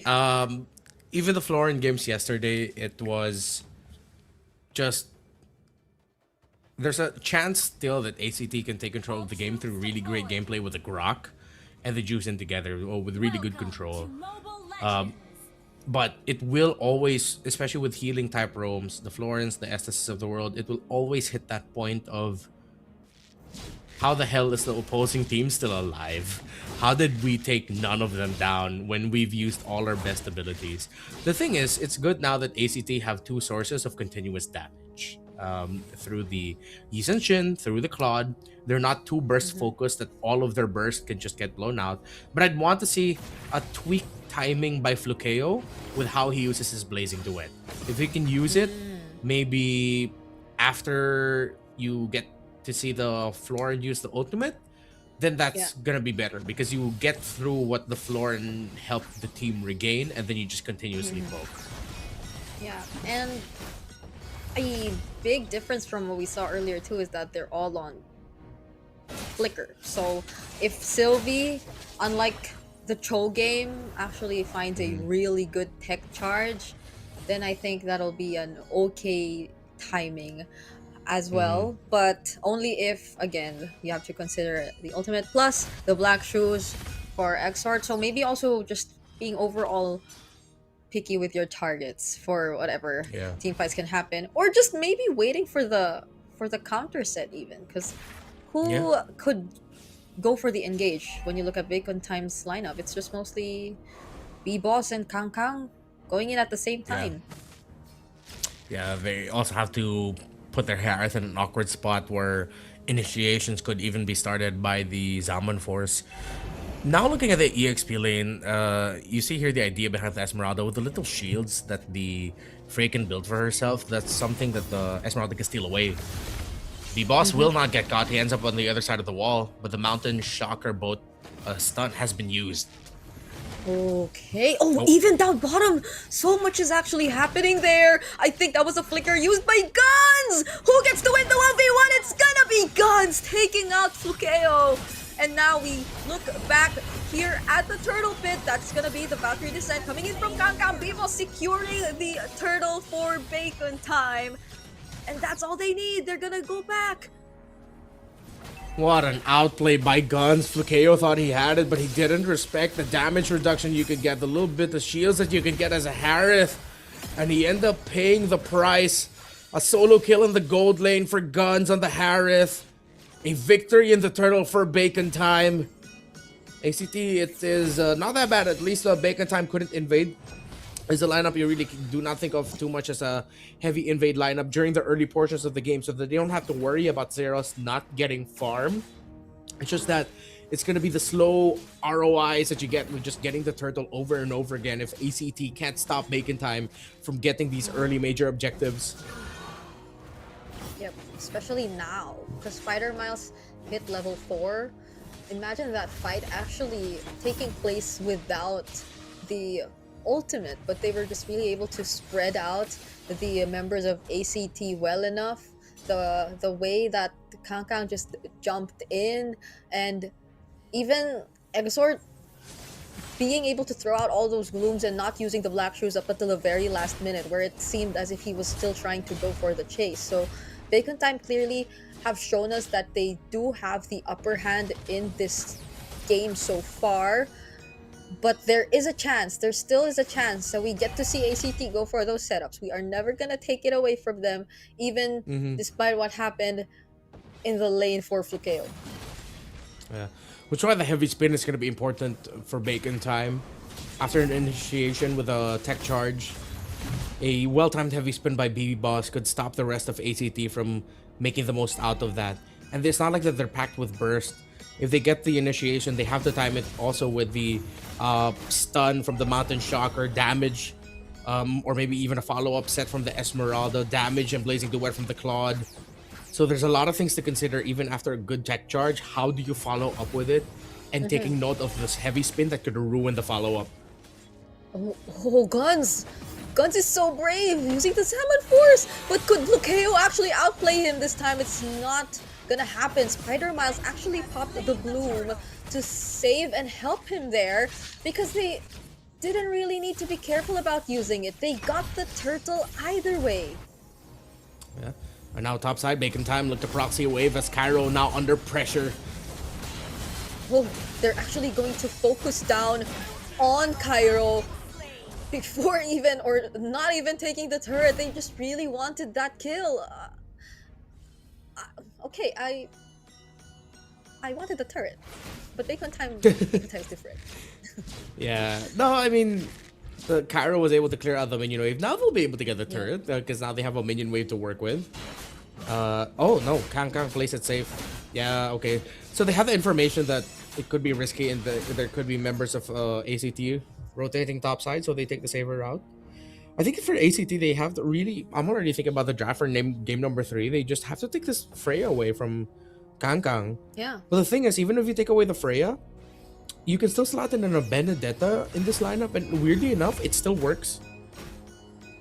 Yeah.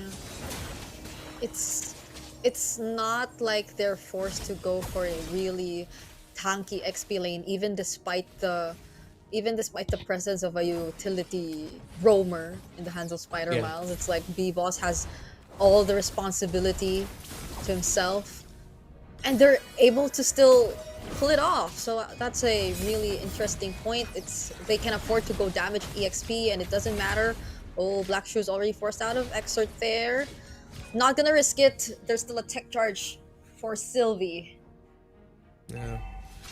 Oh, now they rotate gold side to see if they can stop guns, and he's close to a 1,000 gold lead. Oh, it even extended even more now. Earlier, which is around 700 or 800 a minute ago, but now it's almost double to that. 1.2k lead for this Harith. Not a good news, and ACT still cannot contest any of the major objectives. I mean, okay, so clearly there will be a plan to somewhat rotate, but it's just that they're really not able to find any trades across the map just yet. The type of jungler that ACT currently has is not the type to also just go for the solo invades. Not at this point where Bacon Time is much ahead and is capable of just spreading themselves out, because they have like global ults to manage certain scenarios either way too. So Seros is, even despite that slight EXP advantage, not able to convert much of this Season Shin potential. Yeah, look, wow, as early as 8 minutes in, they're already giving the Harith a purple buff. Very old school stuff here. B-Boss knows that he doesn't need it. If I'm not mistaken, he might have got it. No, Zeros has his own purple buff. So they're literally just, they don't care about the purple buff not going to that guy. They just give it straight up to the Harith. Yeah, it's B-Boss really taking just that utility jungler roamer frontline robot Kangkang 1v2 under the turret, might just find the outplay, and he does. Saros goes down, Cairo forced to flicker out because he gets brought under the turret. Still gonna survive. B-Boss here doesn't have the heavy spin anymore, but they still got the kill on Saros. ACT need to take the Freya, man. Why did they pick up the Juicing instead of that? Okay, they get to defend this mid lane turret. Bacon Time are not able to take it down just yet. But that's all of their efforts of making sure Saros is just well farmed and not delayed, going to some sort of a waste because of that pickoff we got to see up there. It was a 1v2, but against the Freya of Kangkang, they've been using this in EXP 2 games in a row. They still have no answers, even with the Esmeralda. Yeah, they thought it would be the Esme, but in the long run, considering that the Freya builds damage, it will not be good. Still, this could be a turnaround moment for ACT. Let's see if they find an angle to finally take a major objective. Okay, Saros and Karns might just come in from the sides. That's a Mountain Shocker already used. The ship doesn't land on anyone. That's a flicker from Sylvie, finding 3, but they still go for the team fight. They just re-engage. Heavy spin from B-Boss, trying to focus on the objective. He finally secures it yet again. And Cairo is starting to become a problem. He's able to out-sustain so many players from Bacon Time and force them to run back. Karns too with the knock-up, and Saros taking out B-Boss. The Lord goes to Bacon Time, but ACT have finally gotten a big win for themselves. They got some kills on the board. We'll get some towers. They will not be able to break down the tower in mid unless Seros has a different plan here, but Guns on the Harith that wasn't respected yesterday is disrespecting ACT in their faces, but he needs to get away from this as Cairo will come in the chase alongside Sylvie. The Rampart goes up and he gets punished. Flageo with a blazing duet forces Kangkang to go in, but this is bad for Bacon Time as ACT are back in this. Okay, the Esmeralda now might just be an answer, but not necessarily towards Kangkang, maybe more so on Guns. Once we got to see Cairo really close in and not let Guns out of sight, not even the Bloom ultimate from Spider Miles was able to help him in that scenario, because it might have even helped Cairo get to finish his job faster rather than it helped the Guns escape. So Guns, I get it, you were talking about him just now, like they were not really able to respect this guy, the Harith that he has in his hands, but during that exact same moment, I think he got a bit too aggressive, just going for the chase, when in fact he could have probably survived that by just walking back, because you already see multiple members of ACT ready to take you on at that moment. Yeah, he got way too greedy trying to get that kill. And now it's a different story this time. It's Bacon Time, who have seemingly been shouldered and bodied out of their own time zone, out of their own comforts, as ACT now control the river and have priority in the center of the map. They break the mid tower first. ACT just needed to hold on and they needed to get farm. Bacon Time, again, they aren't a high invade lineup, so they can delay somewhat, but they cannot stop the farm that ACT will eventually get. Okay. This is something that sort of reminds me of what happened yesterday. Those Florine games, which took a while. The first two games for Bacon Time yesterday took a while. There were 20 plus minutes and of back and forth, and again, just utilizing the sustain to prolong things a bit more, and I guess that's also what they're aiming to go for at this point. But ACT, there's no stopping them from getting the better control of the map as of the moment. Now there's a Lord spawning up top. Bacon Time, they gotta be careful with the way they approach this. Yeah, it's going to be one of those games where Guns has to really end up being the bailout for the team, alongside a well-timed Bloom from the Florina Spider Miles. So let's see if they can get to that point. Definitely it's going to be an easier time around for ACT, because they already have the resources to take down the Freya long enough. And one of the important parts of the lineup of Bacon Time is the Freya survives. And with the Freya going down much quicker, that means you can get to access Guns a little bit quicker also. And Guns can only target on one. As long as Seros is watching their positioning, the Guns won't be able to take down the YSS and the Claude one after the other or together. That's how difficult it is with these basic attack type heroes going up against the Harith. And now with Flakeo even building up the Winter Crown, oh, we could be seeing ACT taking this game number 2 maybe after Lord 2, Lord 3. Yeah. The way things are going, I mean, just look at where Seros and Flukeo decided to really focus on. Even stealing away that purple buff that Bacon Time have been handing over to Guns. So this is such a huge win for them. Oh, heavy spin already committed. Tech charge as a response to Bloom already dished out. Kangkang is yet to join this fight, but Cairo's already here, zoning out Exort, making sure Bacon Time have no other choice but to run away. Yeah, very awkward initiation there by Bacon Time, honestly. I myself was surprised why they decided to commit that. Once that heavy spin came out, you just knew that he was gonna get taken out by Guns. Oh my god, the damage! Oh, I don't think that was how you wanted to use your winner crown, but it was still a 1-for-1 trade. Kangkang also had to go down in that sequence, and without B-Boss, how does Bacon Time actually approach this? They're still going to try and get into the Lord Pit. There is no ultimate for Sylvie right here, but they do find it just in time to get that knock-up. Exort will go down. Zeros is getting really brought down low by the Lord. They're trying to get the Lord and the Zeros. He's gonna be able to dodge the damage, but Zeros gets there. B-Boss was there, but he didn't use the retribution. Bacon time. An unfortunate result of that. Zeros held on and still secured the Lord.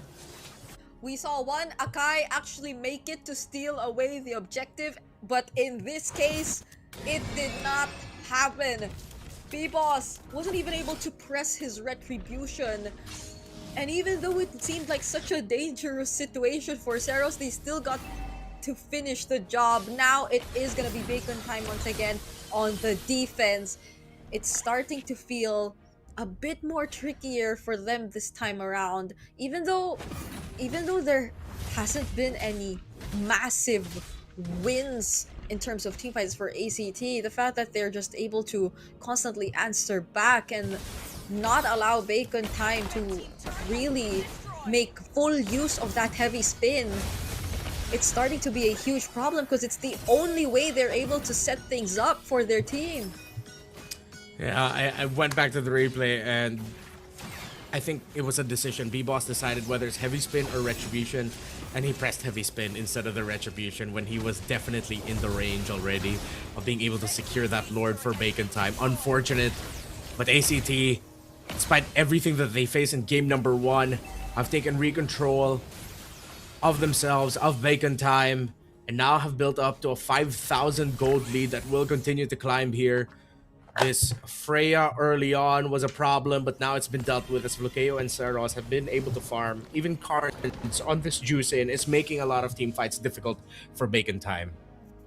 Yeah, and we're at the point where ACT's lineup seems more terrifying. It's they're both online. Flukeo and Zeros are both online at this point, and you get to see B-Boss being forced to use his heavy spin even without any plans to start a team fight for ACT. It was just the purple buff that they stole away.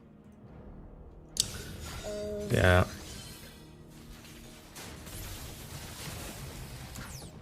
Okay. Now we are going to take a look at how Bacon time will actually try and go recover from the situation. Especially because ACT have full control over their map right now! An unfortunate pickoff on gun! Spider Miles forced to flicker out as well just to survive that engage that we got to see from ACT, but very untimely. You lost guns yet again at this point of the game, 18 minutes in. Definitely not where you want to be. Kang goes in, but ACT will just take these turrets for themselves. Bacon time, the comeback for this is going to be really tough, honestly. When you already have the 2 carries of the opposing team carried up, they have their items. Cairo can do this and just dance in front. It's tough even for XR to deal consistent damage onto Karns. The risk of getting hit by the tech charge. Earlier, there was a question of, can you layer the tech charge entry really well?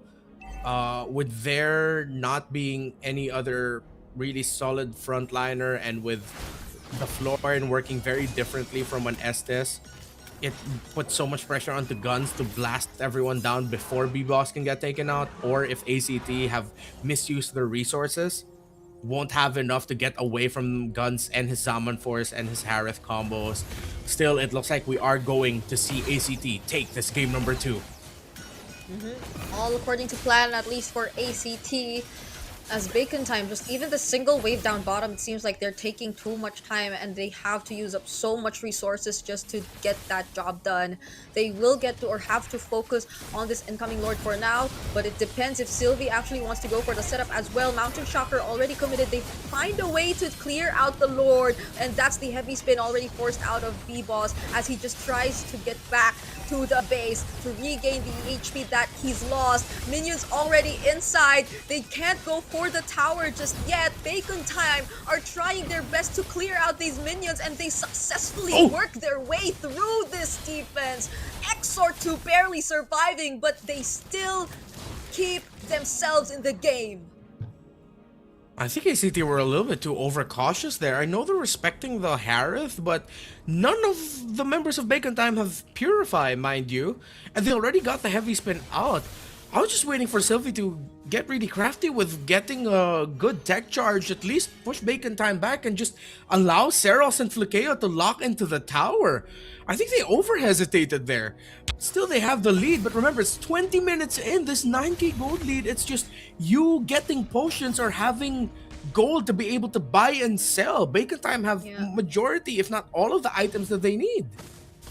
Imagine if because of that one play wherein they hesitated, imagine if they actually, or Bacon Time actually turns this around. Well, the way that it's looking so far is not really suggesting that that will be the case. Yeah.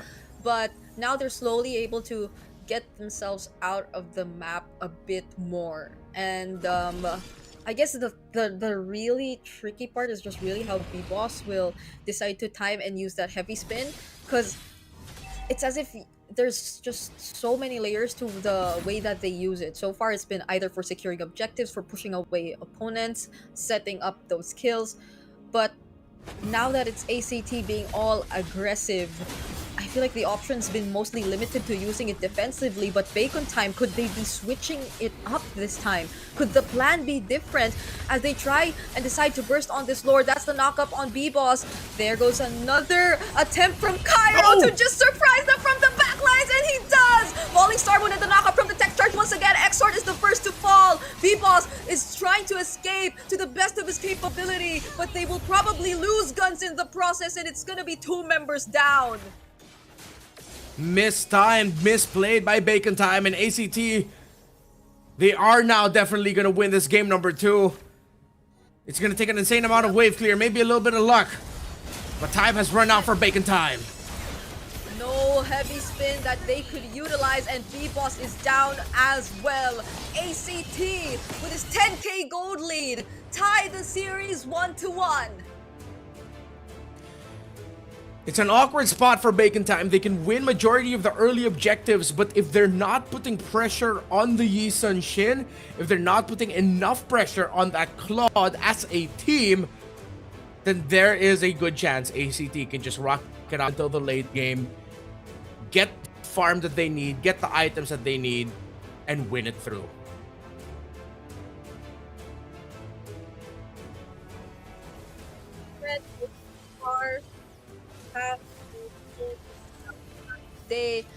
We get to equalize the series, but the difference is right now a majority of today's talents have predicted this to go all the way, and the way it's looking right now, we get to see some, I guess, weaknesses or opportunities that can be really maximized by opposing teams when going up against Bacon Time. It's how they just really, I think, doubled down on Bacon Time's main condition whenever there is going to be a team fight. B-Boss did not have that much of a... I feel like his attention got split so much in terms of what he had to do for the team as the Akai, as the utility jungler. And that's apart from how they were just able to address the entire Kang Freya issue on its own. Yeah, it's a really tough situation for Bacon Time. Clearly, if this was an Estes, maybe it could have gone a little bit better because that heal extends the team fights a little bit longer. But still, I don't think it would have changed the result that greatly. It's just, again, a very awkward spot. So now we have to take into consideration the power of the lineup of Bacon Time in terms of if it can invade and stop the opposing jungler from getting farmed. Carnes, despite our question, at least able to get to the point where he ended up becoming the MVP here. It was really tough for Bacon Time to operate around the Juicin. At one point, it felt like he was just doing an insane amount of damage, and that is with more utility-focused items more than anything. So if they're gonna prioritize the Juicin, you know what? I'm gonna look at it a little bit more closer and see the bigger picture. I think we got lost in the sauce a little bit, and same goes for Bacon Time. They got lost in their own sauce, not realizing that this is good as a solid unit, but if they cannot do much to delay ACT from getting to the point where that they need to get to the point in terms of their items, in terms of their farm, then it's just gonna end up falling on their heads eventually, which is what happened in that game. Yeah. You know what? You're actually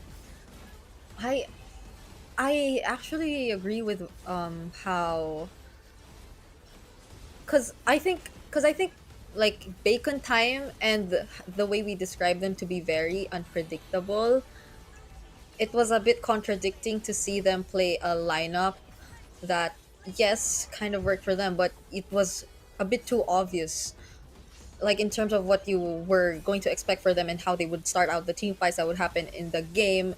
It was a bit more predictable for ACT in a sense, and it's not to say that we demand them to go for like a high invade type of composition or a roamer that will just constantly go for the invades, because that'll change so much of their identity as a team, and it's not like we're asking them to do that. But I guess similar to what we saw in game number 1, even though it was an Estes, you know what they really were trying to go for the most part. It's not always like a singular template whenever they go for the place in game. This time around, it wasn't the type of Bacon Time that keeps you on your toes and makes you feel hesitant to just constantly go in for the plays, because you more or less know what is going to happen. And once they shut down B-Boss, then things were a lot more easier for them. Yeah, it was a little bit too singular in being or putting the pressure on B-Boss to be the main frontline hold. Again, they are still packing with a Freya. But the thing is, it's just a different dynamic. Again, with a different roamer, a different jungler. Changes things a little bit. Going back in the draft from game number 1, it was an Eve also. As good as the Lily is, the real world manipulation was missed here, but then with all of the dive, it would have struggled. The Bakshi just has a lot more tankiness compared to the Akai. With at the same time, you're reducing the healing that the opposing team can get. So I think Bacon Time also just drafted a lineup and didn't really evolve or change their playstyle that much from game number 1, while ACT were answering what they went up against in game number 1, which ironically enough just does better against the lineup that Bacon Time used now for game number 2. Yeah, just look at B-Boss and the amount of damage that he had to take as the sandbag of this game. Pretty much expected, but like there are just moments where you just really spread it out a bit more, and so you make room for more plays across the game. But we still have, I think, a best of 3, because we've just basically reset the entire series since we went to a 1-1. So we will be witnessing the 3rd game in this series after we jump into a short break. So we hope you guys don't go away, because we will be right back. We'll see you in a bit.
อาการออก แต่ผมมั่นใจว่าวันนี้ 3-1 ครับ 3-1 3-1 ชัวร์ เข้าแกนไฟนอลเลย เขาแกนไฟนอลชัวร์ค เอ รับ อ คิดว่าเกมนี้จะจบยังไง 3-1 เลยไม่มีแบบ ไม่มีไปเล่นสายล่างนะ โอ้ไม่มี ไม่มี จะลงไปทำไมครับ คือ เราสายบนยาวๆครับ บรรยากาศในงานตอนนี้เป็นยังไงคะ อุ้ยจริงๆ คนก็เยอะนะใคร เยอะเพราะว่าหมูหวานมาหรือเปล่า ก็ผมว่าไม่เกี่ยวหรอกครับ แต่วันนี้คนเยอะจริงๆครับ แล้วก็ ใช่ บรรยากาศ คนเยอะ ดี มากเลย มากๆครับ บรรยากาศดีมาก ใช่ ๆ ใช่ มีอะไรอยากบอกทีมเบคอนไหมคะ ทั้งทีมเลย ก็สู้ๆนะครับผมก็รอไปเชียร์ที่ M8 อยู่แล้วครับ โอ้ยเขาไม่เอาแค่แชมป์ซีซั่น1นะ เขาจะไปถึง M8 เลย มันเล็กไปสำหรับเบคอนอย่างเราครับ โอ้ย ได้ยินพี่พูดแล้วน้องๆ แบบเริ่มฮึกเหิมแล้ว เริ่มมีเสียงแล้วตอนนี้ในห้อง พอพูด M8 ปุ๊บเฮ้ยมาเลย มันมีกำลังใจแล้ว มันเริ่มมีแรงฮึดแล้ว เอ้ย พร้อมแล้ว เอ้ย ก่อนจะไปนะคะ ขอเสียงแฟนคลับเบคอนทามหน่อยได้ไหมคะโอ้ยโอ้โหเอ้ย มาแล้ว พร้อมแล้ว ไม่ธรรมดาเลย ถ้ายังไงนะคะ เดี๋ยวให้พี่หมูหวานนะคะ ไปเชียร์น้องๆเบคอนไทม์ต่อก่อนนะคะ ตอนนี้ก็ส่งให้พี่แคสเตอร์ทั้ง 3 คนได้เลยค่ะ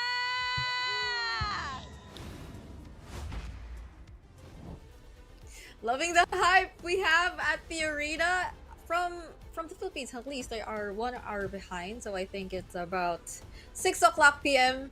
currently in Thailand. So shout outs to everyone in the arena. Hopefully they've been able to grab dinner during that quick break we also had earlier, because we never know. We never know what to expect here in this series, especially now that we're at a 1-1. Yeah. Hopefully we get to see a recovery from the side of Bacon Time this time, because ACT clearly recovered from whatever they went through in game number 1. In game number 2 now, it's let's see if Bacon Time can balance the sauce a little bit. Now, if they're still gonna lean towards playing around the floor, and then they have to rethink how they're gonna balance things out in the XP, how they're gonna balance things out with their jungler as well, because it's 2 games now we've seen today, but the Esmeralda has shown up to be just a really good response against lineups that can generate a lot of shields, or for just canceling out the strengths of an opposing team and their lineup. Still, we did get to see that it was a tough climb for ACT, wherein they had to give up a lot of the early major objectives or couldn't win them. But again, it got to the point where they just got their farm. They know that their power spike is until Claude gets Eternity, until even the YSS is comfortable in the farm. Once it gets to that point, as this game goes on, then it gets way too tough for Bacon Time, because they're all on the Harith basket. Even the Freya basket at that point won't be online anymore. It just gets taken down way too quick, because even though you have high damage, you can regen just from sheer brute force, you don't have someone else with you that can share those responsibilities.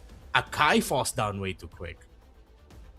Yeah, it's been very tricky for both sides, but it's interesting in a sense that they're able to pull off their unique strategies.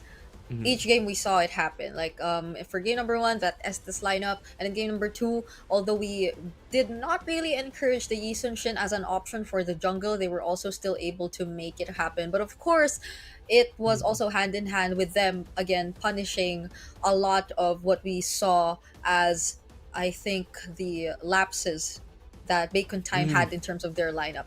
It still reminds me of what we saw earlier today between King of Gamers and Tenacity, when they were just constantly able to punish each other's XP laners and the picks that they decided to go for in the EXP lane. This time it's seemingly more evident, yes, in the EXP, but also in the jungle, just because of how specific these two were. Because I don't really want to like take into account the Spider Miles pick anymore, because it's been a signature for Bacon Time. They've always stuck with that kind of play style, so it's more on like how they complement it with especially the kind of jungler that they go for.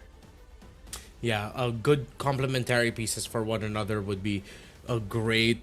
And I still think that there could have been a window where Bacon Time could have afforded to be a little bit more aggressive, maybe gone into the jungle a little bit more to get some resources out, delay that Yi Sun Shin.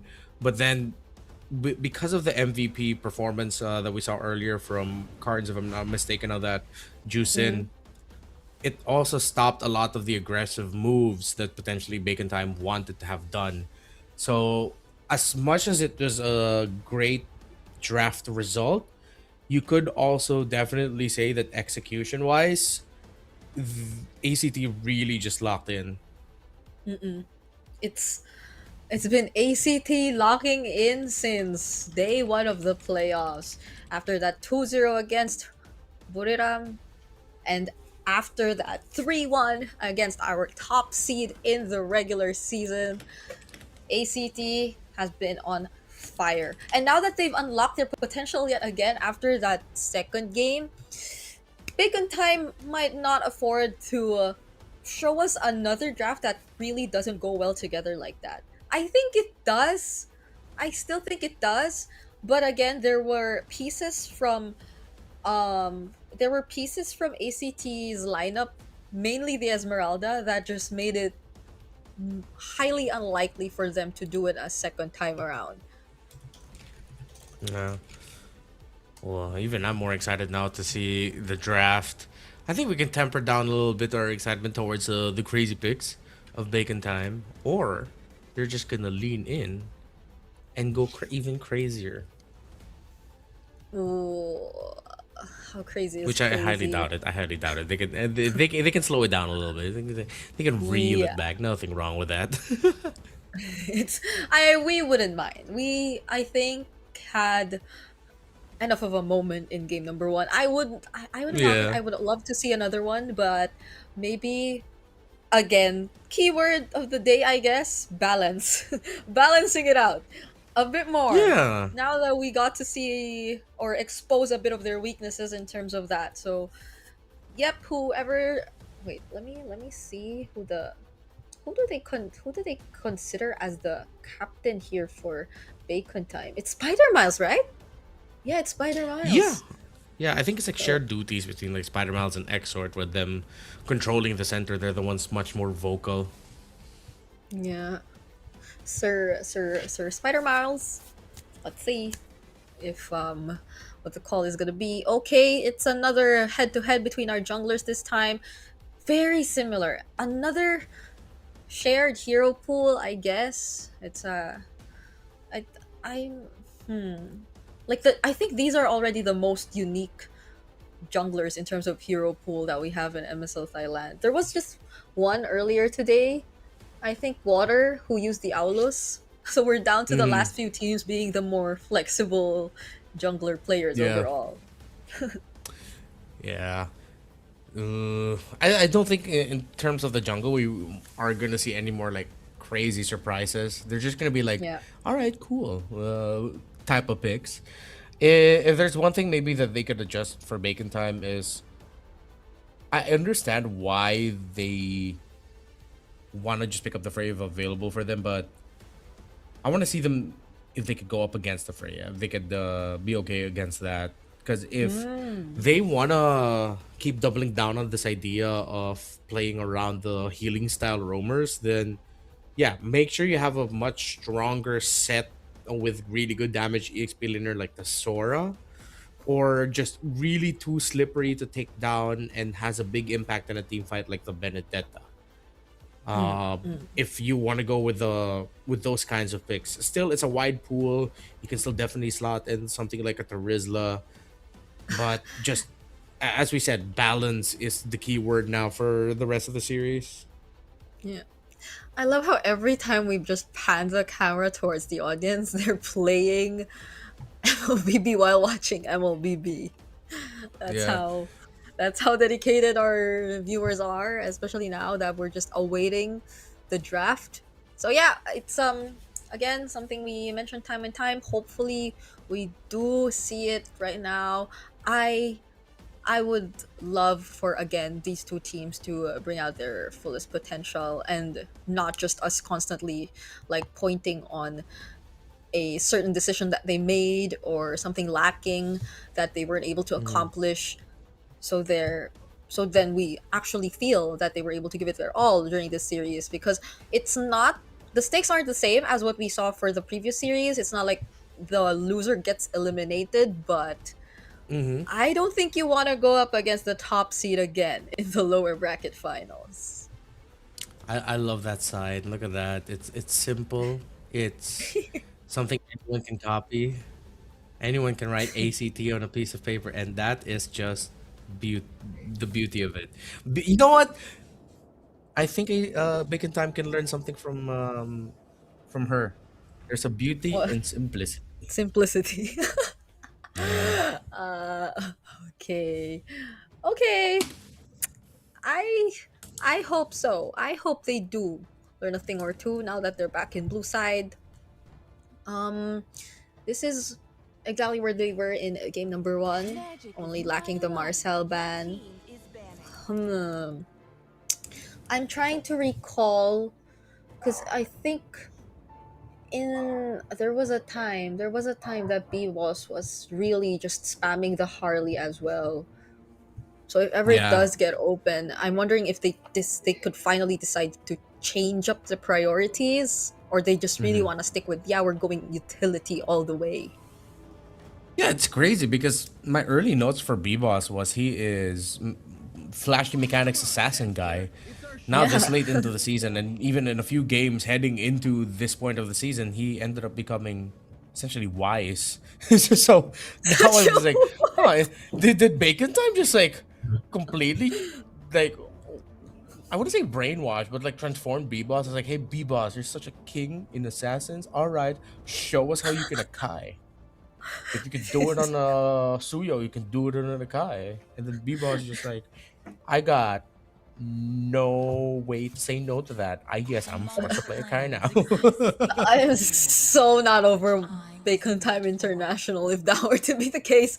And now it's open. It's open, okay? So this is where we find the answer. Is it really B-Boss sticking with the plan of just using utility all throughout, or do they have room here, for they take the juice Harley? in.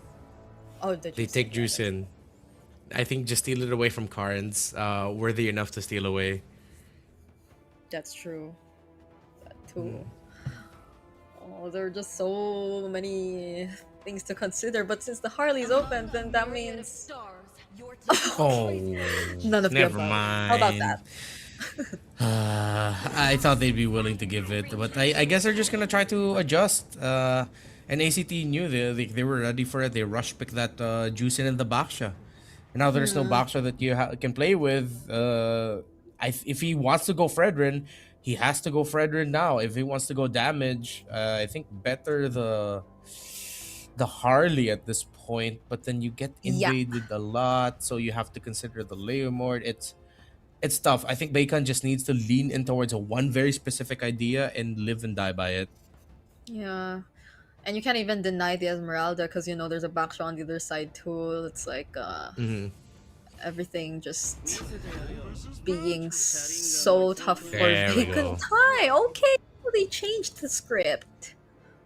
Yeah. Get the Suyo and the glue.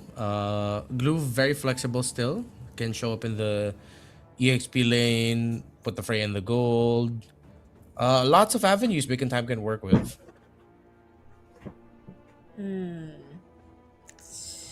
So is it about time that we see the gold? Okay, it's not gonna be the gold lane pick just yet revealed to us. Kalea Jusin. If that's the case, then they might be eyeing out the carry for later with the Claude and Harith gone. As long as it's with any burst, really. Carry, Beatrix is okay too. Clint wouldn't be too crazy. Yeah. Yeah. And so I guess this is also like there's room for a more active EXP laner as well. Yeah. It's something you really have to be careful about, since again, you don't know where the glue is going just yet, but either way you could just secure yourself the upper hand, because I think that's going to help a lot if it's after or they're after like a fast rotating lineup overall, considering the way they built it. Oh, Bacon Time senses the carry. Now it Yeah. gets denied as well. Yeah, makes a lot of sense really to just take it out. It's one of the last best options here. Help, ACT, if you have it in you, just show up the Beatrix. I've already seen one of my favorite picks. Show me another one, please. What else actually are Yeah. marksmen out there? If it's not, well, the Bruno is gonna take time. Yeah, and the Bruno's more like mashup specific. Yep. They take out the Zetian. Granger would still be okay for ACT if they want the burst type. They don't have a Sky Piercer holder. If they can't decide between is it gonna go into the Juicin or is it gonna go into the Granger, so the Granger's still gonna be okay for them if ever. ACT. Okay, if they're capable. They were capable enough of playing the Yisunshin in the jungle, I wonder. But yeah, I guess a Sky Piercer hero that has more range rather than that, because it's more on the juice in the Kalea that they have as of the moment. Last man for Bacon Time, though, it's the Moskov, so majority of the suggestions you brought up are actually still up for grabs.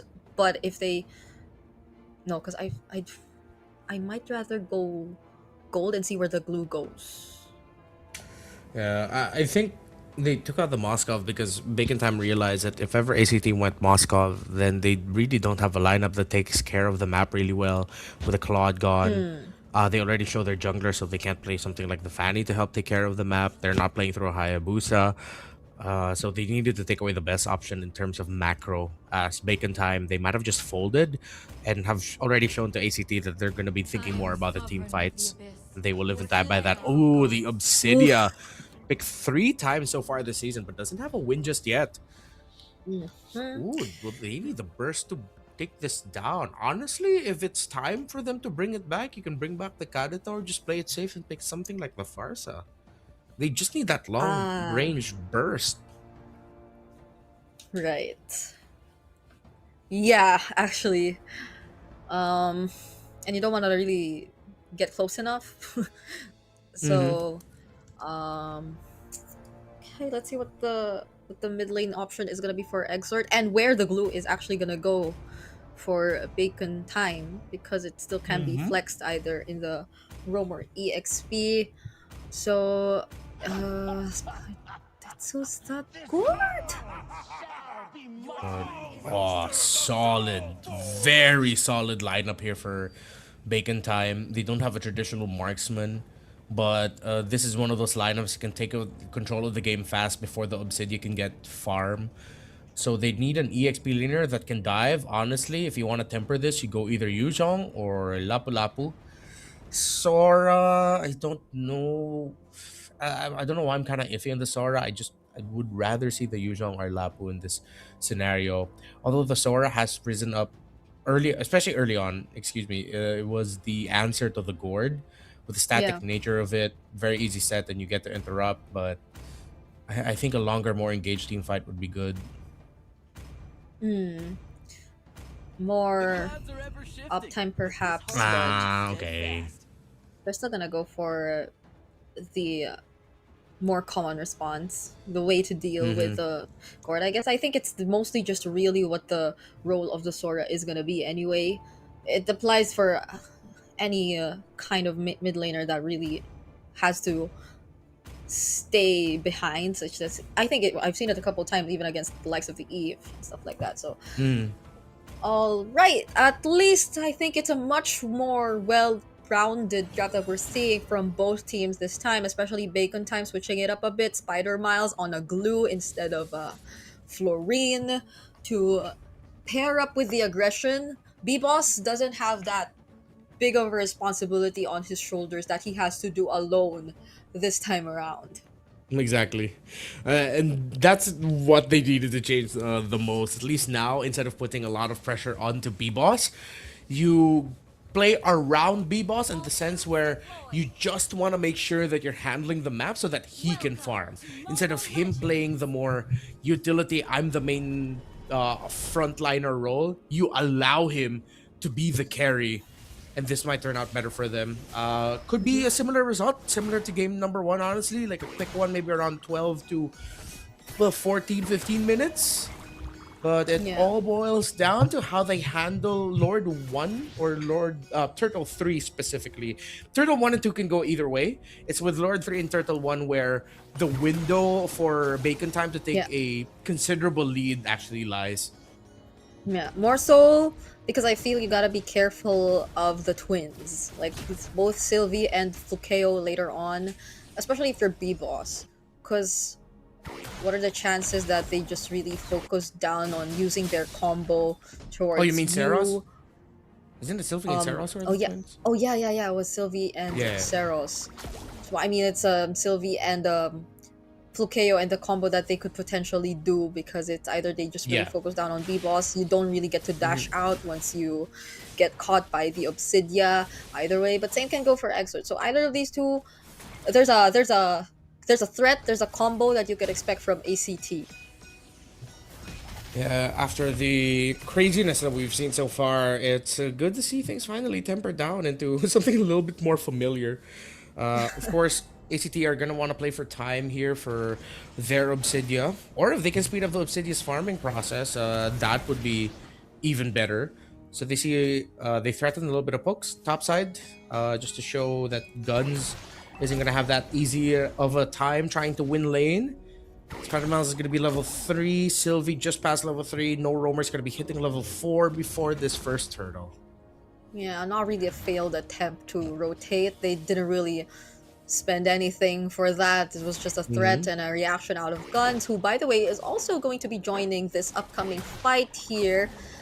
This is a 5-man Bacon Time turtle take we're seeing, and as early as Turtle 1, what can Sylvie actually do to find a way back into this? Nothing. ACT will not contest that and might just go for a kill here in mid, finding Carnes as first blood.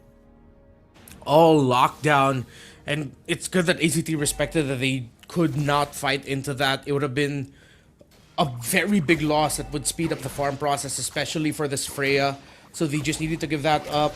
Them losing Carnes in the mid was just a result of great play by Exort. Honestly, that missile projectile landed perfectly. Spider-Miles was right beside him too, to add a bit more to the control, and it was an easy pick by Bacon Time. Yeah.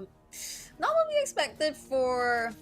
Well, ACT were able to already get themselves out of that. No trades whatsoever, but still they were near the turret, so it looked very safe. But now it's about time they look for something elsewhere. They're yet to actually show us any pickup or any trade across the map just yet. Bacon Time have been very particular with their positionings. Even this mid duo just constantly scouting out where Sylvie is like that, but not putting themselves in dangerous positions whatsoever. Yeah, which is the right call. Play a slower game. You force ACT to get impatient and make moves outside of their own timing, not respecting your own. You just make sure B-Boss gets his farm, and that's exactly what we were pointing out. This shift in philosophy in the draft is to allow B-Boss to be the carry instead of being a substitute roamer that he's been for the past 2 games. Okay, now it's just Sylvie really watching for B-Boss and his rotation so far. They've been not really camping, but mostly rotating towards the top lane, but it's a great job that we're seeing from Guns, that he's always able to stay safe. Saros though, does he get to find someone here? Uses the shield unity on Spider-Miles, but that's gonna be Spider-Miles. The Tsunami Slam gets committed as well, but Sylvie gets taken out first. That's a Thunder Form coming in from Cairo. Kangkang gets traded out even before they get to follow up. But Exort, he finds a double kill. That's an early 3-0. Yeah, 2 flickers. Bacon Time know that they are in control here. Again, the strength of their lineup with the glue, with the gourd together. The fact that they're playing a fast-scaling fighter gold. It is expected that the early game is going to be tough here for ACT. It's just, how do they temper that so that Flukeo gets farmed? That's it. They're going to be playing for 15-plus minute game here. The first 15 minutes should be, realistically, all bacon time. If at any point they slip up, that window of ACT to be competitive gets smaller here. Pick off, get started. Xord is still there with the ultimate though. B-Boss finally getting taken out. Well, that's a trade. A jungler for a roamer. Bacon Time just trying to see what window they could get. But with the mount onto Seros, they could be able to get the jungler too. And they do. Seros falls. Baksha down. 2-for-1 trade in favor of Bacon Time. While Flukeo will get progress on the tower up top. Not just progress, he breaks it down too.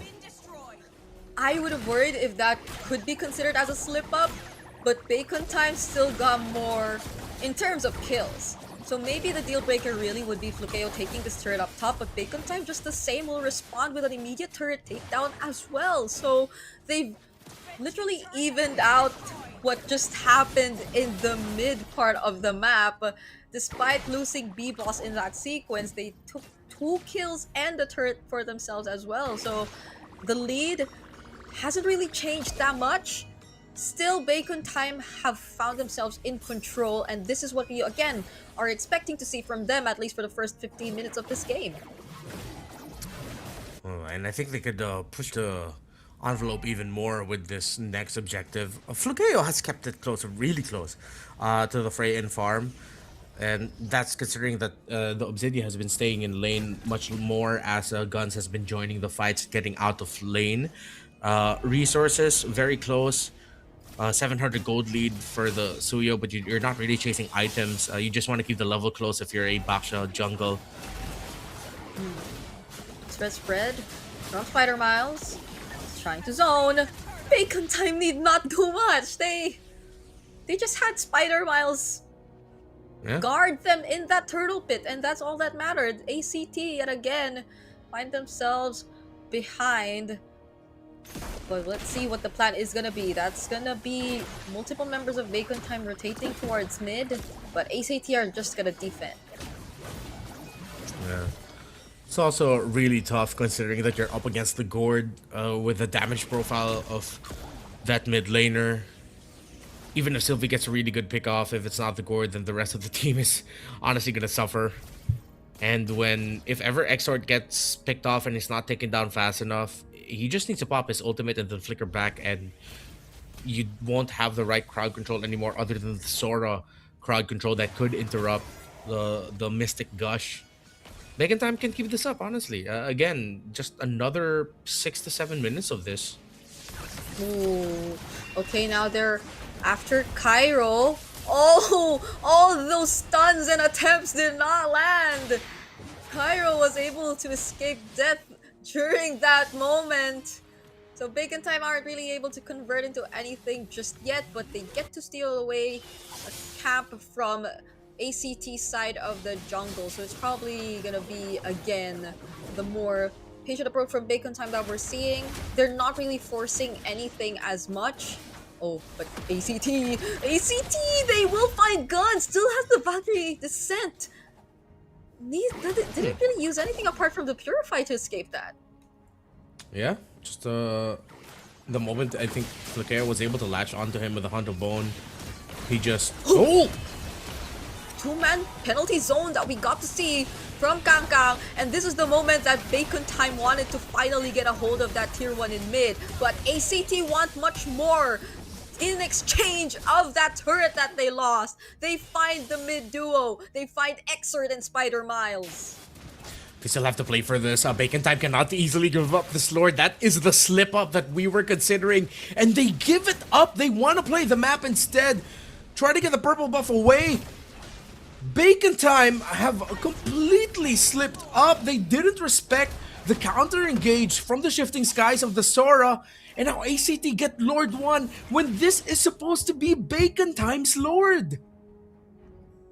Clearly was supposed to be theirs.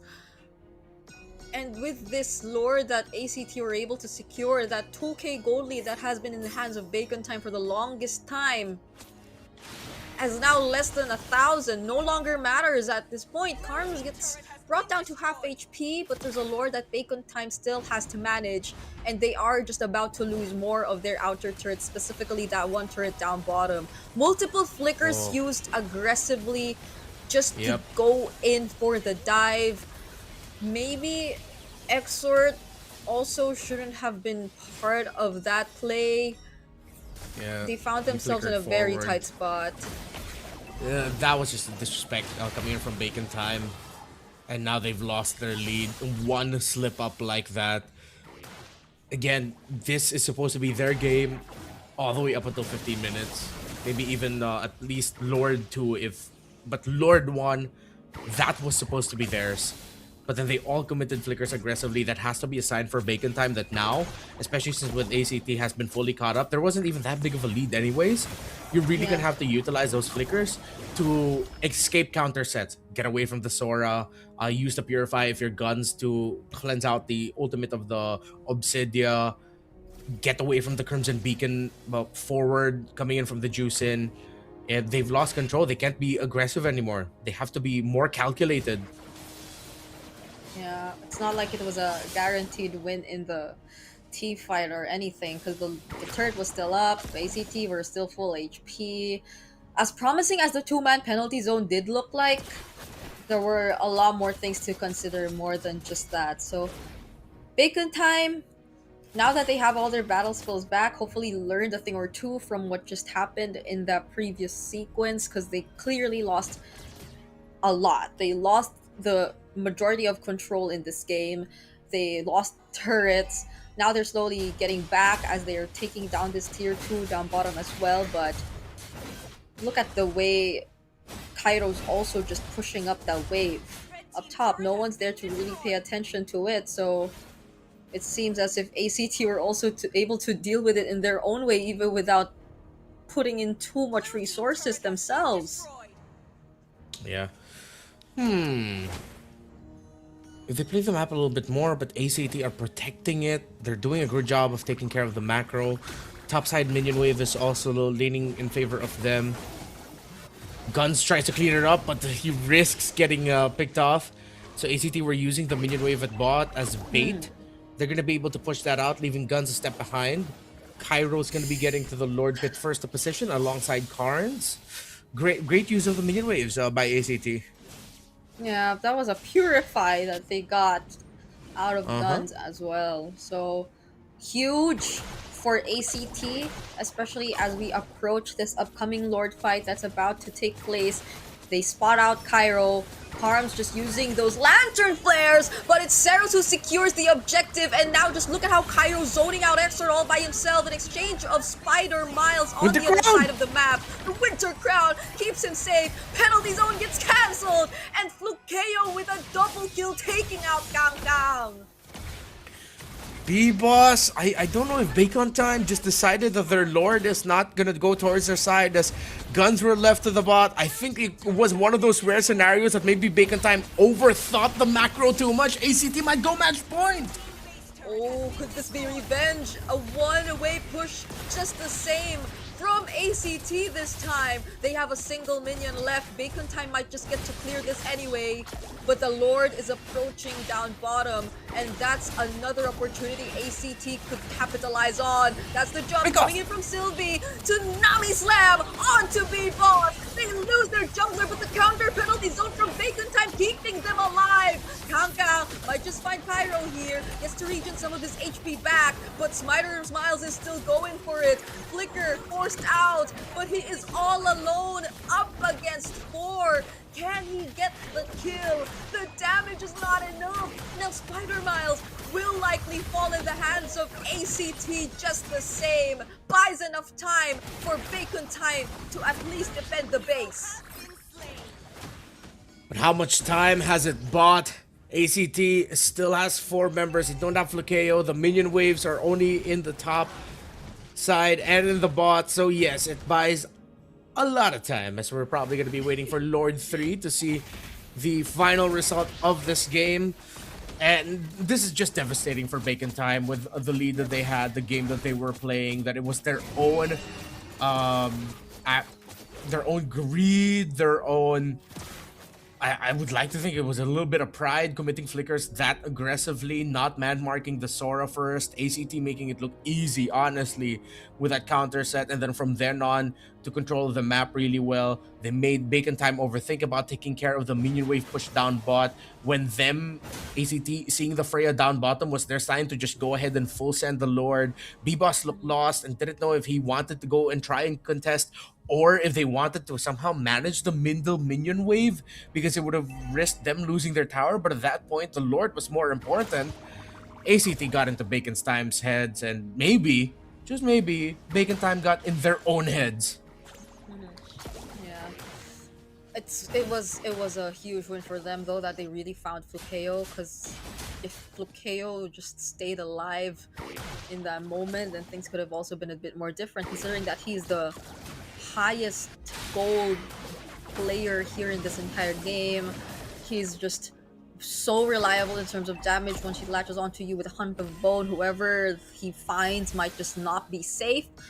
This is going to be a concealed play from Bacon Time. They'll get immediately revealed by Carms, but that's enough time! Zeros already takes the Lord for themselves. The penalty zone already committed from Bacon Time as well, but that's gonna be 2 members taken down. B-Boss nowhere to be found. Immortality popped and Guns find Zeros. They're somehow still holding on, but Flukeo decides to jump back in. He is looking for a target, but by the time he does, Guns already accomplished so much to keep his team in this game.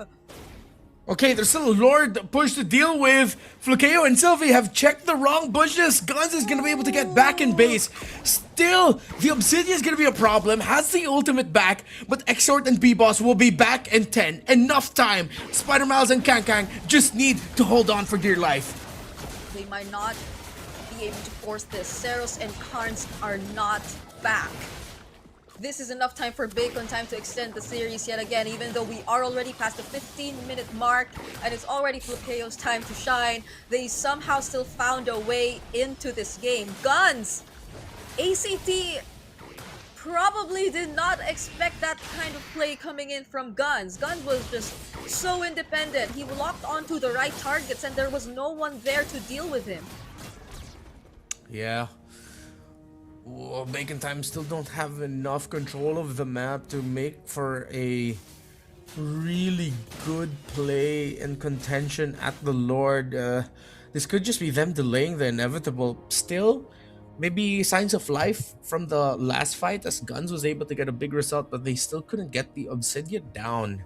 So it has to start with the minion waves first, ironically enough, but there's barely any room to work with. Tsunami Slam used onto Spider Miles. They feel confident enough to actually take down the Roamer, but Spider Miles is still gonna get away with this. Has the immortality, has the flicker, didn't really have to use anything. So he's gonna be okay. Bacon Time is gonna be okay. I wonder if they will be confident enough to find another play or conceal attempt this time around as we're approaching the next and evolved Lord of this game. Yeah, I don't see any other chance here from ACT for a Bacon Time other than them miraculously winning a fight. ACT getting wiped out and at least one minion wave looking good for them. But look at the spread of where ACT are positioning themselves. They know they don't have to worry about the Obsidia getting found out, so it's a free orange buff for them. I think they're going to go for a full buff on the Obsidia. Let's see. Nope, they're still going to give the purple buff to the Baxia. They're also still threatening the orange buff. This next Lord, wouldn't be surprised if it ends up becoming another really quick rush and easy take for ACT. Hold on, that's the concealed play though. Valkyrie Descent coming in from Sylvie. No way. And the Tsunami Slam finally committed. Flukeo popping his immortality. It's actually Bacon Time going all in. They're going for the full commit and they have enough resources to actually get the job done. Cairo has to dash away. B-Boss going for the chase. That's the knockout from Guns. And the shutdown from Bacon Time. And a 1-4-2 trade. They found the miracle! They found the members of ACT all clumped up together. They get a concealed play in, they get Flukeo down, they force cards out early. Bacon time, what a play! You can't help but appreciate it, but Seros is back to contest this. Sylvie's conceal of his own, but Bacon time have the numbers advantage, but the fray isn't here. Okay. There are waves in mid as well. Bacon time have to take care of that. Sylvia and Carms have enough information. Can they delay this a bit more? Seros finally able to make it! They're gonna focus on the heroes! B-Boss had to escape from that. The Lord is still up. They haven't been able to reset it just yet. But can Seros contest? There's the stun coming in from Spider Miles. Oh! Seros still gets the Lord! A Winter Crown pickup from Pyro, but how is this gonna help? Because Flukeo is just going in for the free hits. Guns has his eyes on cards, but there goes Flukeo with the shutdown and a double! A triple for Flukeo at that! Making it a maniac! It's just Exort all alone for this upcoming defense! That is it!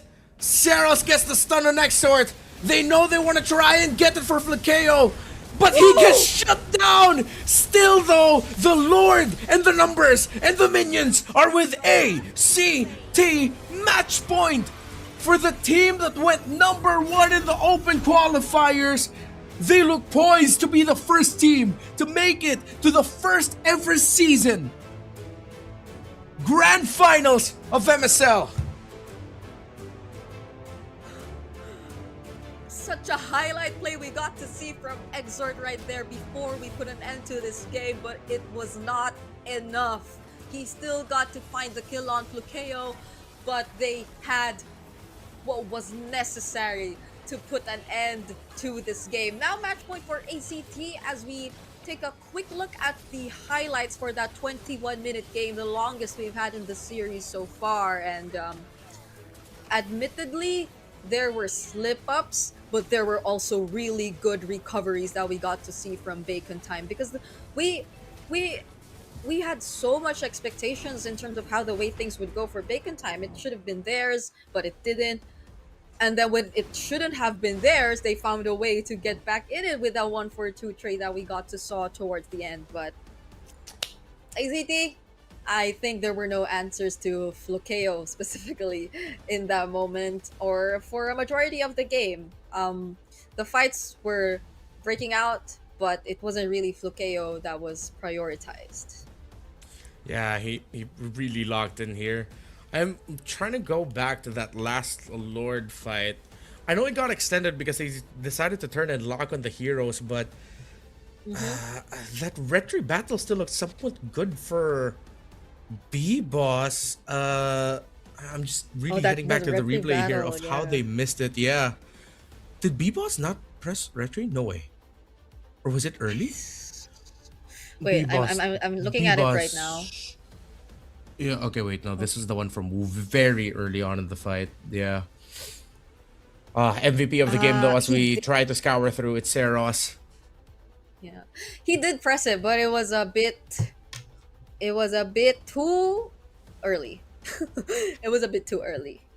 Which I think is something that you see commonly happen nowadays. They just fight for the last hit, but in this scenario, it was a bit too risky, I guess. And Seros had the much better timed retribution in that sequence, and overall such great movement, because we were just keeping an eye out on whether or not he would be in position by the time the Lord was already within retribution range. But the way he just prioritized to use the shield unity on who was that they actually tried to go for the sandwich play against, I think it was Kang. Yeah, he decided to go for Kang first, and then everything else just followed after that. Where there was really great prioritization that we got to see from Seros throughout this game.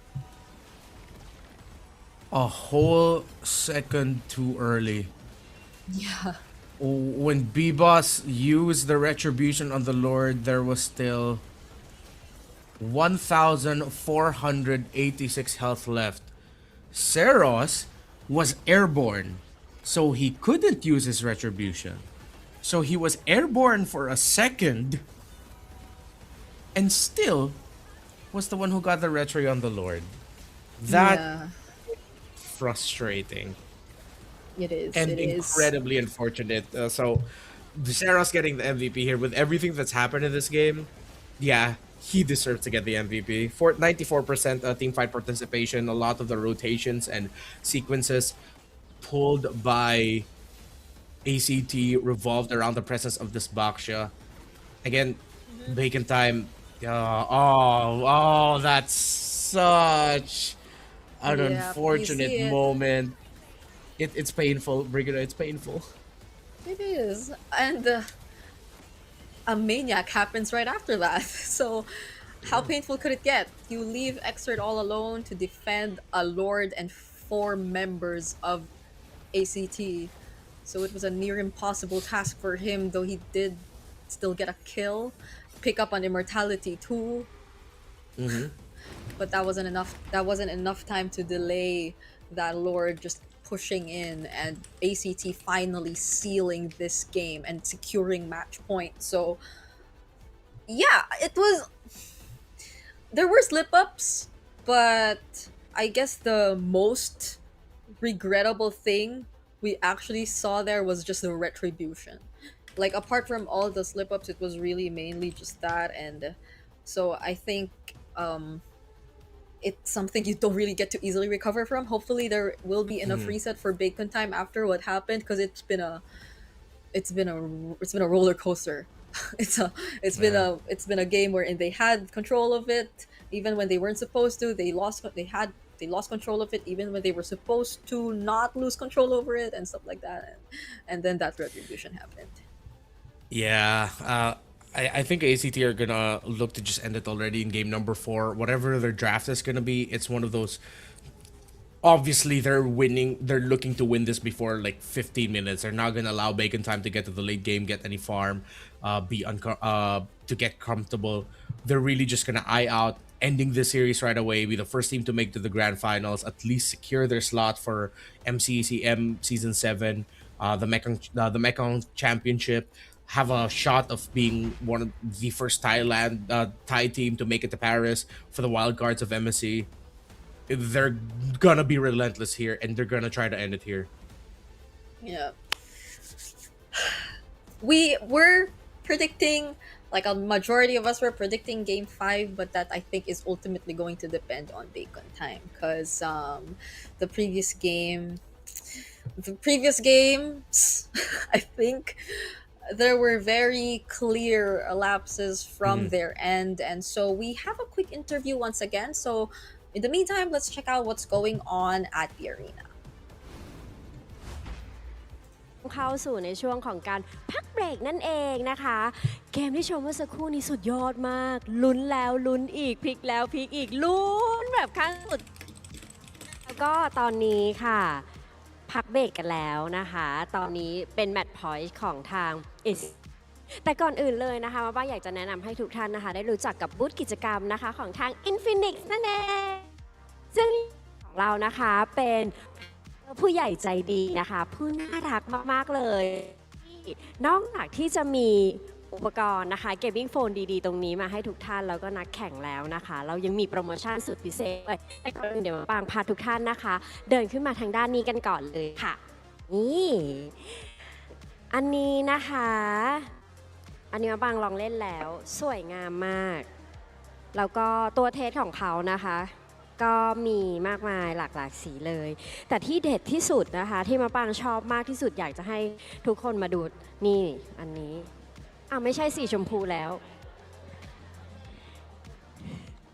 ตอนแรกแอบเห็นว่ามีสีชมพูด้วยแต่ว่าตอนนี้เขาเปลี่ยนสีแล้วนะคะทุกท่านก็สามารถที่จะมาทดลองประสิทธิภาพกันได้นะคะเพราะว่าจอเนี่ยจะเป็นแบบ144 เฮิร์ตซ์ด้วยนะคะใครที่ชอบความลื่นไหลนะคะความสมูทก็สามารถที่จะซื้อเจ้าตัว Infinix ตัวนี้นะคะ GT 50 Pro นั่นเองนะคะเร็วแรงแล้วเขาก็บอกว่าด้านหลังเนี่ยจะเป็นเหมือนคูลิ่งด้วยเป็นเจ้าตัวระบายความร้อนนะคะเพราะว่าบางทีเวลาเล่นไปมันก็จะเกิดความร้อนนะคะนี่ก็จะมีความแบบว่ามีความร้อนเกิดขึ้นนะคะตัวนี้ก็จะเป็นนี่ค่ะคูลิ่งนะคะสวยงามแล้วก็ถูกใจเกมมิ่งทุกท่านอย่างแน่นอนนะคะ โอเค แล้วก็ตอนนี้เขายังมีโปรโมชั่นนะคะสำหรับโปรโมชั่นเนี่ยก็นี่เลยจะแถมเป็นตัว Max Charge นะคะแล้วก็มีเคสให้ด้วยนะคะมูลค่ากว่า 1,599 บาทเลยนะคะเป็นโปรโมชั่นพิเศษนะคะเฉพาะภายในงานนี้เท่านั้นด้วยนะคะเดี๋ยวพาไปดูนี่เป็นตัว Max Charge นะคะแบบนี้เลยอันนี้นะคะสุดพิเศษสำหรับ GT 50 Pro นะคะเป็นแบบนี้ถ้าท่านที่สนใจนะคะยังไม่เคยได้สัมผัสเครื่องจริงๆเลยของทาง Infinix นะคะก็สามารถที่จะแวะเข้ามานะคะที่บูธกิจกรรมของ Infinix ได้นะคะแล้วก็สนใจก็โปรโมชั่นเด็ดๆแบบนี้สามารถสอบถามนะคะกับทางเจ้าหน้าที่ได้เลยค่ะเอาเป็นว่าตอนนี้เกมต่อไปพร้อมแล้วนะคะเพื่อไม่ให้เป็นการเสียเวลาค่ะเดี๋ยวมาปางขอส่งต่อเวทีนี้นะคะให้กับ3หนุ่มแคสเตอร์เลยค่ะ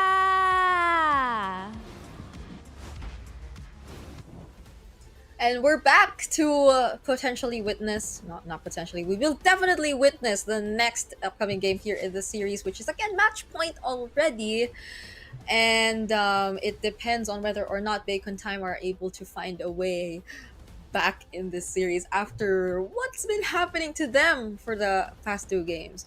ACT though, after figuring out whatever they had to figure out yesterday, they've been on a streak, they've been on a roll. Yeah, really, it really feels like we're just seeing the birth of what it could mean to be a professional MLBB team in Thailand. It feels like their story is the best. I wouldn't even say that they're underdogs, but in a way, compared to like the Giants and KOG and Bacon Time, if they go all the way, if they end up getting the grand finals first, and maybe even if they end up becoming the first champions, remember, this is a team that went through open qualifiers. They weren't invited. They had to grit and grind for it to get to that point. Still, we can't get ahead of ourselves. We cannot take out the possibility that maybe Bacon Time will be able to force this game number 5, will be able to rediscover their sauce, temper their own aggression, not be too lost in their own leads, and just play the type of game that you need to play, stick to the fundamentals, your checklist of what you need to do first before you commit to play, and then they go for it. Still though, it's just tough, you know. Maybe it's because of the nature of how we see like underdog stories as Filipinos, but I just can't help but think that we may be seeing ACT just take it here in this game number 4. Yeah, well, honestly, I might just be with you when it comes to that one, because I can also help but feel excited to see like them really make it all the way through. Like if they go further from here and who knows actually makes it to the international debut, that's something I would be so hyped to see. Like the twins making it to that stage, this all Thai team really making it that far. It's just such a great story overall. But I'm also still gonna keep an eye out for Bacon Time, because just the same, like Bacon Time and their reputation in their region is definitely also something else. And the way that Spider Miles and Exor 2 as players have made it this far as a mid duo, and again taking that shared captain role or leadership role for Bacon Time to make it all the way here, and also being like a statement team themselves, because they're not the typical team when it comes to the playstyles. They really have their own flavor, which is something really familiar to us and reintroduced in a sense for Thailand and Bacon Time through them. But whatever happens, it's just that we're really hoping they're able to give it their all, because it's been a really beautiful series so far, despite everything that we saw. That's why it pains us to see those kinds of mishaps, those kinds of mistimed presses on buttons, like that retribution earlier on. Yeah, like think about it. If ever Bacon Time lose this one, it's gonna be the top 1 and top 2 teams of the regular season, fighting it out to see who's gonna face the team that placed 5th. They are smack dab in the middle of the standings between a 3-way 6-point tie between Tenacity, Buriram, and United. Tenacity Yeah. just edged it out because their point differential is 1 over Buriram and ACT. Buriram just edged out over ACT because they got to sweep ACT on May 3. ACT have already gone through Buriram United. They've gone through KOG. They might just finish out Bacon Time here. And Yeah. they didn't even need to face off Tenacity. So the remaining teams in the playoffs, if ever, ACT have already beat everyone that was placed on top of them in the standings. That's right. Oh, that just makes the story a lot more meaningful Right? if ever ACT are actually able to make it through. So, okay, I I I am just really hoping we see the best from these two. It's gonna be expanding Rivers and ACT on the blue side yet again. Let me pull up the previous draft that we got to see from these two teams. Okay, they just switched up their sides. It's still the same. They never really want to let go of this Valir for some reason. Yeah. It was a really strong pick for Exort, and it makes trading in the center of the map difficult. ACT are locked in. They don't want to pick up the Bacha. They will just not give it to B-Boss. I think at this point, ACT don't mind if B-Boss end up with something like either like Harley or Suyo. It seems like they've looked at B-Boss and said, you know what, okay, end up with those assassins. We don't mind.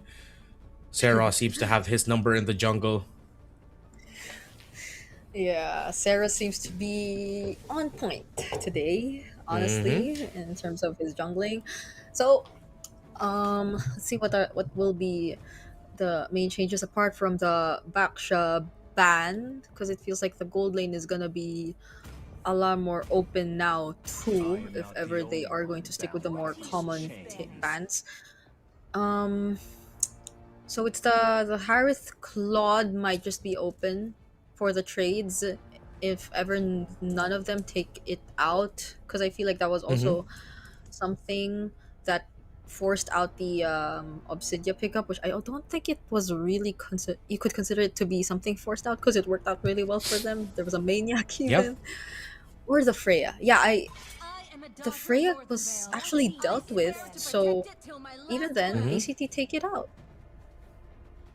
I think they're gonna be locking in either a Marcel and Juicin as their priority here. With the Phoebus also gone. Honestly, it's whatever ACT decides here, it's for domination. They want to take control. They don't want this to be a long game. They want to come out of the gate fast, hard, and just shocking Bacon Time, not allowing them to get into position whatsoever. And if they really want to do that, only two heroes can help you do that at the center of the map. That's the Marcel, that's the Juicin. Okay, so with the Freya already out, the last man could be Kalea. Okay, a lot of the more common roam picks taken out. Oh, that was the other one I had in mind, but I didn't think that they'd actually be crazy enough to go for it. They respect the Harith from guns, and they just put it in the hands of Lukeo. Again, another hero that he shined with yesterday. This is the most ego of all ego picks in this scenario, where you are one game away from just making it to the grand finals. And you know what? I respect it. Yeah, I mean the matchup is gonna be there either way. The Claude option is still gonna be up for grabs for guns later on, but at this point, considering the amount of picks that are open, like the Juicin is actually still out there. Oh, they still prioritize it too. It's a Juicin Claude pickup for Bacon Time.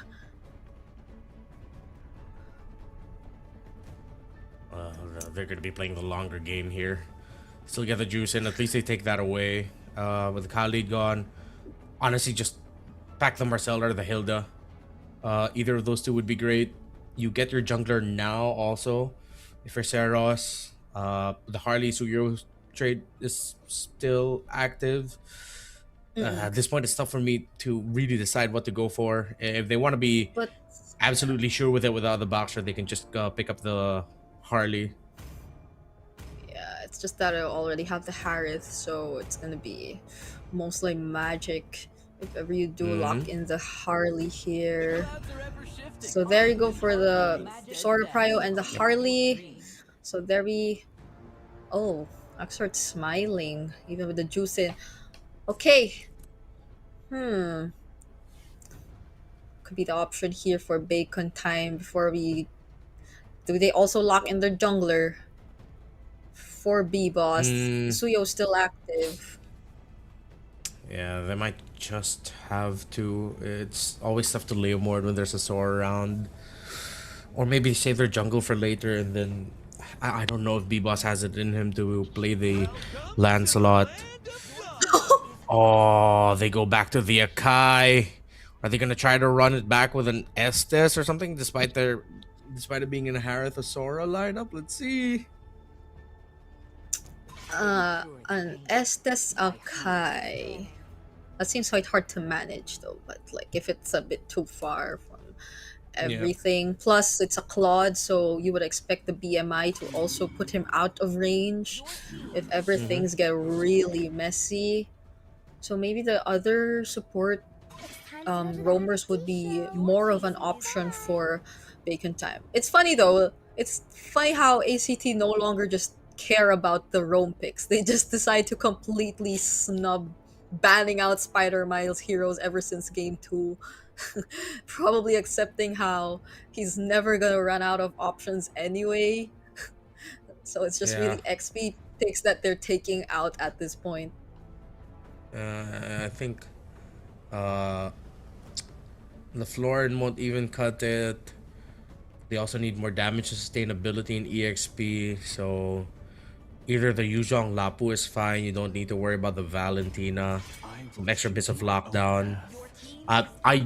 Arlot would have been quite awkward for me, so kind of surprising to me that they decided to ban it out, but well, we know how devastating a really good Arlot game could be, honestly, so maybe that's what they're thinking.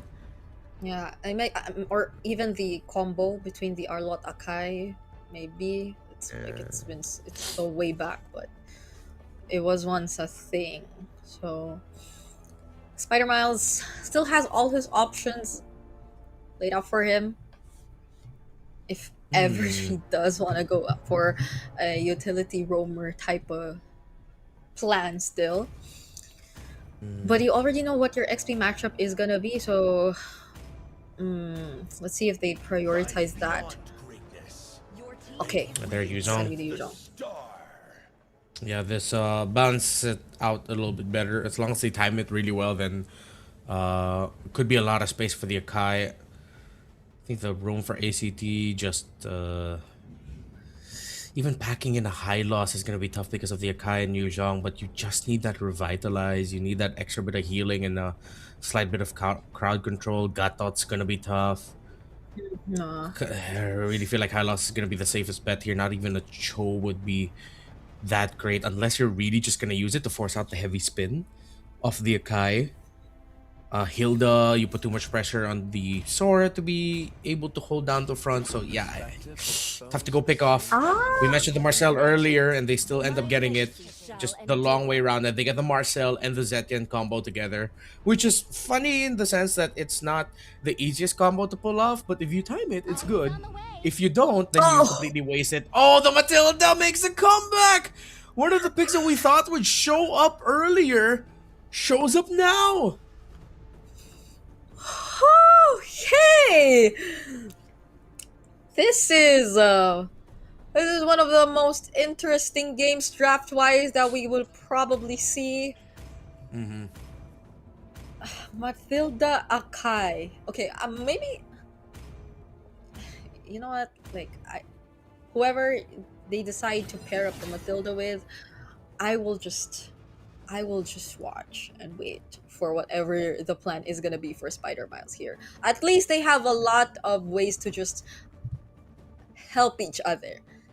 Because I think even like especially without the presence of an Esmeralda now, you would need all those clutch shields to keep you alive, considering the pressure that you would expect from this draft that ACT decides to pull off. It's still a Harley. There are global ults everywhere. There's a golden R. So let's see how they utilize this Mathilda as it makes its comeback here in MSL Thailand. Yeah. Huh. They force out the passive already from the Zetian. Interesting. Or does she not get that until later? I know she has that early. Yeah, they just forced it out much earlier. I think Exort just Spider-Man just flew into the Zetian and took it out immediately.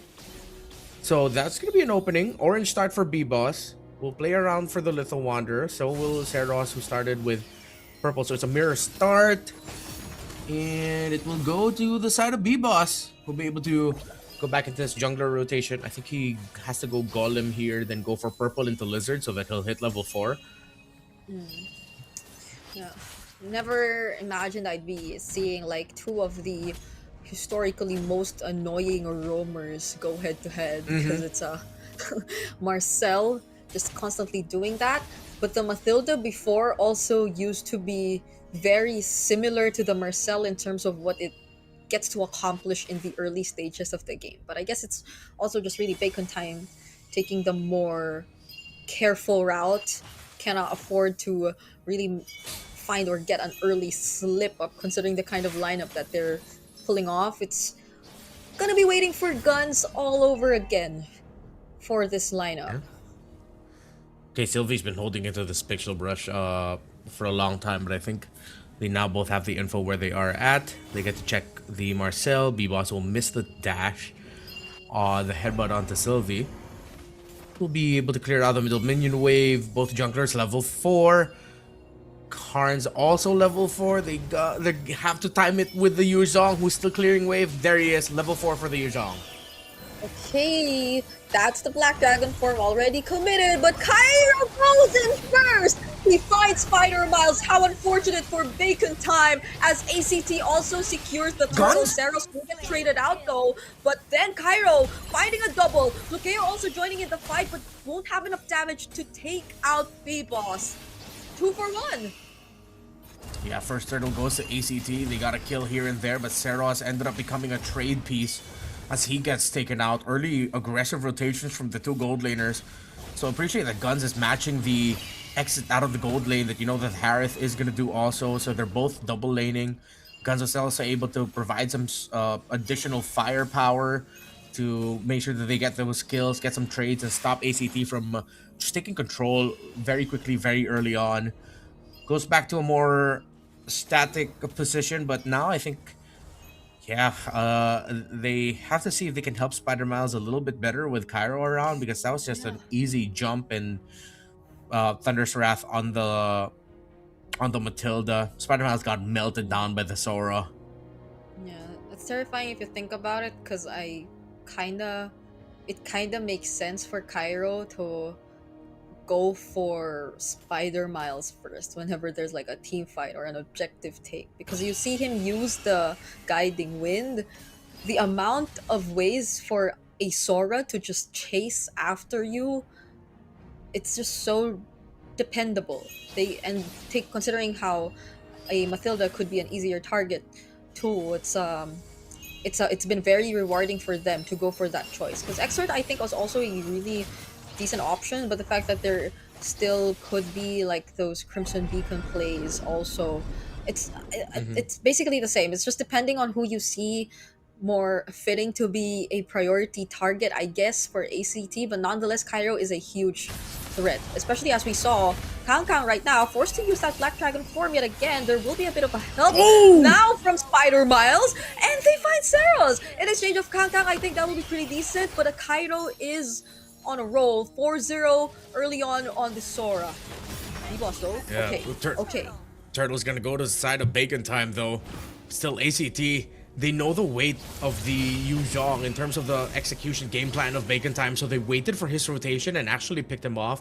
Still a really crazy combo with the tail sweep coming in from the Yuzhong plus the guiding wind to help secure that kill, and I believe extra shot stack that they just needed onto Seros before they could finally take him down. So if they're gonna disengage, I think they play it mainly for the Yu Zhong. And disengage if ever, you just need to save B-Boss. I am now starting to see how maybe what could be one of the biggest like roles for the Mathilda in this game might just be the lockdown capability. Kong! Okay, what a dive! What a dive we got to see from ACT right there. Saros immediately gets out of it. Sword and Spider Miles get spotted here in the mid by Sylvie. Okay, going back. Yeah, because Mathilda still has that lockdown capability. So Saros, so far, those 2 deaths were all mainly because Spider Miles was able to somehow lock him down. It looks like we could be seeing an MVP performance here for Cairo. Oh, he's going at it again. If he gets this with the Petrify, the tail sweep, the counter by Kangkang, but he cannot commit the fight. But here comes B-Boss. Saros and Cairo back off. Exort there for the cut alongside B-Boss. They're not going to commit it. Could have been disastrous for both. Oh, Cairo's still alive. That could have been a shutdown for Kangkang. A small shutdown, also using the Petrify right there, but Cairo too quick to adjust. He's also 1,000 gold ahead, more or less, so that just shows you something in terms of how trickier it might be to take him down. Okay, that's a Zanforce use up top. Guns goes back in with the blazing duet, and now he gets caught by Flukeo and Sylvie. In exchange of that turtle, Bacon Time are able to secure down bot. Cross map trades. Past 2 turtles have gone to Bacon Time, with ACT trading it out on the opposite side of the map instead. In the long run, this might actually turn out better for them, but oh, with the return, Spider Miles still locked there onto Saros, but the golden hour saves them. The heavy spin animation continues. Flukeo goes in with the Zaman Force, dancing on B-Boss. No one falls. Saros walked around possibly one of the most dangerous routes, but still survives. Cairo 1v1 again with Kangkang. Are they gonna push through? Cairo might not want to fight Kangkang at this point, but going back, yeah, Saros, he did not go through a shortcut. He was literally walking around that turret, but still made it out alive thanks to the golden hour. Now Kangkang will go down as Saros finds him with the deadly magic. There is... Oh, a lot of damage coming out from this Harith. Oh my. Still, Bacon Time are just... It feels like they're trying to put out fires across the map, and one big fire on the opposite side has been that Sora. Cairo took a fair bit of damage there, but he's stopping B-Boss. No flow towards the bot side minion wave. Looking at the items, Kangkang needs to go for that Radiant Armor because of the damage coming out already from the main magic damage sources of ACT. Which puts them in an awkward spot because of the heavy physical damage getting dished out by Cairo as the Sora. I appreciate though that Karns also rushed the Divine Glaive, knowing that instead of trying to slow things down and play for utility with the Zetian, you play for just getting your damage much quicker, much early on. Again, ACT are operating with that mindset of just pure aggression. Cairo finding Kangkang again. He keeps having to use his Black Dragon form to just try and stop. Saros survives, but not any longer. Heavy spin. Here comes the counter from Bacon Time, as that is a shutdown on the Sora. Heading into this Lord, no Saros, and ACT might have just been too overzealous. Bacon Time look to get this Lord unless Sylvie gets the delay alongside Carnes. Oh, that was such a great attempt from Carnes. He nearly saved him right there. Oh, but ACT are still going for the fight. Golden R freezes the Lord. Sylvie once again going in, and it's Flukeo who actually gets to secure the objective. What a play from ACT! How do you recover from that? How do you recover from that? B-Boss was there. Was he still caught in the golden hour? I'm sorry, I have to go back and watch the replay on a separate screen here. Did he just not press Retribution again? No way. He just... Oh, it was on cooldown. It was on cooldown. 2 seconds. The golden R was just too perfect. Sylvie was able to extend so much of that Lord fight. I am at a loss for words. That was a golden hour that really turned things around for ACT. Another golden hour committed here just to keep the Lord up for a bit longer. Immobilize 4 guns. That's a blazing 2 and already cancelled out. Oh my goodness, Saros was ready. Fortunately, the guiding wind and the heal will keep guns alive. But ACT, they're taking as much as they can. And they will keep this up because they know what is at stake. The first slot in the grand finals. Cairo, he's been taken down once, but he's been unstoppable for majority of the series. Kang has been effectively taking out a lot of major sequences because he's been too busy in lane trying to deal with the Sora. And without the Black Dragon form, the similar problems that Bacon Time had in game number 2 will arise. ACT are feeling it and it looks like it is inevitable, but here comes a fly-in! But the golden hour is perfect! Just slightly off timing, but it still hits X-Sword! ACT! Remember the names and remember the letters as they might be on their way to cementing themselves as grand finalists. There are still Holy Shields to work through, minion waves to work through, but that is a dagger in the game if I've ever seen one. With a flicker committed by Spider Miles, it was just a quick punish shown to us by ACT. A single golden hour enough to turn things around. Another deadly magic onto Kang. The Holy Shields actually going down just in time, so ACT could access these 2 base turrets. Everything is just favoring ACT so far, seconds away from this next Lord.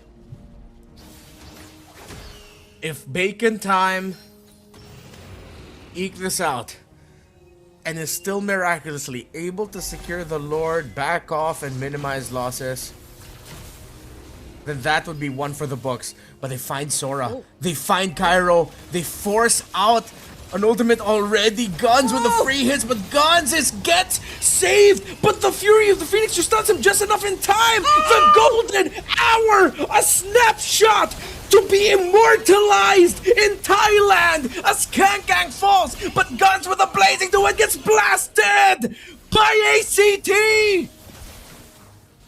B-Boss, he tried his best to at least clear out a bit more of the minion waves in mid, but he has to recall, he has to provide help, but with no heavy spin, what can they do? Spider Miles trying his best, circling Eagle already committed, but ACT are just moments away! They take down B-Boss, and they take the win! On towards the grand finals for the first ever MSL Thailand!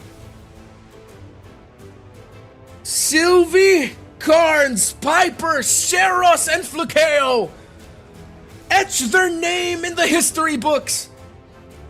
The first team to make it to the grand finals in the first ever season of MSL Thailand. Number 1 from the open qualifiers. Legacy made, bar set, ACT. It's been such a beautiful journey and story for ACT. All the way towards the grand finals. And GG's to Bacon Time just the same. They stuck with an idea, but ACT had more ways around it. They were able to study their opponents so well. And this golden hour play, my goodness! We really thought, well, especially I really thought that this Marcel would be coming as the first pick. Because, you know, when you are in the lead like that, that's a pick that you want to go for if you just want to be dominant and end it quick. But then they surprised, and suddenly it still made it to the end after some great pickups along the way. The ego pick and rushing the Harith, while also it being respect. Oh, I don't know. They rushed the Harith. They still got the sword. They got the Harley. 3 power picks right off the bat. Bacon time then was with their Yu Zhong out of the picture again, single-handedly handled by the Sora, by Cairo. Intense. It wasn't just a great draft. It was also them really just playing it perfectly. Yep. I'm so excited to hear from our first grand finalist here in MSL Thailand, so let's quickly throw it over to the stage. เสียงแบบดัง กระ มา หึ่ ก มกระหึ่ม หอว่าใหญ่แล้วแต่เมื่อกี้เสียงคือแบบดังทั่วหอเลย ใช่ ต้องบอก ใช่ เลยว่าจริงๆเมื่อกี้เป็นเกมที่แบบสูสีมากเลยเนาะทั้ง3เกมเราเล่นกันกี่เกม4 เราเล่นกัน4 เกม เราเล่นกัน4อาจจะเบอร์ลุ้นเกินวันนี้มันลุ้นคือแบบว่ายื้อยุดฉุดยื้อแบบฉุดกระชาก จ้ะพลิกไปพลิกมานะ ก็คือรู้สึกยังไงคะตอนนี้เราเป็นทีมที่เข้าไปรอแล้วในแกรนด์ไฟนอล ก็ปลดล็อกครับแล้วก็มีความสุขมากครับตอนนี้ ฟุกิโอล่ะ ก็ดีใจครับว่าไม่คิดว่าจะมาได้ไกลขนาดนี้ครับ โอ้ยเหนือความคาดหมายเนาะ แต่หลังๆ ACT ดับดีมากเลยเนาะพี่บาง ใช่ใช่ใช่ อันนี้อยากหน้าใช่ใช่ภูมิใจพลาวพี่ก็ชมตอนอยู่ที่โตะข้างหลังก็ยังบอกเลยว่าโหใส่รองเท้ารอเลยอ่ะแล้วแบบว่าเห็นจังหวะสโนว์บอลสุดท้ายเมื่อกี้เอาและใส่รองเท้ารอแล้วสุดยอดมากคิดว่าจุดไหนในเกมเมื่อกี้เนาะที่ทำให้ทีมเราเนี่ยชนะมาได้ ก็น่าจะเป็นเรื่องเล่นใจเย็นนะครับเพราะว่าตัวเราค่อนข้างใช้เงินนะครับต้องฟาร์มไปเรื่อยๆแล้วพอถึงกลางเกมก็โหดครับ แค่รอทามมิ่งที่ใช่นะกับตัวละครที่ดับมาการล่ะสำหรับผมอย่างอื่นก็เลยก็ที่ดาบครับผมรู้สึกว่าดาบตาท้ายผมต้องทีมแบบเล่นง่ายมากครับต้องขอบคุณโค้ชที่ใช่โอ้โหขอบคุณโค้ช ชาโด โค้ชยิ้มเลยโค้ชยิ้มอยู่ข้างหลังเลย ตอนนี้พวกเราเชื่อใจกันมากครับก็เลยทำให้เล่นได้ดีอย่างที่เห็นเลยครับ แล้วตอนแรกไม่เชื่อใจเหรอ เชื่อใจอยู่ก็เชื่อใจขึ้นไปอีก ใช่เจอกันกับเบคอนครั้งเนี้ยต่างจากครั้งที่แล้วไหมเพราะครั้งที่แล้วเขาชนะเรา 2-1 ใช่ครับครั้งที่แล้วที่เจอเบคอนตอนรอบเก็บคะแนนแพ้ 2-1รอบนี้กลับมาชนะ 3-1 ก็รู้สึกแตกต่างครับพอใจแล้ว ยังไม่พอใจยังไม่พอใจผมพอใจตอนที่ผมได้แชมป์ครับพวกเกียวอ่ะพูดบ้างก็เบคอนก็มีแผนเซอร์ไพรส์ครับก็แต่พวกเราก็รับมือได้ครับนี่เตรียมดับแก้สติและความเชื่อใจมาเป็นอันดับหนึ่งนี่สุดท้ายคิดว่าทีมของเราเนี่ยจะได้ไปเจอใครในรอบแกรนด์ไฟนอลในวันพรุ่งนี้สำหรับผมคิดว่าตอนเบคอนเจอ KLG ผมคิดว่าเบคอนชนะครับเท่าไหร่ชนะเท่าไหร่เอาเป็น60-40ไปกันครับเพราะว่าเบคอนค่อนข้างมีแผนที่หลากหลายครับต้องดูว่า KLG เขาจะแก้มาได้หรือเปล่าฟุกิโอล่ะผมอยากให้เบคอนเข้าครับผมอยากเจอกันNCอีกครั้งหนึ่งครับNC เจอ NC คือยอมจริงๆนะเด็กมันชอบขิงกันจริงๆเลยเด็กเราก็ยังเด็กนะเราก็ยังเด็กโอเคฝากอะไรนิดนึงเนาะกับแฟนๆเนาะโหเนี่ยวันนี้มาเชียร์เราแบบดังมากจริงๆเป็นกำลังใจสำคัญเลยนะแบบมีอะไรฝากบอกแฟนๆนะทั้งหน้างานแล้วก็ออนไลน์นิดนึงก็ขอบคุณแฟนๆทุกคนนะครับก็พวกเราก็จะทำให้เต็มที่นะครับเราจะเอาแชมป์มาให้ได้นะครับก็ขอบคุณทุกคนที่มาเชียร์นะครับก็ขอบคุณทุกคนที่สนับสนุนครับไม่ว่าจะเป็นทั้งทีมBCTหรือทีมเบคอนไทม์นะครับที่แบบมาเชียร์ทุกคนก็มีผลต่อวงการเกมครับแล้วก็ผมจะตอบแทนทุกคนด้วยการเอาแชมป์ในวันพรุ่งนี้ครับเลิศพูดให้แทนแฟนคลับข้างล่าง เลิศเลิศเลิศเลิศเลิศเลิศเลิศตอบดีมากตอบดีมากเดี๋ยวตอนนี้ให้น้องๆเนาะไปพักแล้วก็ไปดีใจกับทีมกันข้างในซะหน่อยขออนุญาตส่งต่อให้กับพี่แคสเตอร์ทั้ง3คนได้เลยค่ะ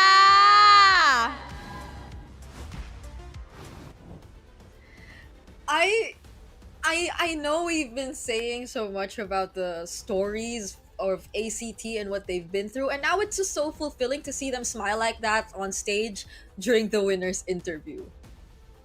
Yeah, again, their journey from the open qualifiers, being an uninvited team, going 6th in the standings at the end of the regular season, to now the first team to make it to the grand finals. Along the way, they took down top 1 and top 2. Top 1 was undefeated. Top 2 just barely made it to that spot. Congratulations to ACT. Well deserved. Insane gameplay. How the things that they did in that final game was just otherworldly, honestly. The decision to just lock in some of the biggest ego heroes that you could go for and play it to near perfection. Perfect. Yeah, I know I did predict for Bacon Time, but I love how this series turned out. It was super well deserved.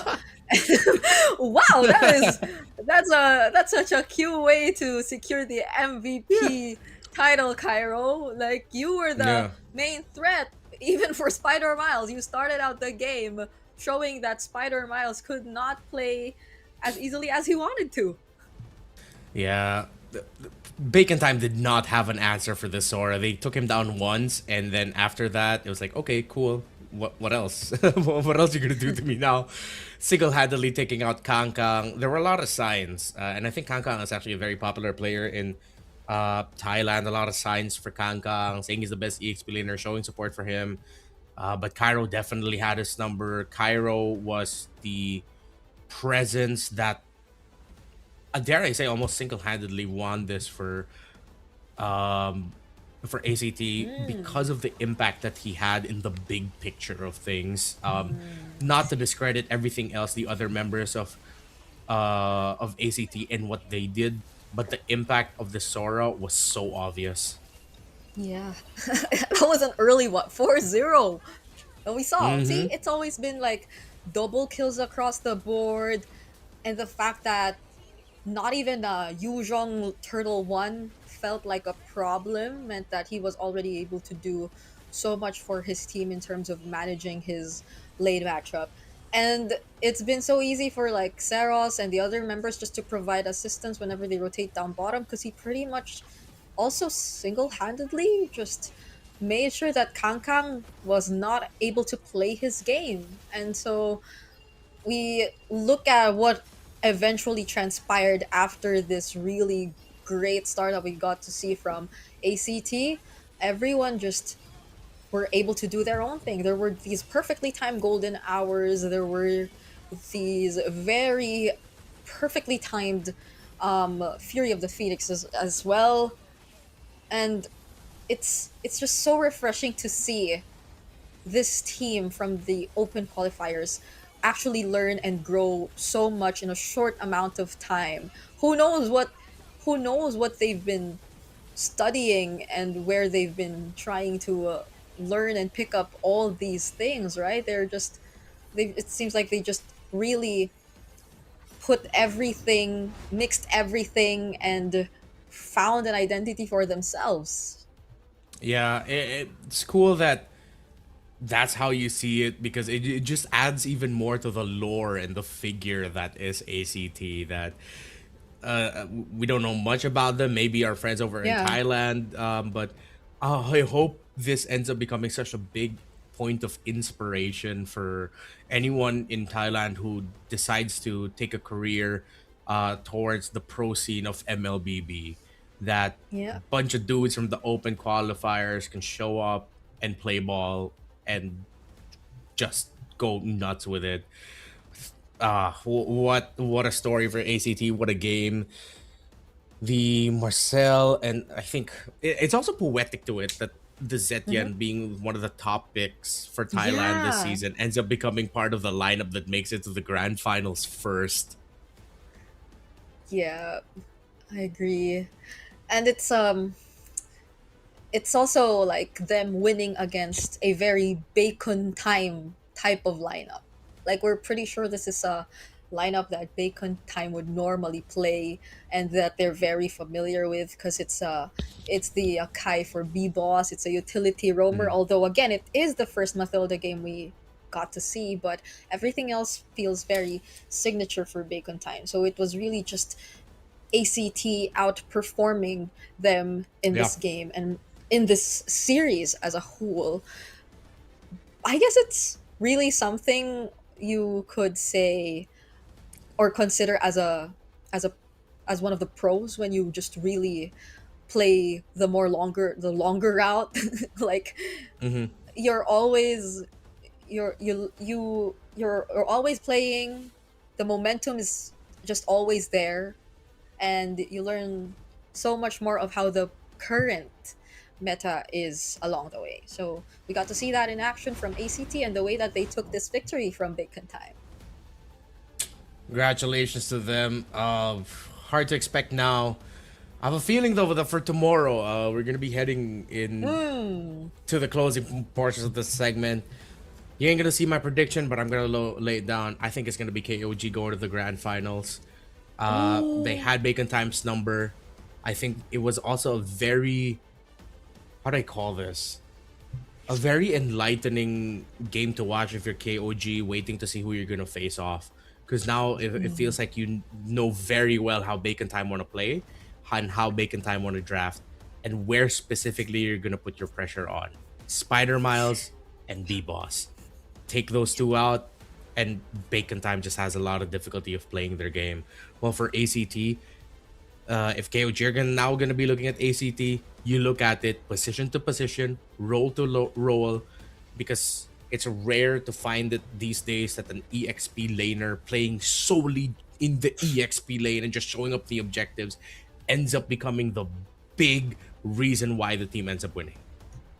Yeah, it's tough because you reveal so much, but it's something they will definitely utilize as we head into another interview on stage. เราเป็นฝ่ายนำแต่ว่าเรารักษาแบบว่าโกลีต่อไปไม่ได้มีช็อตผิดพลาดเล็กๆน้อยๆเราต้องยอมรับว่าเกมที่ 4เขาทำได้ดีกว่าจริงๆครับแต่ว่าหลักๆน่าจะเป็นเกมที่ 2กับเกมที่ 3มากกว่าที่เราเป็นฝ่ายนำแต่ว่าเรารักษาแบบว่าโกลีต่อไปไม่ได้มีช็อตผิดพลาดเล็กๆน้อยๆค่อนข้างเยอะครับเรื่องทามมิ่งค่อนข้างเยอะ แล้วเขาทำได้ดีกว่าในส่วนของการดับมาแก้เราด้วยไหมก็ต้องยอมรับครับว่าเขาก็แก้หน้างานได้ดีแล้วก็เตรียมตัวละครมาดีมากครับก็เป็นเขาทำได้ดีกว่าในวันนี้ครับแล้วโค้ชคิดในมุมมองของโค้ชเนี่ยคือการที่เราเจอกับ ACT รอบนี้ต่างจากรอบที่แล้วยังไงคะเพราะว่ารอบที่แล้วเนี่ยคือเราชนะเขามา 2-1 แต่รอบนี้เนี่ยคือเราไม่ชนะเขาแถมยังเป็น 3-1 อีกด้วยก็ก่อนอื่นเลยผมมองว่าวันนี้ ACT เตรียมกันบ้านมาได้ดีมากๆนะครับเขาก่อนหน้านี้ตอนที่เราเจอเขาในรอบเก็บแต้มเรามองว่าเขาเป็นทีมที่เล่นค่อนข้างกล้าได้กล้าเสียเล่นเสี่ยงเล่นกล้าบวกแต่ว่าวันนี้ก็เขาเล่นดึงได้ดีมากแม้ว่าเขาจะเล่นตัวที่เป็นตัว engage แต่ว่าเขาก็ยังเล่นดึงได้ดีครับก็ยินดีกับ ACT ด้วยครับวันนี้ตอนนี้เราก็ต้องกลับไปเตรียมแผนมาเจอกับ KOG แทนแล้วใช่ไหมคะสำหรับในวันพรุ่งนี้เนาะสายล่างแล้วเราคิดว่าเราจะกลับมาได้ไหมในแกรนด์ไฟนอลก็ส่วนตัวผมพยายาม positive ตลอดนะครับก็พยายามเชียร์น้องๆเสมอก็เราก็ทำเต็มที่ครับเราจะพยายามทำให้เต็มที่ในทุกๆเกมครับได้เลยค่ะขอบคุณโค้ชโนเอลด้วยนะคะตอนนี้ก็ขออนุญาตค่ะส่งกลับไปให้พี่แคสเตอร์ทั้ง3คนนะคะ